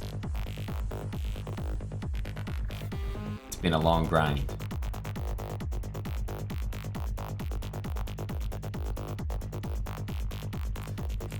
Rook b8 c5. I mean c5, d5 does not look like the way to go.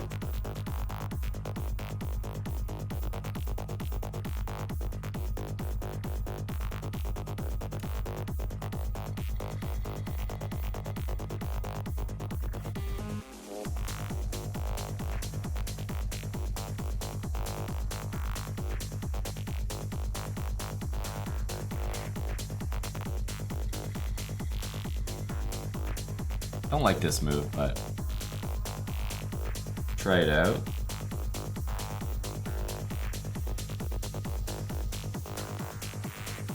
Mutation in process. Takes bishop f4. He takes knight there. Maybe bishop g5.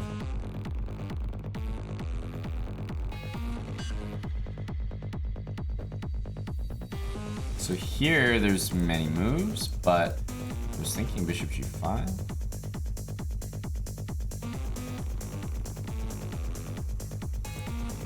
Now takes... Rook takes, there's knight there. He does get this move, but the whole thing gets messy.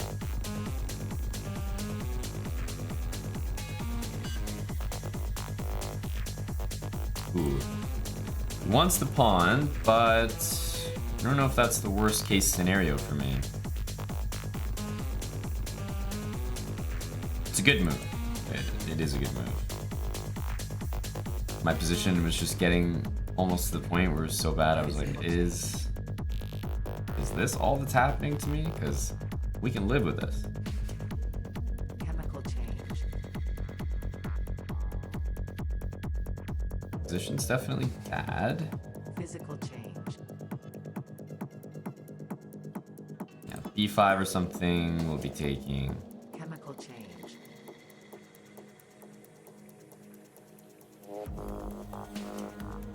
Physical change.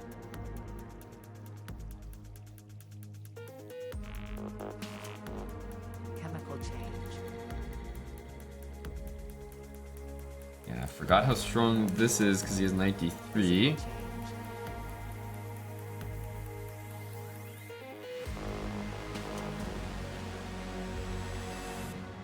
Nothing. Start with this. As change. Bishop takes, we'll take there. Physical change. Yeah, we're kind of getting outplayed this game a little bit. I'm gonna have to get lucky because this knight is... Oh my god, that looks brutal. Now.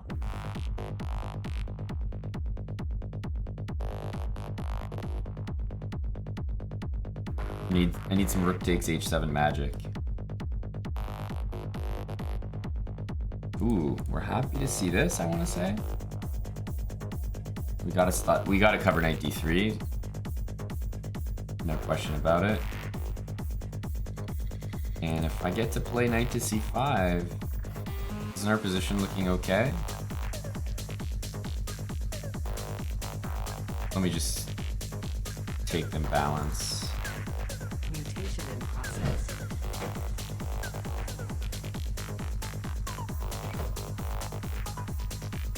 That's strong. That's very strong. Shoot.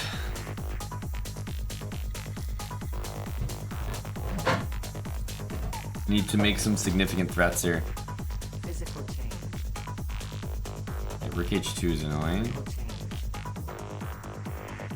Mutation in process.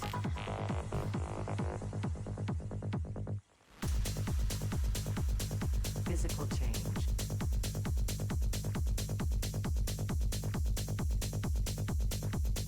Chemical change.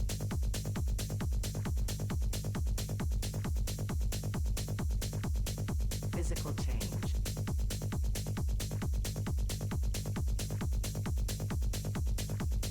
Chemical change.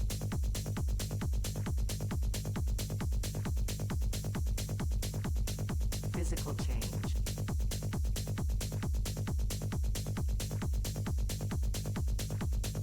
Chemical change.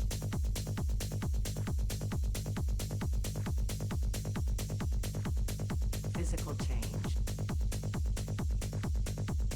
Yeah. Chemical change.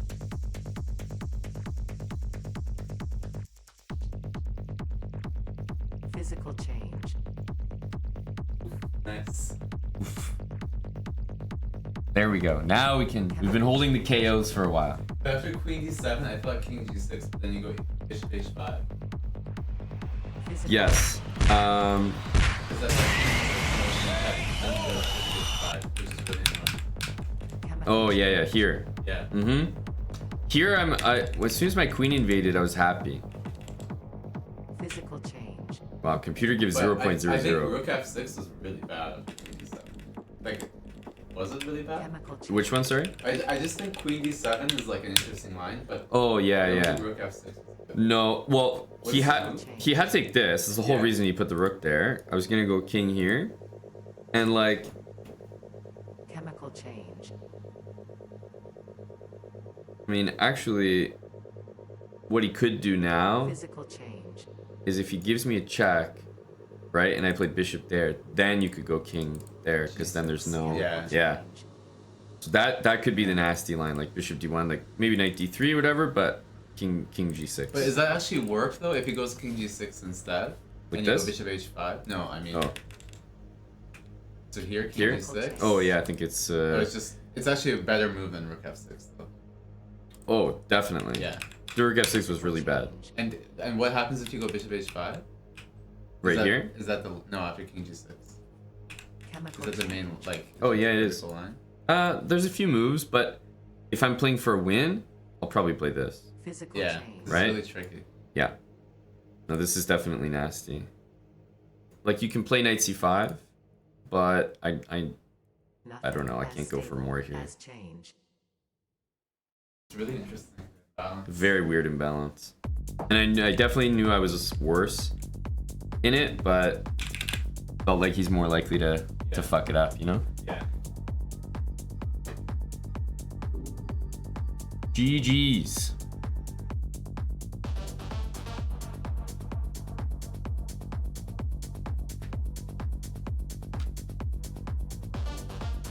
Well, that only took, hours and hours and hours. 2,800 on kick. Has to be a kick diff. Real T money, I wouldn't be able to push for 2,700 if I didn't make 2,800 first. You know what I mean, buddy? You got to appreciate the work I'm putting in on a daily basis. For us to be able to push for 2,700, you need to reach higher than that first.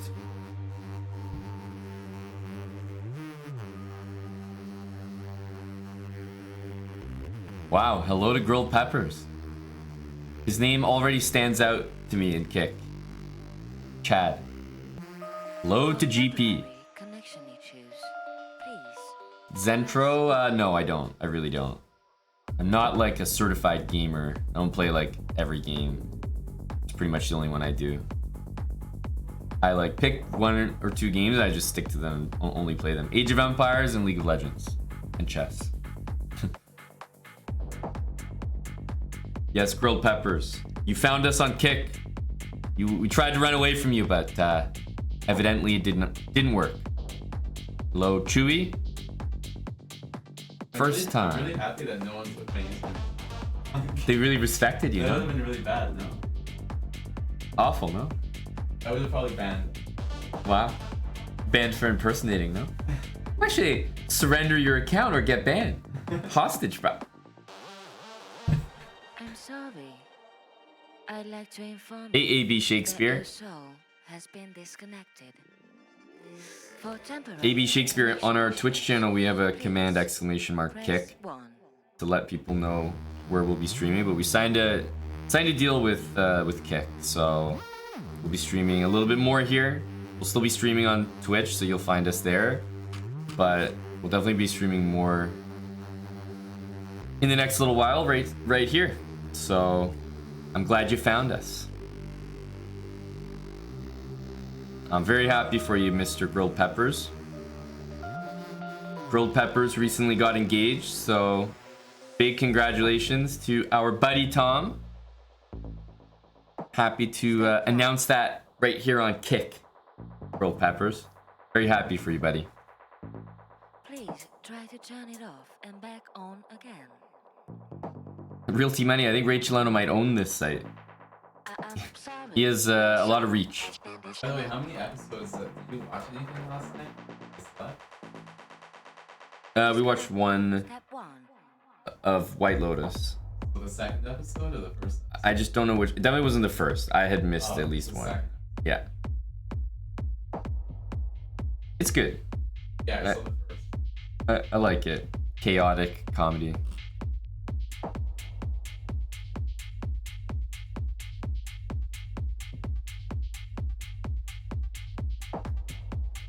Hello to Ralph.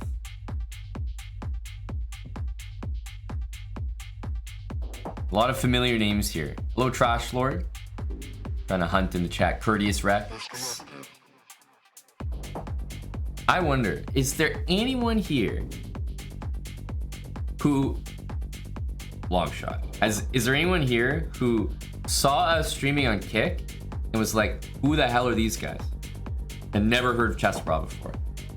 And found us because I'm over here streaming on Kick. Now that would be something. That would be something.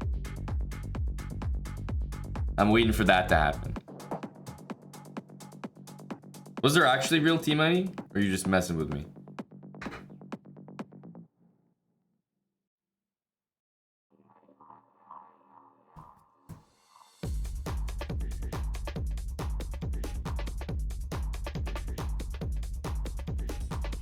Dominating the chess category. Well, only when your buddy Big Kiki isn't online. When Hikaru logs on, we have to take advantage, guys. We switched strategically to Kick while Hickey had to play a few Norway chess games, you know. We wanted to make sure we could dominate here. So that when people look for chess on Kick, they find only one answer, only one place to go.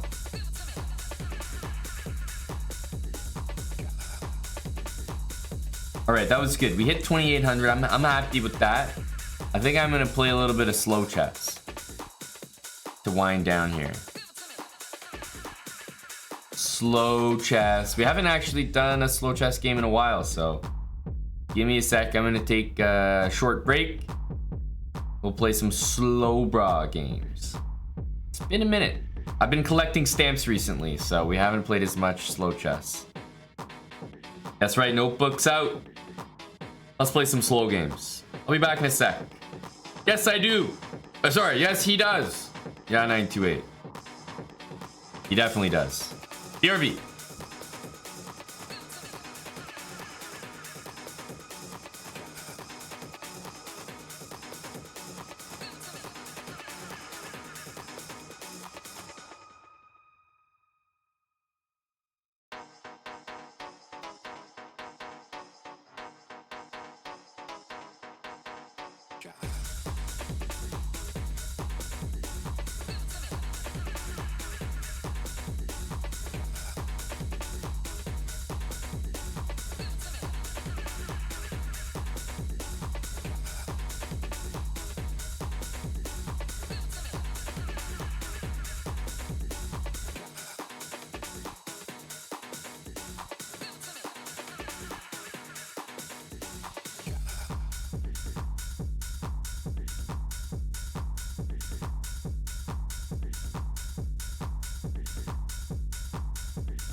Okay.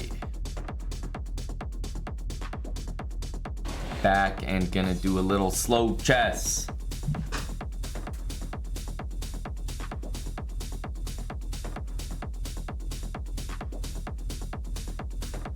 Let's change the title.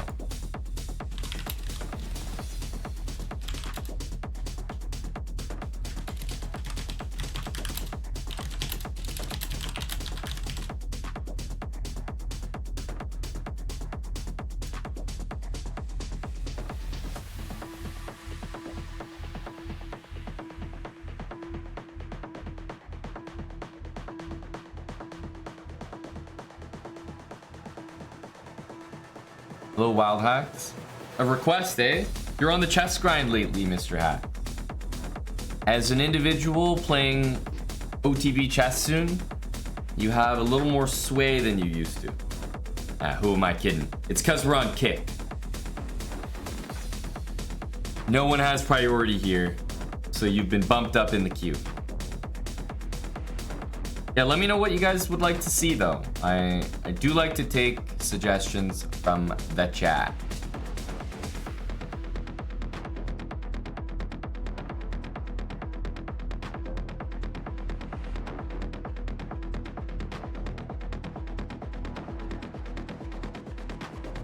A stiff Caro, that's right. All right, let's jump in. It's 15 minutes, 10-second increment. That's what we're doing.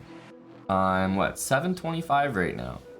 I hope to explain things in a way that helps you guys out a little bit. Let's first of all see what color we get.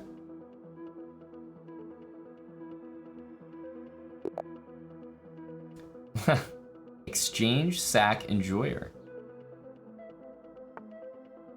All right, D4. What should we play? Give me some ideas. These are rated games, yes. I'm on a different account. I do have a much lower rating. All right, I'm gonna play knight f6. We'll see what gets played next. But the point of it is, I hope with the longer games, I'm able to explain things, cover all my thoughts, and hopefully give you guys an idea how to play a variety of different openings. And you'll get to see them against players your rating, lower than your rating, higher than your rating. All right, I'll play e6. This might turn into an IMSO, which is a great opening, but as I was about to say, knight f3 tends to be a little bit more common.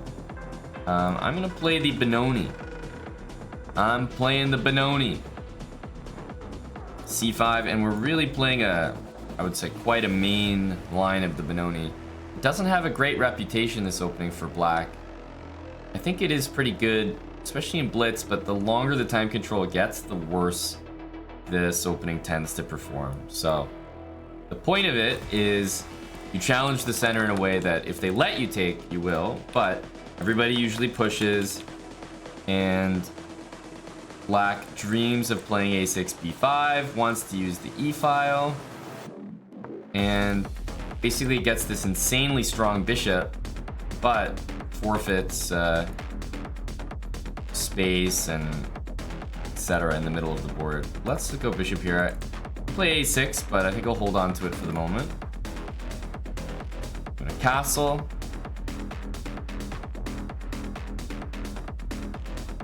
Thank you, Johnny Biscuits.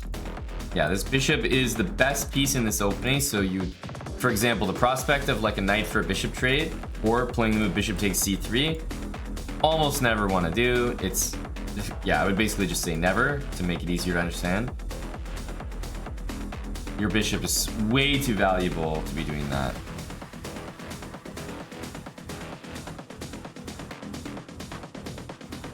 So yeah, we've fianchettoed our bishop. We're definitely gonna castle. It's important to understand where to put these pieces. If white does not play h3, then sometimes you can go bishop g4, but usually you'll find that this bishop is kind of a pain for you to develop and deal with this bishop, because you can't move it here. If they play h3, you wouldn't be able to move it there, and bishop d7 is exactly where you want to put your knight. Sometimes you can go knight a6, c7, but for the most part, always want to put your knight on d7. And already my opponent has gone knight f3, knight d2, which tells me I think they know a thing or two about this opening. Color me impressed already.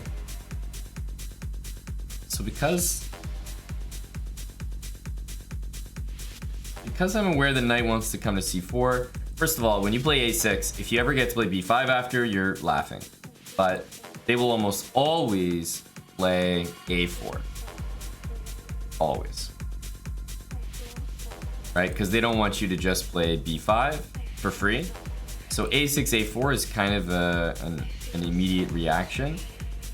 And so black spends a lot of time trying to push the b pawn forward.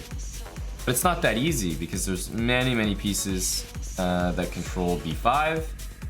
So you have some work to do there. So here I am thinking, how do we want to get developed? Rook e8 is almost always where you want the rook. This knight almost always on d7. a6, going for b5. But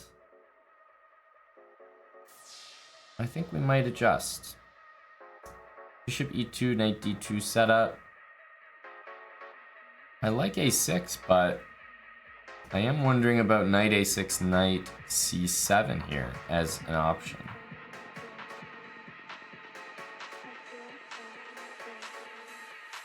Type of thing. Kind of depends how we want to play.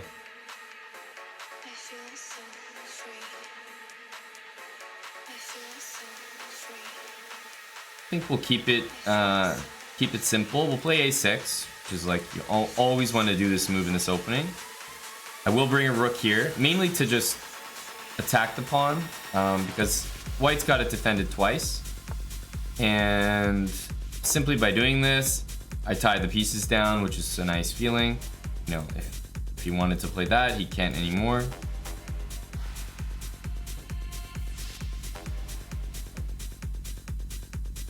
Yeah, a4, b6 is very slow, right? b6, it's like, how do I threaten b5? Bishop d7, it never does it, right?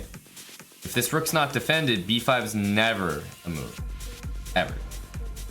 So the only way to threaten b5 is like knight d7, rook b8, getting closer. But keep in mind, it's not just, you know, roses and butterflies for white. He can't really develop this bishop without moving the knight, and right now the knight is stuck guarding the e-pawn. And rule of thumb, sometimes you can do it, but rule of thumb, you never want this bishop on b7. It doesn't fare well there.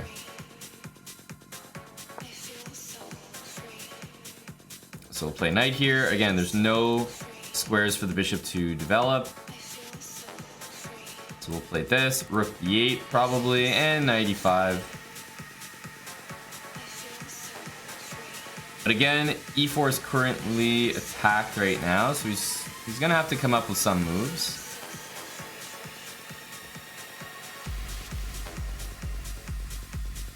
It's a good feeling normally, yeah, to play bishop out and trade it for something. But that doesn't solve all your problems. It's just that, yeah, when you're left with this bishop, it usually stays on c8 for potentially a large part of the game.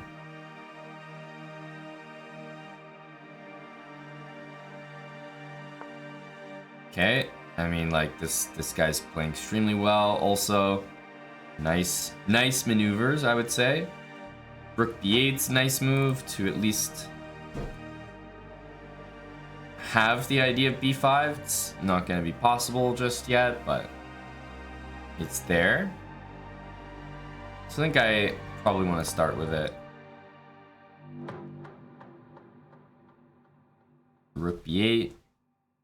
Again, I can't play b5, but I'm close to being able to play it. And what would be actually kind of useful for me is potentially trading a pair of knights. So like, even knight there, knight e5 takes. Even though I lose time here, just having the extra space is nice. If this knight's gone, then, you know, I have another knight that can reroute. And this bishop will always be one of the most powerful pieces on the board.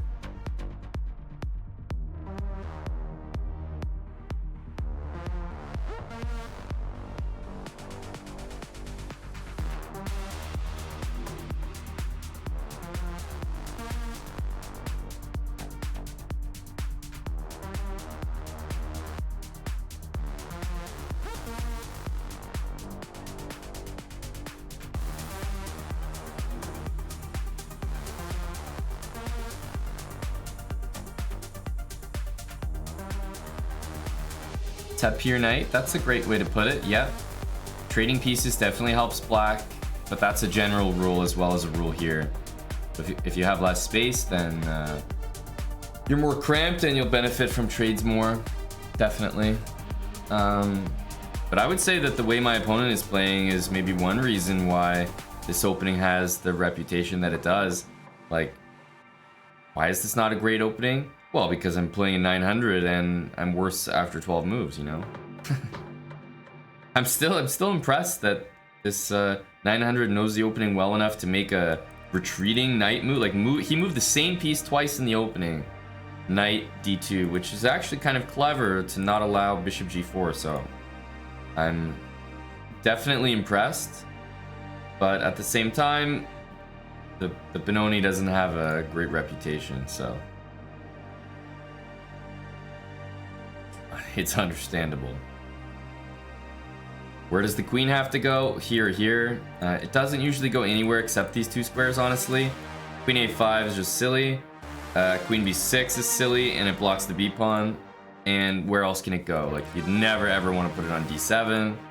So it'll either stay here or develop to these squares. And the main reason we want to move it is to support our d6 pawn.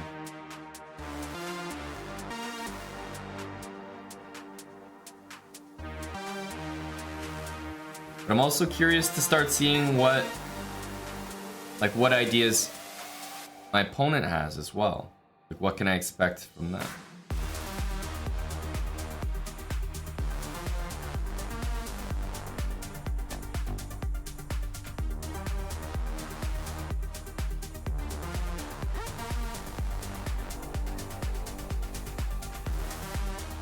He is having to think. It's good to see. I like to see people spending their time, especially at this rating.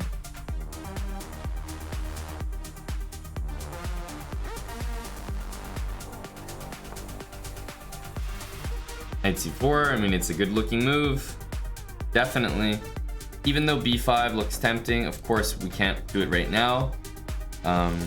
So we do need to defend. It's either those queen moves or knight e5. Those are the only things to consider, I think. Rather advanced, but if knight e5, knight a3, surprisingly, is an okay move.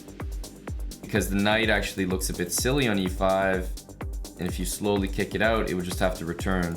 And that's how you avoid trading pieces. So, crazy as it looks, knight a3 stops b5, and adheres to the rule that you don't really want to trade pieces with black. Which is kind of weird. Same thing with knight b6. If I go knight b6, I imagine knight a3 is probably a great move. Knight b6 kind of blocks my b pawn, and the b6 knight is just about to get hit by the a pawn. So it doesn't make a lot of sense either.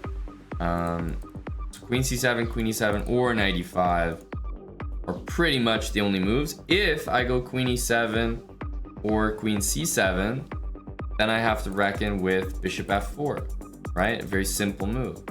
And I don't love bishop f4 because then d6 is hit.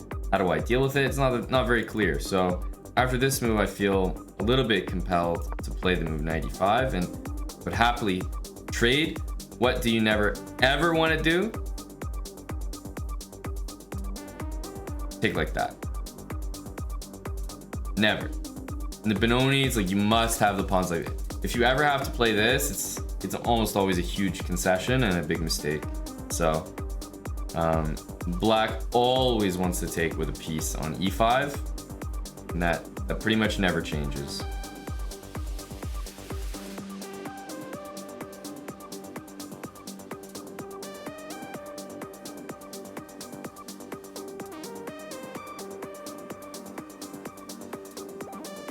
We'll see what he'll do in order to handle this. Let's say bishop to f4, then we could take, maybe even follow up with knight h5, or move our queen and then go knight d7, knight e5. The trade of knights would, I think, be nice for us.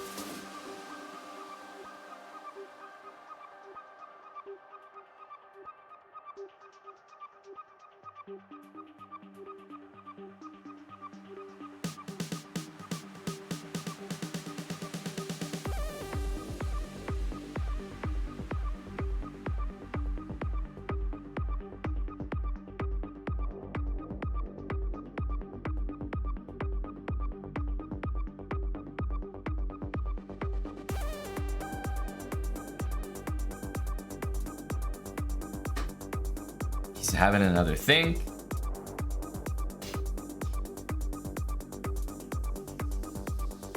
I think this is an elite move, but it's such a weird opening for white because I mean, you think about what he's done: knight f3, knight d2, knight c4, and maybe again, or even this. Like, it's many moves by just one piece. I mean, like, this is the strongest 900 I've ever seen in my life. Like, to play 2 backwards knight moves and put it on the rim and somehow conceptualize that this is like a strong move is like this is extremely advanced. Knight a3. Well, I mean, it stops b5, which is very strong. As I said, I mean, there's no b5, and as I was saying, it does not trade pieces. Not trading pieces is the most annoying thing for black's position. If I play bishop d7, there's a situation where f4 just traps my knight. So, I think knight a3 is good.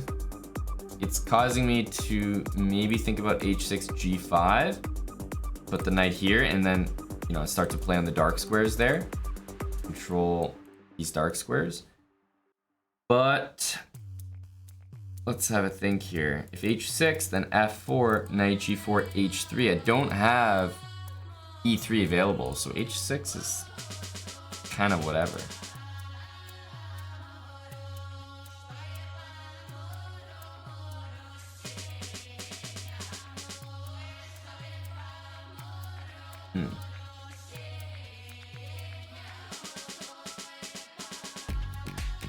By the way, it's not always a bad thing when white plays f4 because, you know, you also get some benefits as well, like the bishop can't go there anymore and the king is a little bit exposed, so it's not all bad. I think I'll just move the queen. We could go queen e7, but I'm thinking more like queen c7.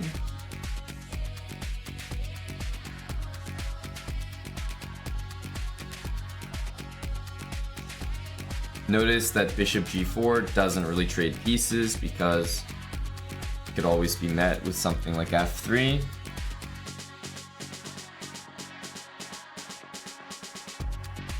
So I'm definitely thinking about this. Maybe h3 would be the next move.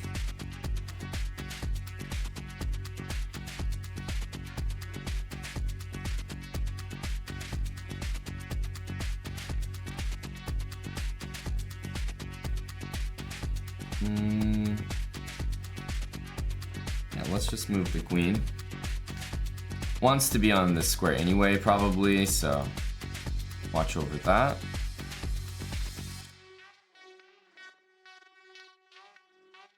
Another thing you probably never want to do as black in the Benko is play a move like knight f8. Knight f8 just never goes to any useful square for you, so I would say it's almost always wrong. If I can move this knight and play f5, that's another idea in this opening that we could make use of, f5, but tough. Tough.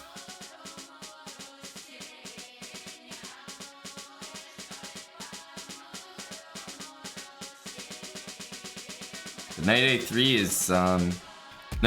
is a monster move. I was already very impressed by the move knight d2 by white. Very impressed. But the move knight a3, that's 2 backwards knight moves and moving the same piece multiple times I mean before moving other pieces is kind of impressive. f3, so yeah, just going very slow here is my opponent.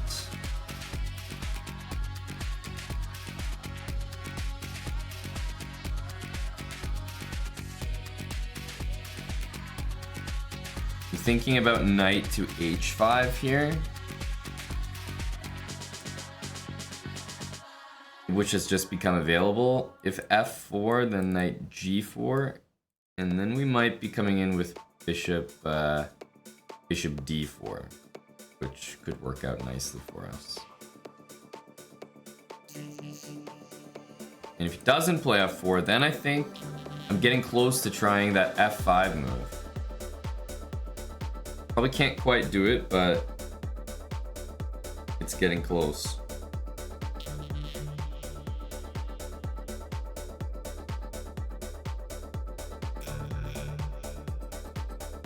One thing about the Benoni, which is almost always true, is that if things get messy or tactical, you're kind of interested in that. Structurally, your position is a little bit worse, but as soon as things get messy, you're kind of interested again.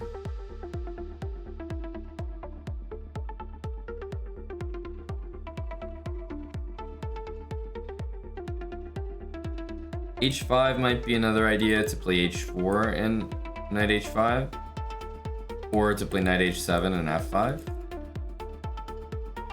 So I'm definitely thinking of that. But h5, h3, knight h7, f4 kind of hurts.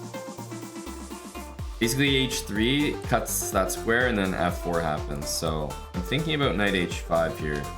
Seems to be the move that I like the most.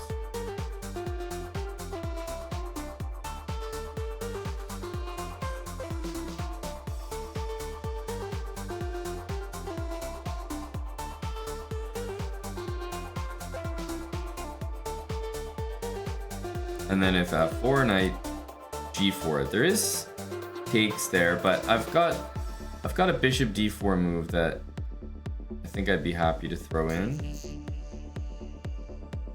Let's try it.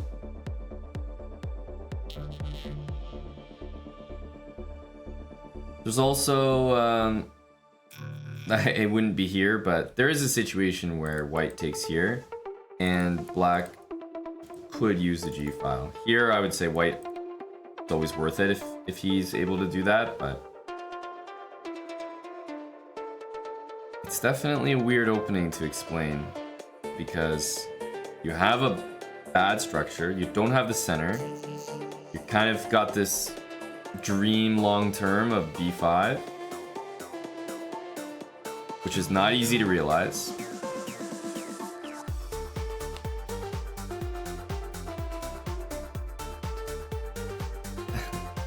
For a kick, that's a pretty, I recognize you. That's a pretty good username. So the problem is that I haven't been playing this move because h3 f4 will trap my knight because I don't have a retreat square.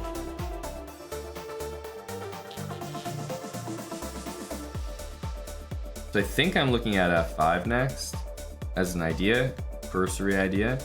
The knight drops to f7 then, very, very nicely actually. The only problem with f5 would be f4. Knight there. I don't see him stopping me from playing bishop d4 because his knights don't have any of the useful squares and his bishop can't go there. So if he takes, then I would give bishop d4 check and then take back. And I'll have the two bishops there. It'll be a very messy position. Could work out.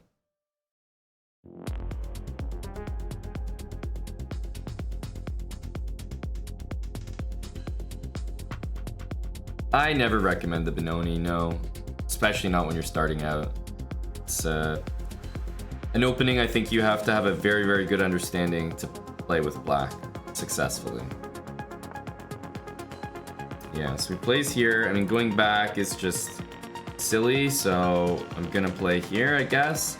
Knight here takes. There is f5. Bishop d4 check, but that starts to get a little bit messy. And our queen maybe pops over, so I think we're interested in it. And again, if h3, bishop d4, king h1, knight g3 is mate, so at least we have a few ideas in the position. Like the one thing I'll say is, while this move is quite annoying, I have no b5, I can't even dream of these moves. It does leave him, you know, if that knight's on f3, there's no bishop d4 that really bothers people, so. Of course, we're ready to take back. But like, again, for my opponent, playing the move f3, and then seeing a move, and then playing the move f4, like my opponent's just making a lot of mature decisions here. moving the knight like 50 billion times in the opening is impressive. So knight c4, interesting. So he's moved the knight back, and I'm getting the feeling after bishop d4. Well, I've been getting this feeling all game, but it's no surprise that I'm getting it now. Bishop d4, king there, knight f2, takes, bishop takes h5, and my bishop's hanging. So it seems like things do work out nicely for him there. What I'm thinking though is I want to get this move in, check, and then I want to slide my queen over to h4. That feels like we're starting to put some actual threats on the board. So I think I'm gonna go for that. I'm gonna start by getting this check in though. I think here, bishop takes, and then I imagine like bishop e3 or something is the move. And it does kind of hold together there, but I think it's quite messy. And like I said, messy is usually good. I think my opponent will be able to maybe sacrifice something and make it work, but obviously now we look at the position and it's like, oh, I wish I played queen e7, not queen c7, of course, but the game wouldn't work out.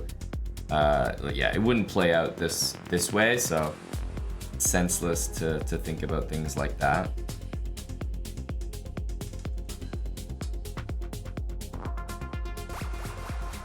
So check. He's taking a very long time to make a pretty much forced move. But something tells me he's a guy that takes a long time for every single move.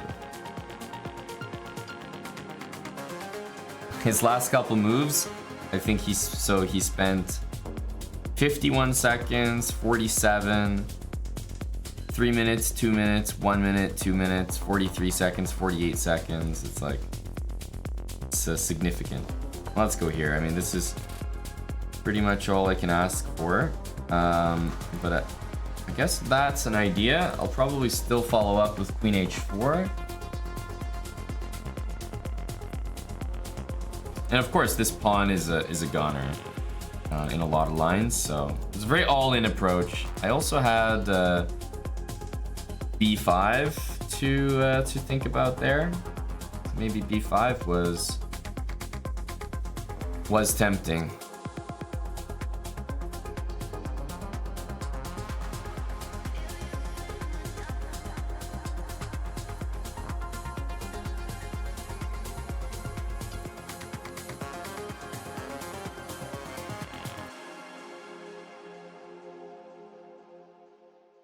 So yeah, moves like knight takes h2, queen h4, knight g3, it's like we want them to work. I don't think it's gonna be that easy.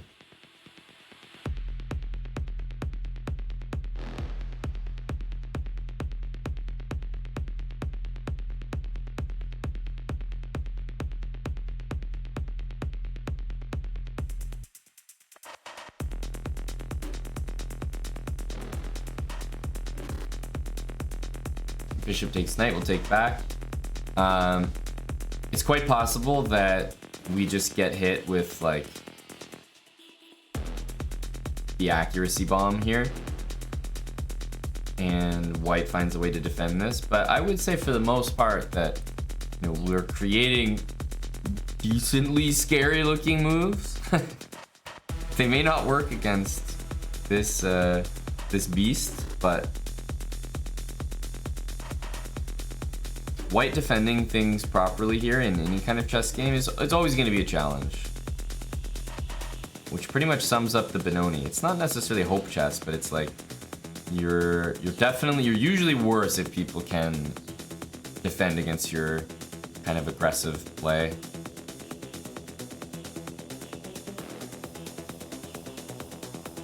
G3 comes to mind to me.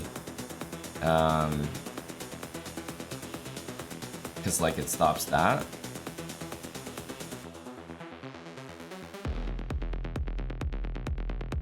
This move also maybe sets us up to try something like f5. What's wrong with knight f2?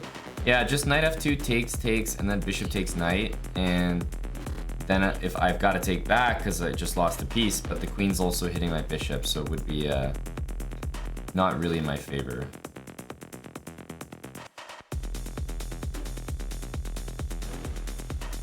Let's not forget, right?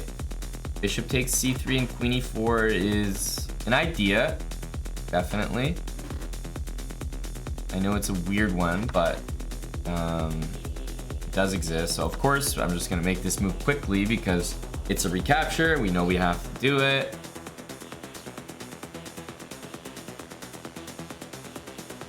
This bishop is still low on squares, but for the moment, you can't go h3. Queen h4, knight g3 is checkmate, but as you can imagine, I don't think we're just gonna waltz in here and deliver mate so easily.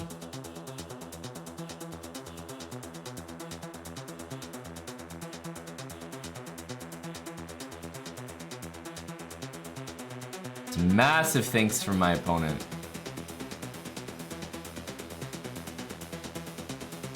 I wonder what he's going to play defensively here, because now I'm pretty close to taking and then just taking on e4. Yeah, I'll lose d6, but we've won the e pawn, we lose the d pawn, and pieces have been traded, queens are off. Like, position I think is actually improving there. g3. So this is kind of what I was saying, that even though this is a crazy concept, I think bishop takes knight is at least something we can consider here, because our pieces all of a sudden get involved. So it's a good sign for us. I would say so far this is like ideal Benoni, because yeah, things are all over the place, but we have a safe square for our bishop. Both bishops are kind of in good spots.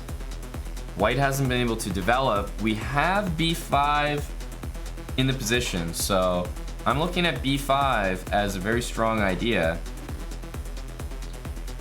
And maybe when this knight moves, to take and go there. The only thing is knight d2 stops that. Now the other thing is bishop f3 is like almost a mate, in case we're ever able to make that work, so just something to keep in mind and good to notice. On that note, f5, if it's taken, there might be something like, you know, bishop f3 or queen e1 because of those ideas. So f5 looks like a strong idea. Knight f6 looks like a strong idea. b5 looks like a strong idea, and takes on c3 and takes on e4 looks strong. So I'm really gonna take a moment here because a lot looks good, if I'm being honest.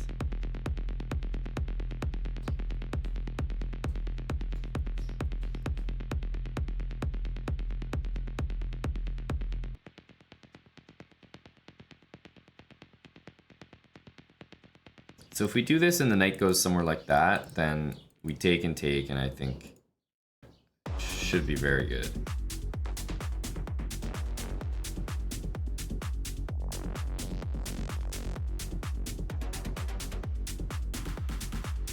So there's this move. I'm not convinced by it. Take here. Queen takes is silly, so pawn takes. Everybody takes, knight takes d6, rook e2. And I mean, I think black is black's doing stuff there. Pretty happy with that. Rook on e2 is so strong.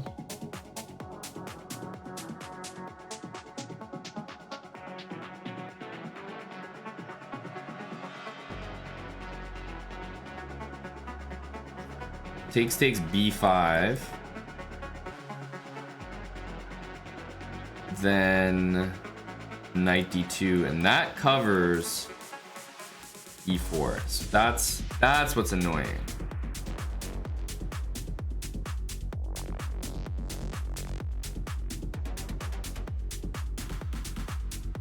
e5 takes knight a5.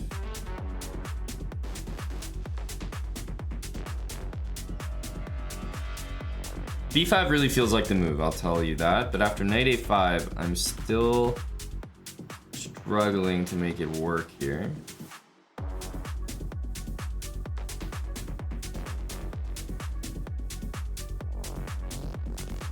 Because after knight a5, if bishop c3, crazy enough, he might be able to throw in knight c6 there.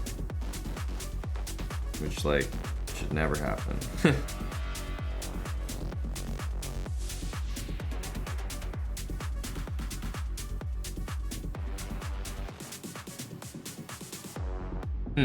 Well, I'm gonna make a decision pretty shortly. But I'm kind of in between ideas. b5 I'd love to play first, but I don't think it works as well as I'd like to. Takes knight a5. Bishop c3 would be fantastic, and it would be winning if this was played. But knight c6 is the killer move in that variation.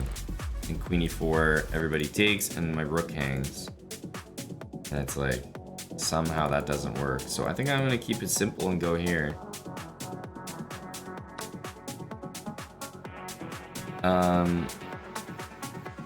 Oh, queen takes is not what I was expecting. Maybe it should be what I was expecting. I mean, I thought pawn takes for sure. So now we're gonna take this check. Only one move here worth playing. And of course we're already just winning a bunch of pawns, but also king g1, bishop h3, rook f2, queen e1 will be checkmate. So I think we go here.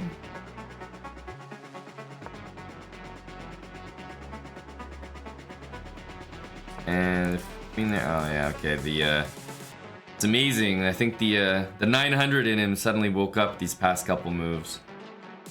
It was probably like 20, almost 20, I would say quality moves from him. And then he just, you know, imploded and played some absolutely insane moves from my perspective. So what happened in this game? Let's look. It was tough to keep up with him. I mean, he just played really well. But yeah, Benoni, not the best reputation. But as you can see, everything is book, right? And for it to be like all book, and then the eval is like almost +1, right? It's close to +1. That's just the Benoni for you. That's just how it works.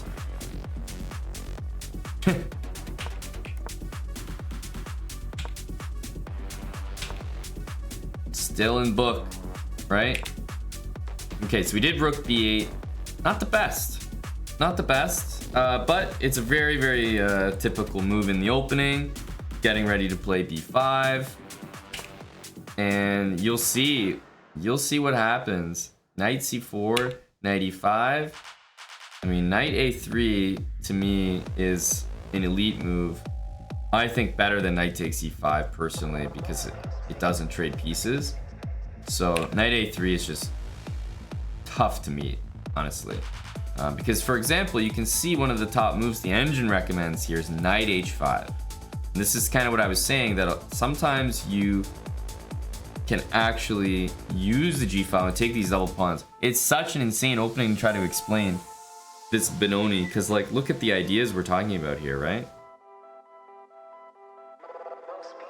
Knight h5, like, yeah, tough to explain. We went queen c7. I was saying h3 f4 seemed normal. White played f3, which I didn't love from him.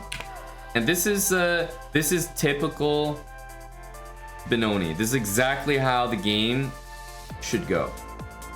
So knight h5 I think is a great move objectively, because f4 gets into frisky territory, and this is where the Benoni shines. Counterplay, overextending, white plays this, and all of a sudden e4 is weak, bishop's coming in. And yeah, white can play g4, the top engine move, but that's also like a very weakening move too. And yes, I'll take a step back and we'll continue. So as you can see here, there's only one move that really makes things work, which is f5. But like playing f3, f4, and f5 is not the way that you play this opening, like plain and simple. So this is already, I think, quite a big success for the opening. So check, king h1, queen e7. I was thinking g3 here, but my opponent decided to take first, which I think didn't help matters. Takes, and now we were dominating because we have e4 hanging. And g3, I really knew here that there were better moves available than what we did, but I thought we'd played simple. I saw a small advantage there. One thing though that I'm curious is what the engine thought of this, because I was a little concerned by this.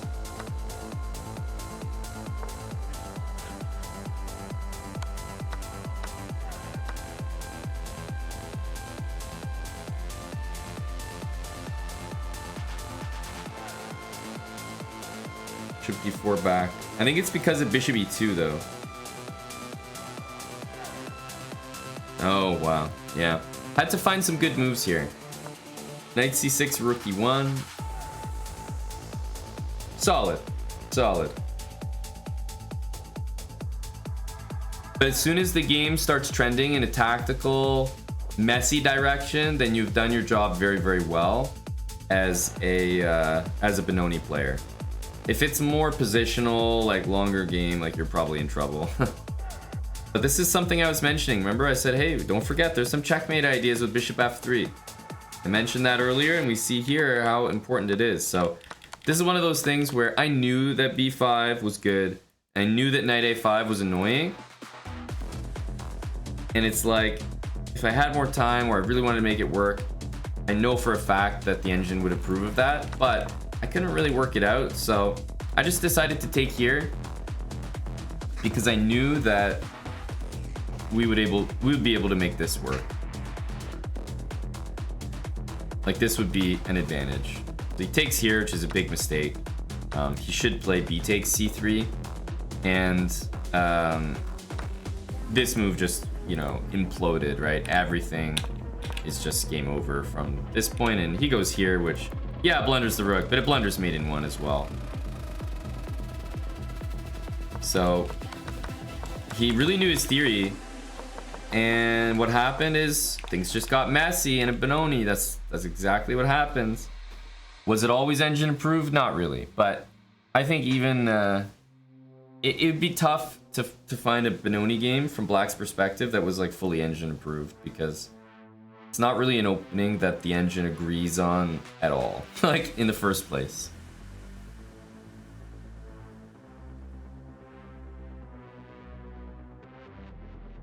It's kind of like the King's Indian, you know? King's Indian defense for Black.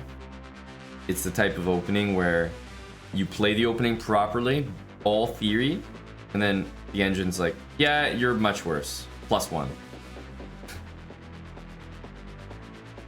It's like, oops. But anyway, this was a very tense game, and you can hopefully you guys can see the difference. Why I don't recommend this opening to like beginners, that's for sure. You know, you can see the difference. Me playing 900 in, you know, other openings versus the Benoni. Immediately, like, I had to fight in order to claim an advantage in this game. Yes, I ended up doing it in like 20 moves. It maybe looked effortless at the end, but it was very close, and he rattled off a bunch of good theory moves.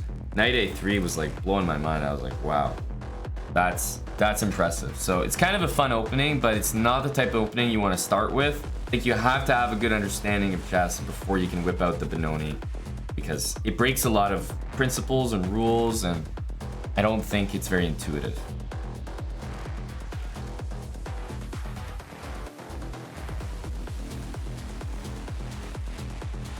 Good game. I mean, that was a super game by my opponent there.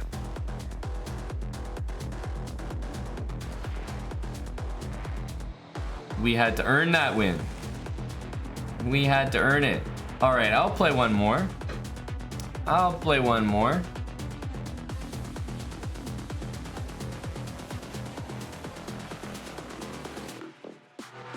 Let's see, first of all, what color we get. And once again, guys, let me know what opening you'd like to see.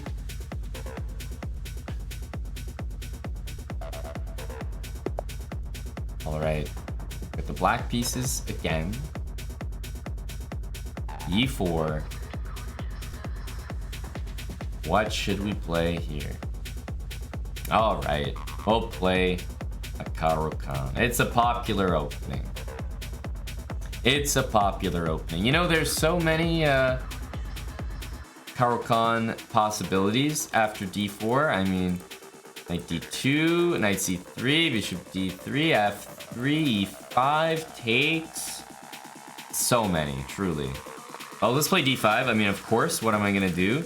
Except the most natural first two moves of the game, c6, d5. It's really up to my opponent what variation we play. Takes, push, or a knight move. Those are the most common. All right, so we see the advanced. Thing about the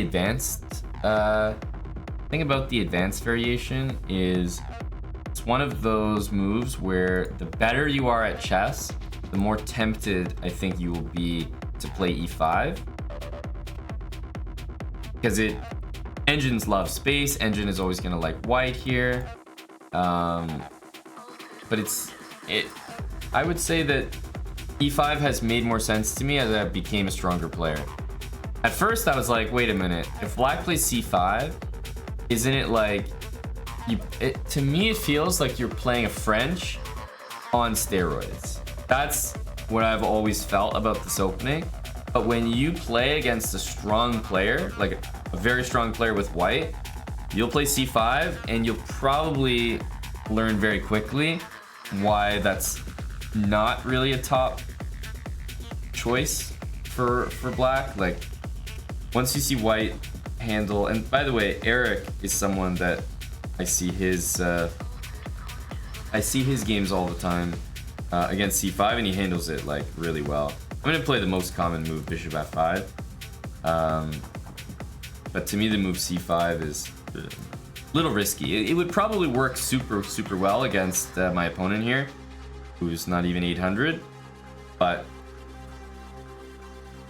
I'll stick to, I mean, very common move, bishop f5.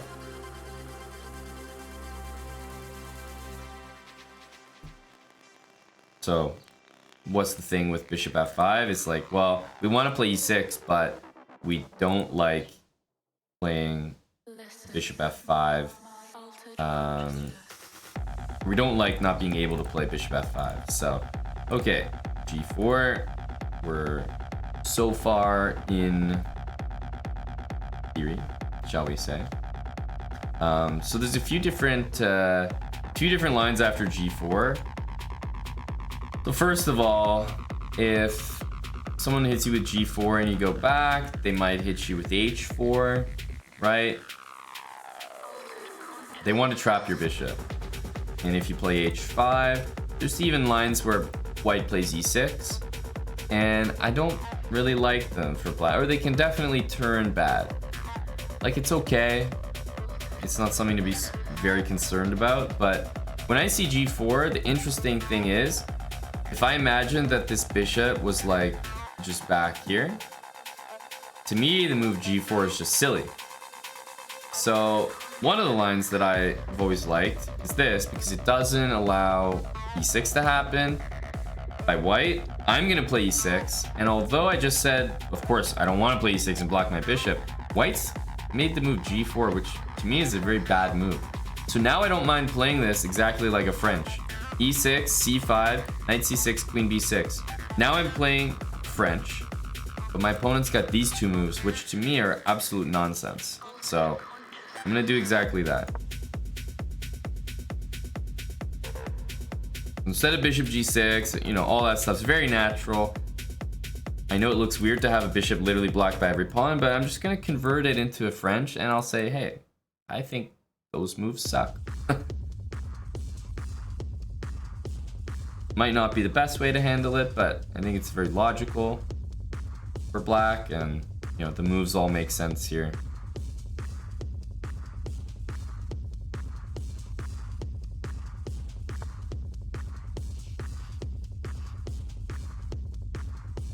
I had a game, Realty Money, earlier in our SlowBrah series where, if you remember, this pawn made it to e6. So it was actually me playing d5, e5, bishop f5, d4, e6, and then white played g4.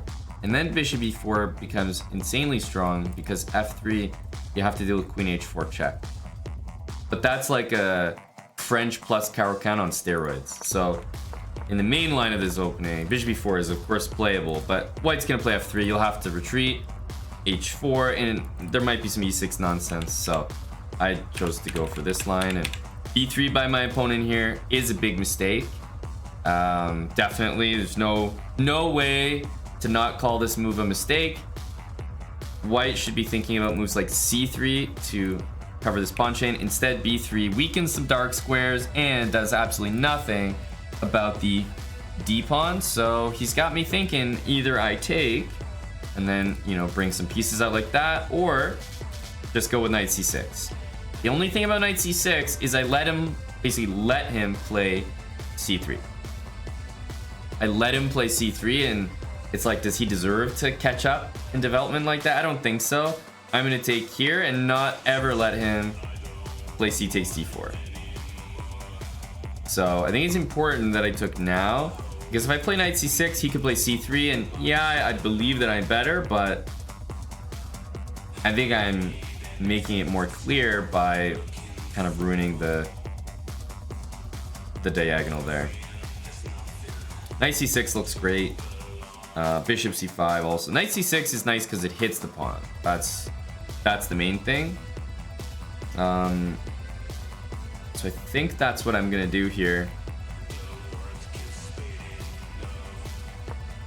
Keep it simple.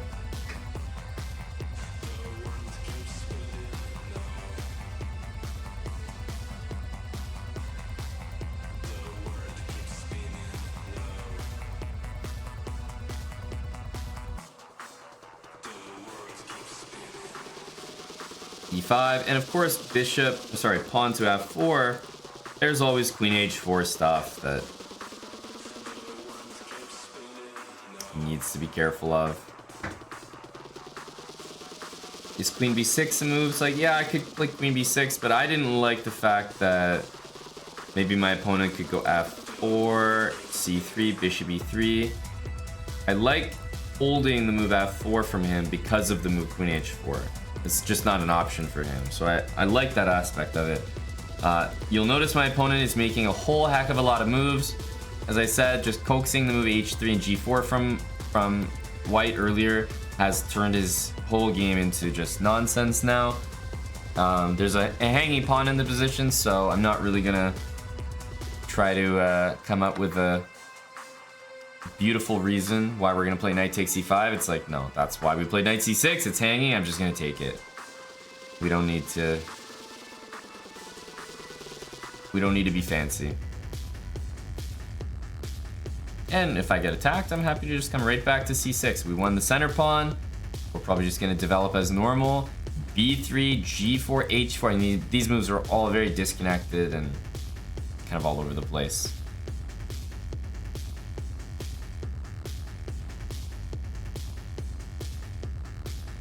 I think if white had taken on c6 here, like here, I think if you played pawn takes, you wouldn't be making a mistake. Like, that's always a good move, but I may have taken with the bishop just because there's a lot of pressure on that diagonal.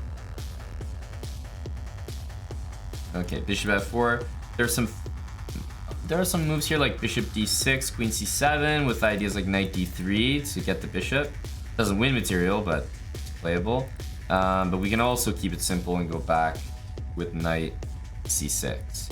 Knight c6, knight b5, there's e5, so we should be okay. There's also knight g6 to hit the bishop and the pawn. Knight g6, bishop g3. Somehow I'm less a fan of that.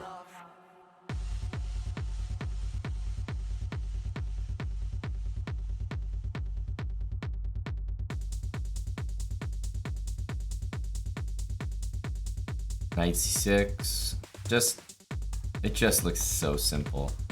It's like no need to be extra fancy. I think knight c6 is really easy. However, bishop d6 develops a piece and defends, so bishop d6 is quite tempting.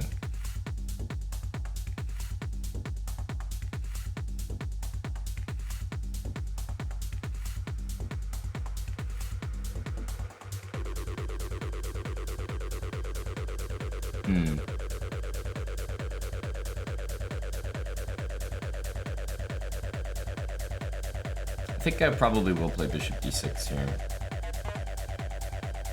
Seems fine. Fine to play. I was a little concerned about knight b5 for a moment, but there's always knight d3 and bishop takes. It's not a tactic, doesn't win anything, but I would say it's kind of a tactic because I get the two bishops, especially the dark squares, and because he's played this, he's really weak.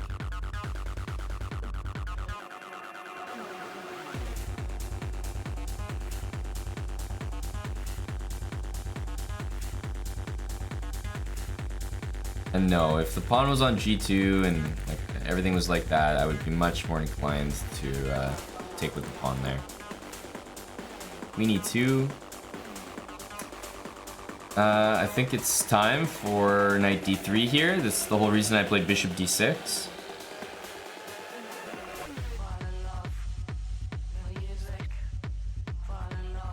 Again, it's not a tactic, but it does get the job done. Dark squares are going to be all mine here. The moves g4 and b3 together have weakened so many valuable dark squares. I know it doesn't seem like much, but I think it's quite relevant here. Of course, I'm also up an entire pawn, and it's a center pawn, so my position is about to be overwhelming.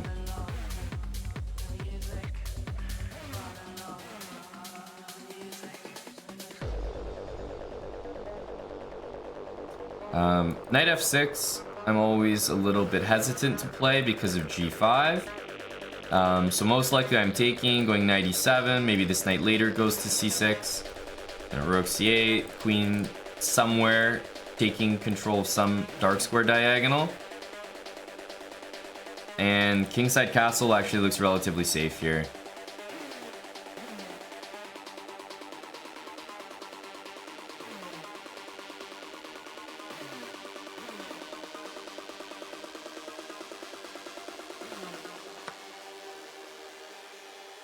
Okay, so we'll take that bishop. Again, not a special tactic in terms of material, but I think it is definitely a favorable trade for me to give up a knight and get the dark square bishop. If white could have one bishop left over, I think he would prefer to give this one up and have it be on the dark squares. He's just got so many dark square weaknesses. So even though I don't like my opponent's position, if I was playing it as best I could, I suppose I would go maybe like that, or perhaps knight c3. Problem is you're never castling here, so I would want to get castled pretty quick.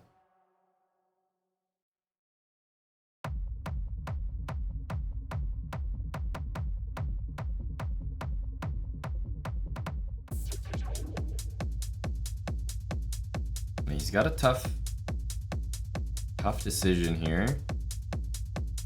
Okay, so he goes queen f3. He's moving the queen again, but I think he wants to use this diagonal for that bishop. We have a few tempting options now.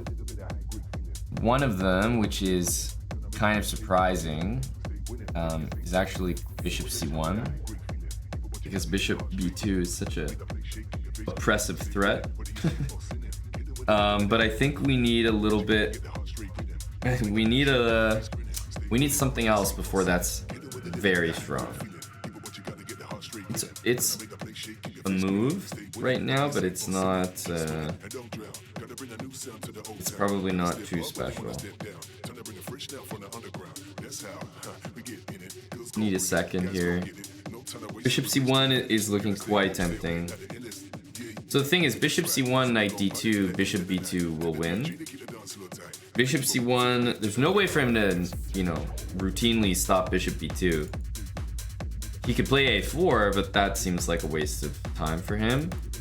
You know, and even though it saves the rook, it doesn't save the knight. So bishop here, knight a3 is covered. Knight c3 is the only move, right? Knight c3 is the only move. But after knight c3, bishop b2 hits the rook. Rook b1, probably only move that makes sense. Then I was thinking of queen f6 there. I don't really know how good that is, or if it makes sense. But if queen takes, there's bishop takes c3 check. If rook takes b2, there's queen takes d4. And then he's got this sort of stupid looking position where he's got a knight on c3 and a rook on b2. And I'm about to play rook c8. And something about that just looks very awkward. And the alternative is to just relax and play something much smarter, like bishop there or queen there, like very, very good moves. And I think it's quite possible that bishop c1 is, by the engine, I think it's a little bit too fancy. A more standard move here, I think would do better.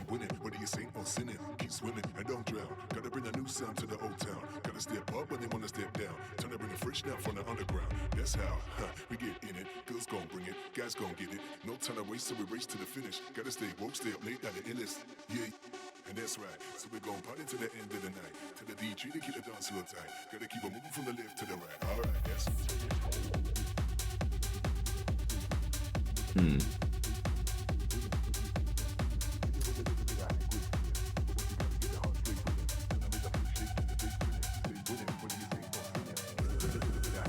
Queen e5, and then there, it's kind of always queen e2. But it could definitely be the case that after queen e2, it doesn't really have any way to develop his pieces, strangely.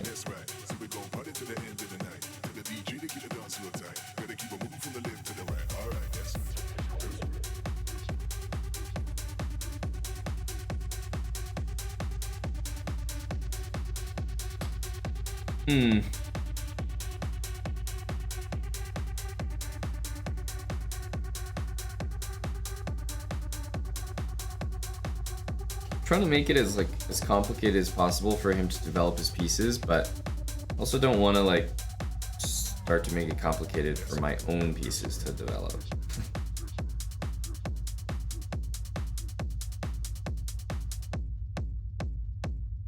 There's something that I will do though, and I think it's queen a5. That's right. That's right. That's right. That's right. c3, bishop c1, queen e2, rook c8. I think this is on the right track. But yeah, I think there are just a number of strong moves here. Let's go with check. This move, maybe bishop here, but rook c8 as well looks quite tempting. Yeah, I'm not so sure about that. This is kind of the move we wanted to see, objectively. So I think rook c8 here is effective. If c3, I was gonna go bishop c1, queen e2, and rook c8. Threatening rook takes, and if he played queen c2, I'd just bring my bishop back, and I feel like he had to go in circles just to get this position.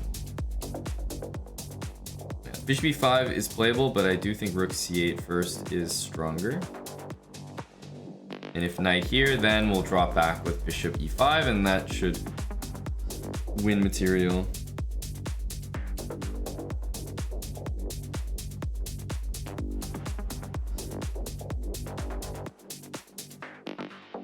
This is all off the back of my bishop's enjoying this square because pawn's on g4. And the only reason that there's all these issues with the position, it's all dark square based, right? It's like this move just killed him as well, and yeah.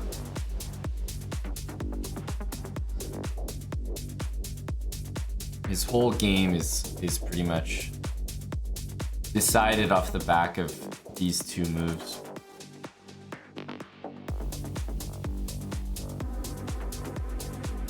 It's not that these two moves on their own lost the game.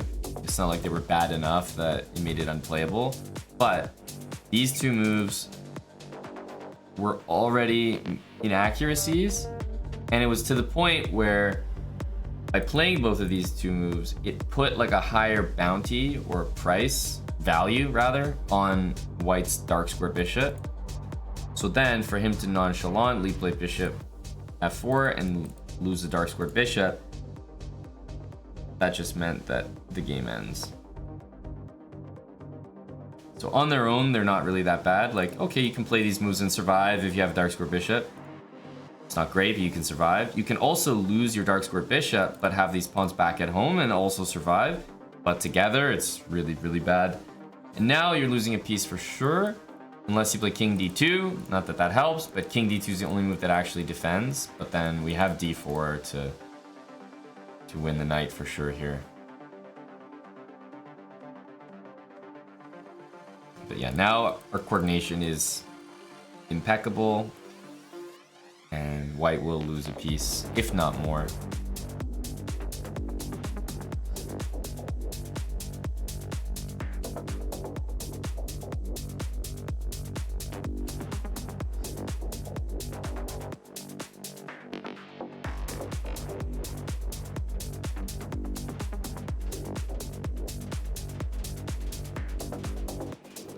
d4 of course doesn't help. And my plan to basically turn this into a French where White has g4 I think worked really well, because lower rated players are notorious for not being able to maintain a center, and we can see here this is about as bad as a French center could go. It's not been maintained with c3. Remember when White had pawns on e5 and d4? I mean, long gone. Good move, objectively. This is the right idea. King d2, because hey, it's the only move that defends.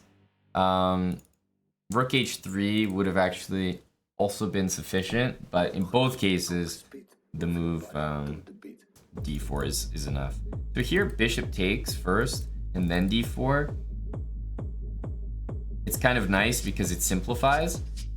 But I think after d4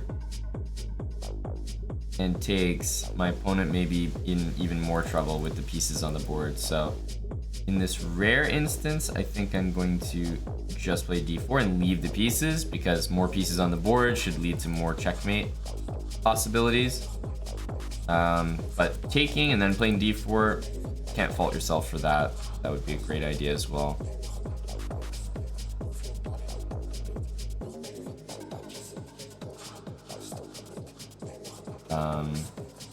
It's possible, by the way, that knight f6 there, in order to play knight e4 check, was also like a top tier move. So I just wasn't really looking for anything better than this, because if I see a position that, if I see a position that's completely winning, I'm not gonna think twice. Like, I know it's just done, so I'm not gonna bother. So here walks in the bishop c6, which is he's not gonna like. I can start by taking this knight with check though. I think we want to do that. But yeah, bishop c6. Then the bishop's defended by the queen, which I'm not sure that he's noticing right now. So I'll just take with check, and my next move, bishop c6, will win even more material, which should be decisive. There's also knight f6, which is a great next move too. If he takes any steps forward, he's probably gonna lose, he's gonna lose more than just that rook. I think he might lose a queen or potentially get mated. king here, queen a3, the king slides back that way, so I'm not sure we'll be so keen on putting the queen there, but bishop c6 is strong. And knight c6 even just gains time. But yeah, bishop c6 is the next move.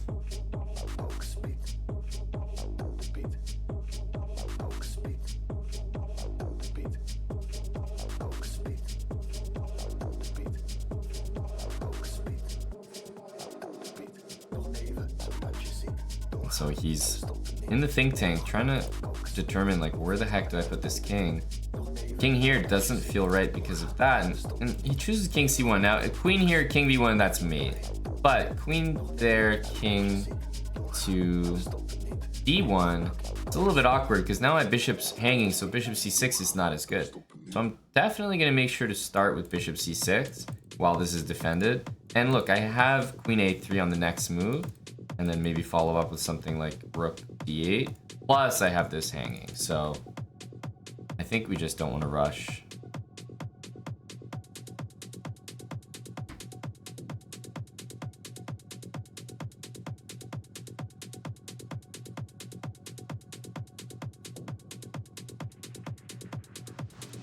Yeah, queen a3, rook d8, and a hanging rook in the corner.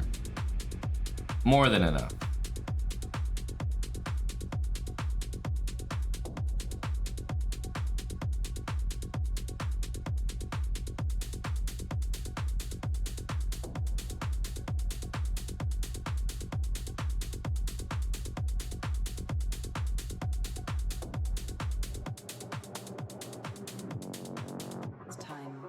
I like the move. I like the move a lot. Queen c4.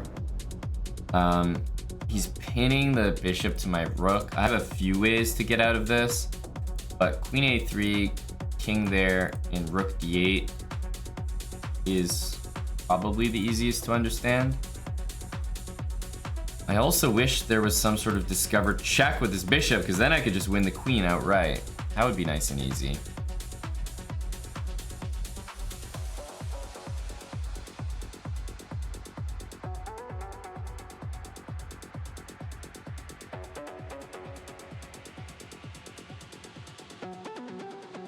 It's not so clear. Check. I think check runs into things after this, because although I can win that, there's queen b5 winning my dark square bishop. So I think the best is actually check here, check back on d6, and although queen d3 can be played, then the rook will truly be hanging there. So I'm definitely going to start like this. This move is not playable. King has to go here, and I'll slide back here because king e1 gets mated, queen d2, king b1 gets mated, queen b2, so, and king c1 after this. I think queen d2 check is, well, Jesus, almost mate, not quite, I guess. But yeah, the nice thing about queen d6 is that I can play b5 and the queen has to leave this, so I'll always be able to win this rook, basically.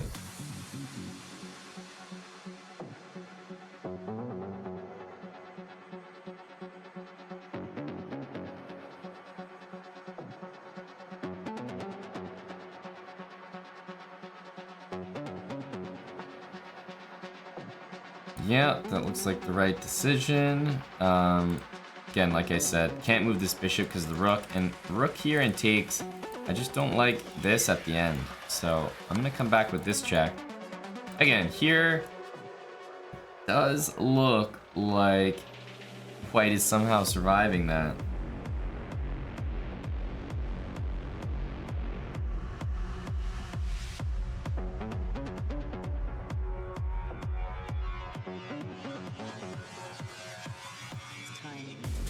King there, rook d8's another, I think, really nice option because it threatens queen a3 for mate and queen d1 for mate. So I think it would actually just win on the spot. He's chosen, I think, the best move. However, he's in such a tough spot that the best move for him is completely losing. So we'll happily trade queens. We're up already one piece, and I think it's quite possible that we win both rooks here. Because we have c2.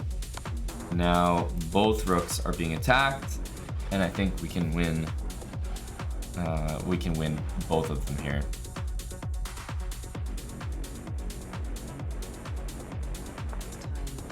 Yeah, objectively, I think a very good move. Definitely. I'm not sure that it works for him though, because he's still going to be like the rook on a1 is kind of still trapped as well. If I go here to take that, the problem is he plays d4. So d4 is the move that's happening next, which is why in this situation I think we're going to start by taking this rook. If we take there, I don't know. Not really a fan of d4. The reason I'm taking this one first, even though it looks like that was the rook that was trapped, is because, I mean, this rook moves somewhere, and then I think we move this this bishop, and we always, like, as long as we defend this, we'll always have threats of like bishop b2, so I think he'll be really paralyzed. His best move is definitely rook h3, not rook h2, unfortunately. Now I'll move the bishop and defend the pawn. I think bishop here. And this comes with a game-winning threat of, that's kind of forced mate actually. Bishop b2 and c1 equals queen.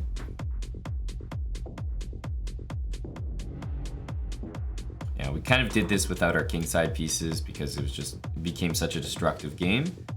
But as I've been saying, like, it's just all off the back of these two moves and then losing the dark squares. Losing the dark square bishop and then making the dark squares weak with those two pawn moves was enough to honestly lose the game just off the back of those two decisions.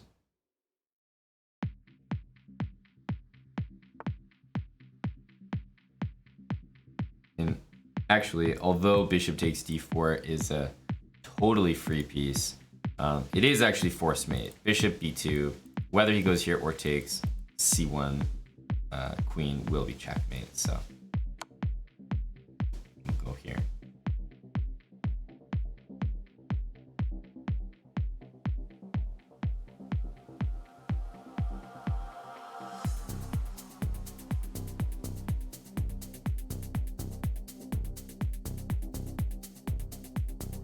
And yeah, no matter which option white chooses, c1 queen will be mate.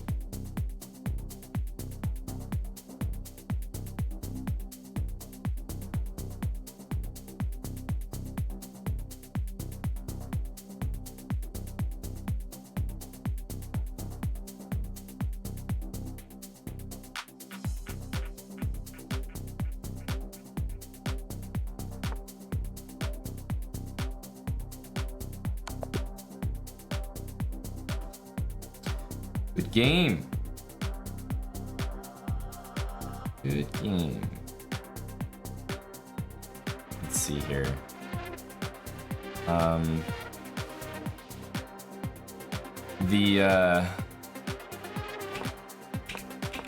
So first of all, the Caro-Kann,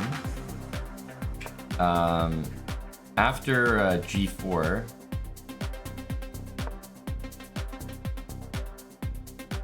right, there's a lot of moves, as I said. If you ask me, the situation after bishop g6 is, it's at least complicated enough after e6 that I don't like it. I can say, white, sincerely, that for me, this is not a position. As you can see, the engine likes it enough for this to be very scary. This is not something that I want to be caught playing. It's just not for me. If white can play a move like this, which completely disrupts the development here for black, and it's engine approved to the point where it's not worse for white, I don't want any part of it. That's just the facts. Bishop e4 can be played, but after bishop e4, you have to put up the exact same line. f3, bishop g6, and e6 once again. Now, it is maybe a little bit better getting the f3 move in. There's no knight f3, but I'll just maintain my opinion. I don't want anything to do with these lines. This is, I just find the lines so annoying. However, if you are gonna play this bishop g6 stuff, I would slot the bishop into e4 and then go back. It's a much better version because now white doesn't have knight f3, so slightly preferable in my opinion. However, the third best move, but absolutely a main move, is bishop d7, because now white kind of has this random g-pawn there, and it's like, well, if black's not going this way, then there's no point of the g-pawn being there. It's just kind of there. And it definitely takes and you can see already a blunder, mistake by white. And we're just treating this like a French. Just treating it like a French. h4 is a mistake, we're taking here. Bishop d6 coming in, and we take control of the dark squares, and things are already uncomfortable, I would say. So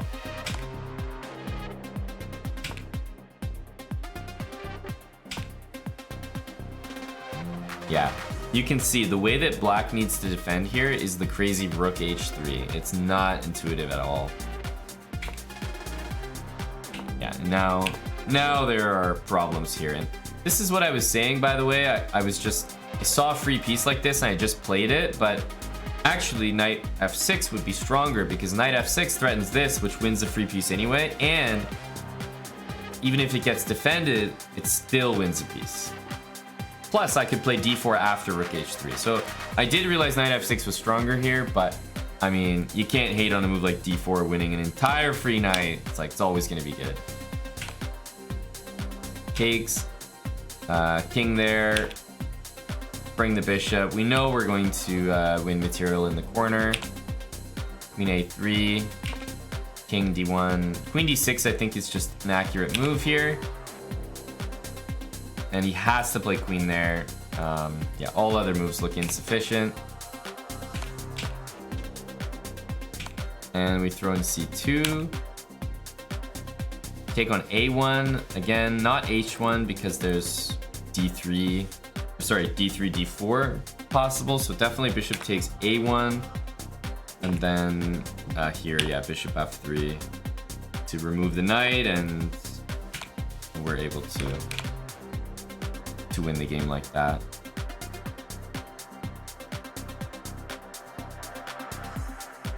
It said we had a brilliancy. I wonder which move it liked. Yeah. So the thing with knight d3 is, like, I got a brilliancy for literally trading pieces, right? Knight d3. Hey, it's a good move. It's a very good move to win the dark square bishop. This is why I was saying it, like, it felt like a tactic, but not really a tactic. I didn't win any material, but it's an insanely good move because we get the dark squares. And white's decisions, plus losing dark square bishop, all added up, and that's why he lost the game. GG. Etienne, unfortunately, it's not mate with promoting to a bishop at the end. Otherwise, yes, that would have been a great idea. So anyway, I figure there's probably some people in the chat around this rating, or maybe even below it, or even if you're just above it. Like, even if you're way above it, I still think some of the thought process can be helpful. But I think I'll wrap up there for the slow chess and for my first kick stream. We got some hours in. I hope to see you guys here much more often. I certainly enjoyed myself. We got a kick KO with the undefeated today earlier. But thanks for tuning in, guys.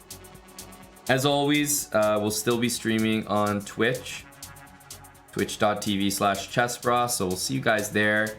But we will be streaming a lot more on Kick. So make sure you're following us here on Kick. This is where the stream will be quite active. but we'll still be streaming on Twitch. So if you have a Prime sub, Twitch is a great place to use it. But if you're subbing here or gifting subs, this is a much better place for us. And the support goes way further for obvious reasons that most of you know about. But the sub split and the share is much more generous here at Kick. So it's definitely really worth it for us to do something like this. And those of you supporting us, even being here watching the stream right now, trust me, it means a lot. So thank you guys. We'll see you for some more Kick streams later this week. But it's official. We've definitely started our transition to Kick. So we'll see you guys here a lot more. Thank you for watching, guys. Goodbye and good night. Hope everyone has a good rest of the evening. I will be streaming on Friday for sure. Tomorrow I have a few YouTube ideas, which I'm pretty excited to get to work on. So not sure I will be streaming tomorrow, but someone else might. But I'll be back on Friday for sure. All right. I'll see you guys then. Have a good one, everyone. Good night. And thanks for supporting our Kick endeavor. Bye for now.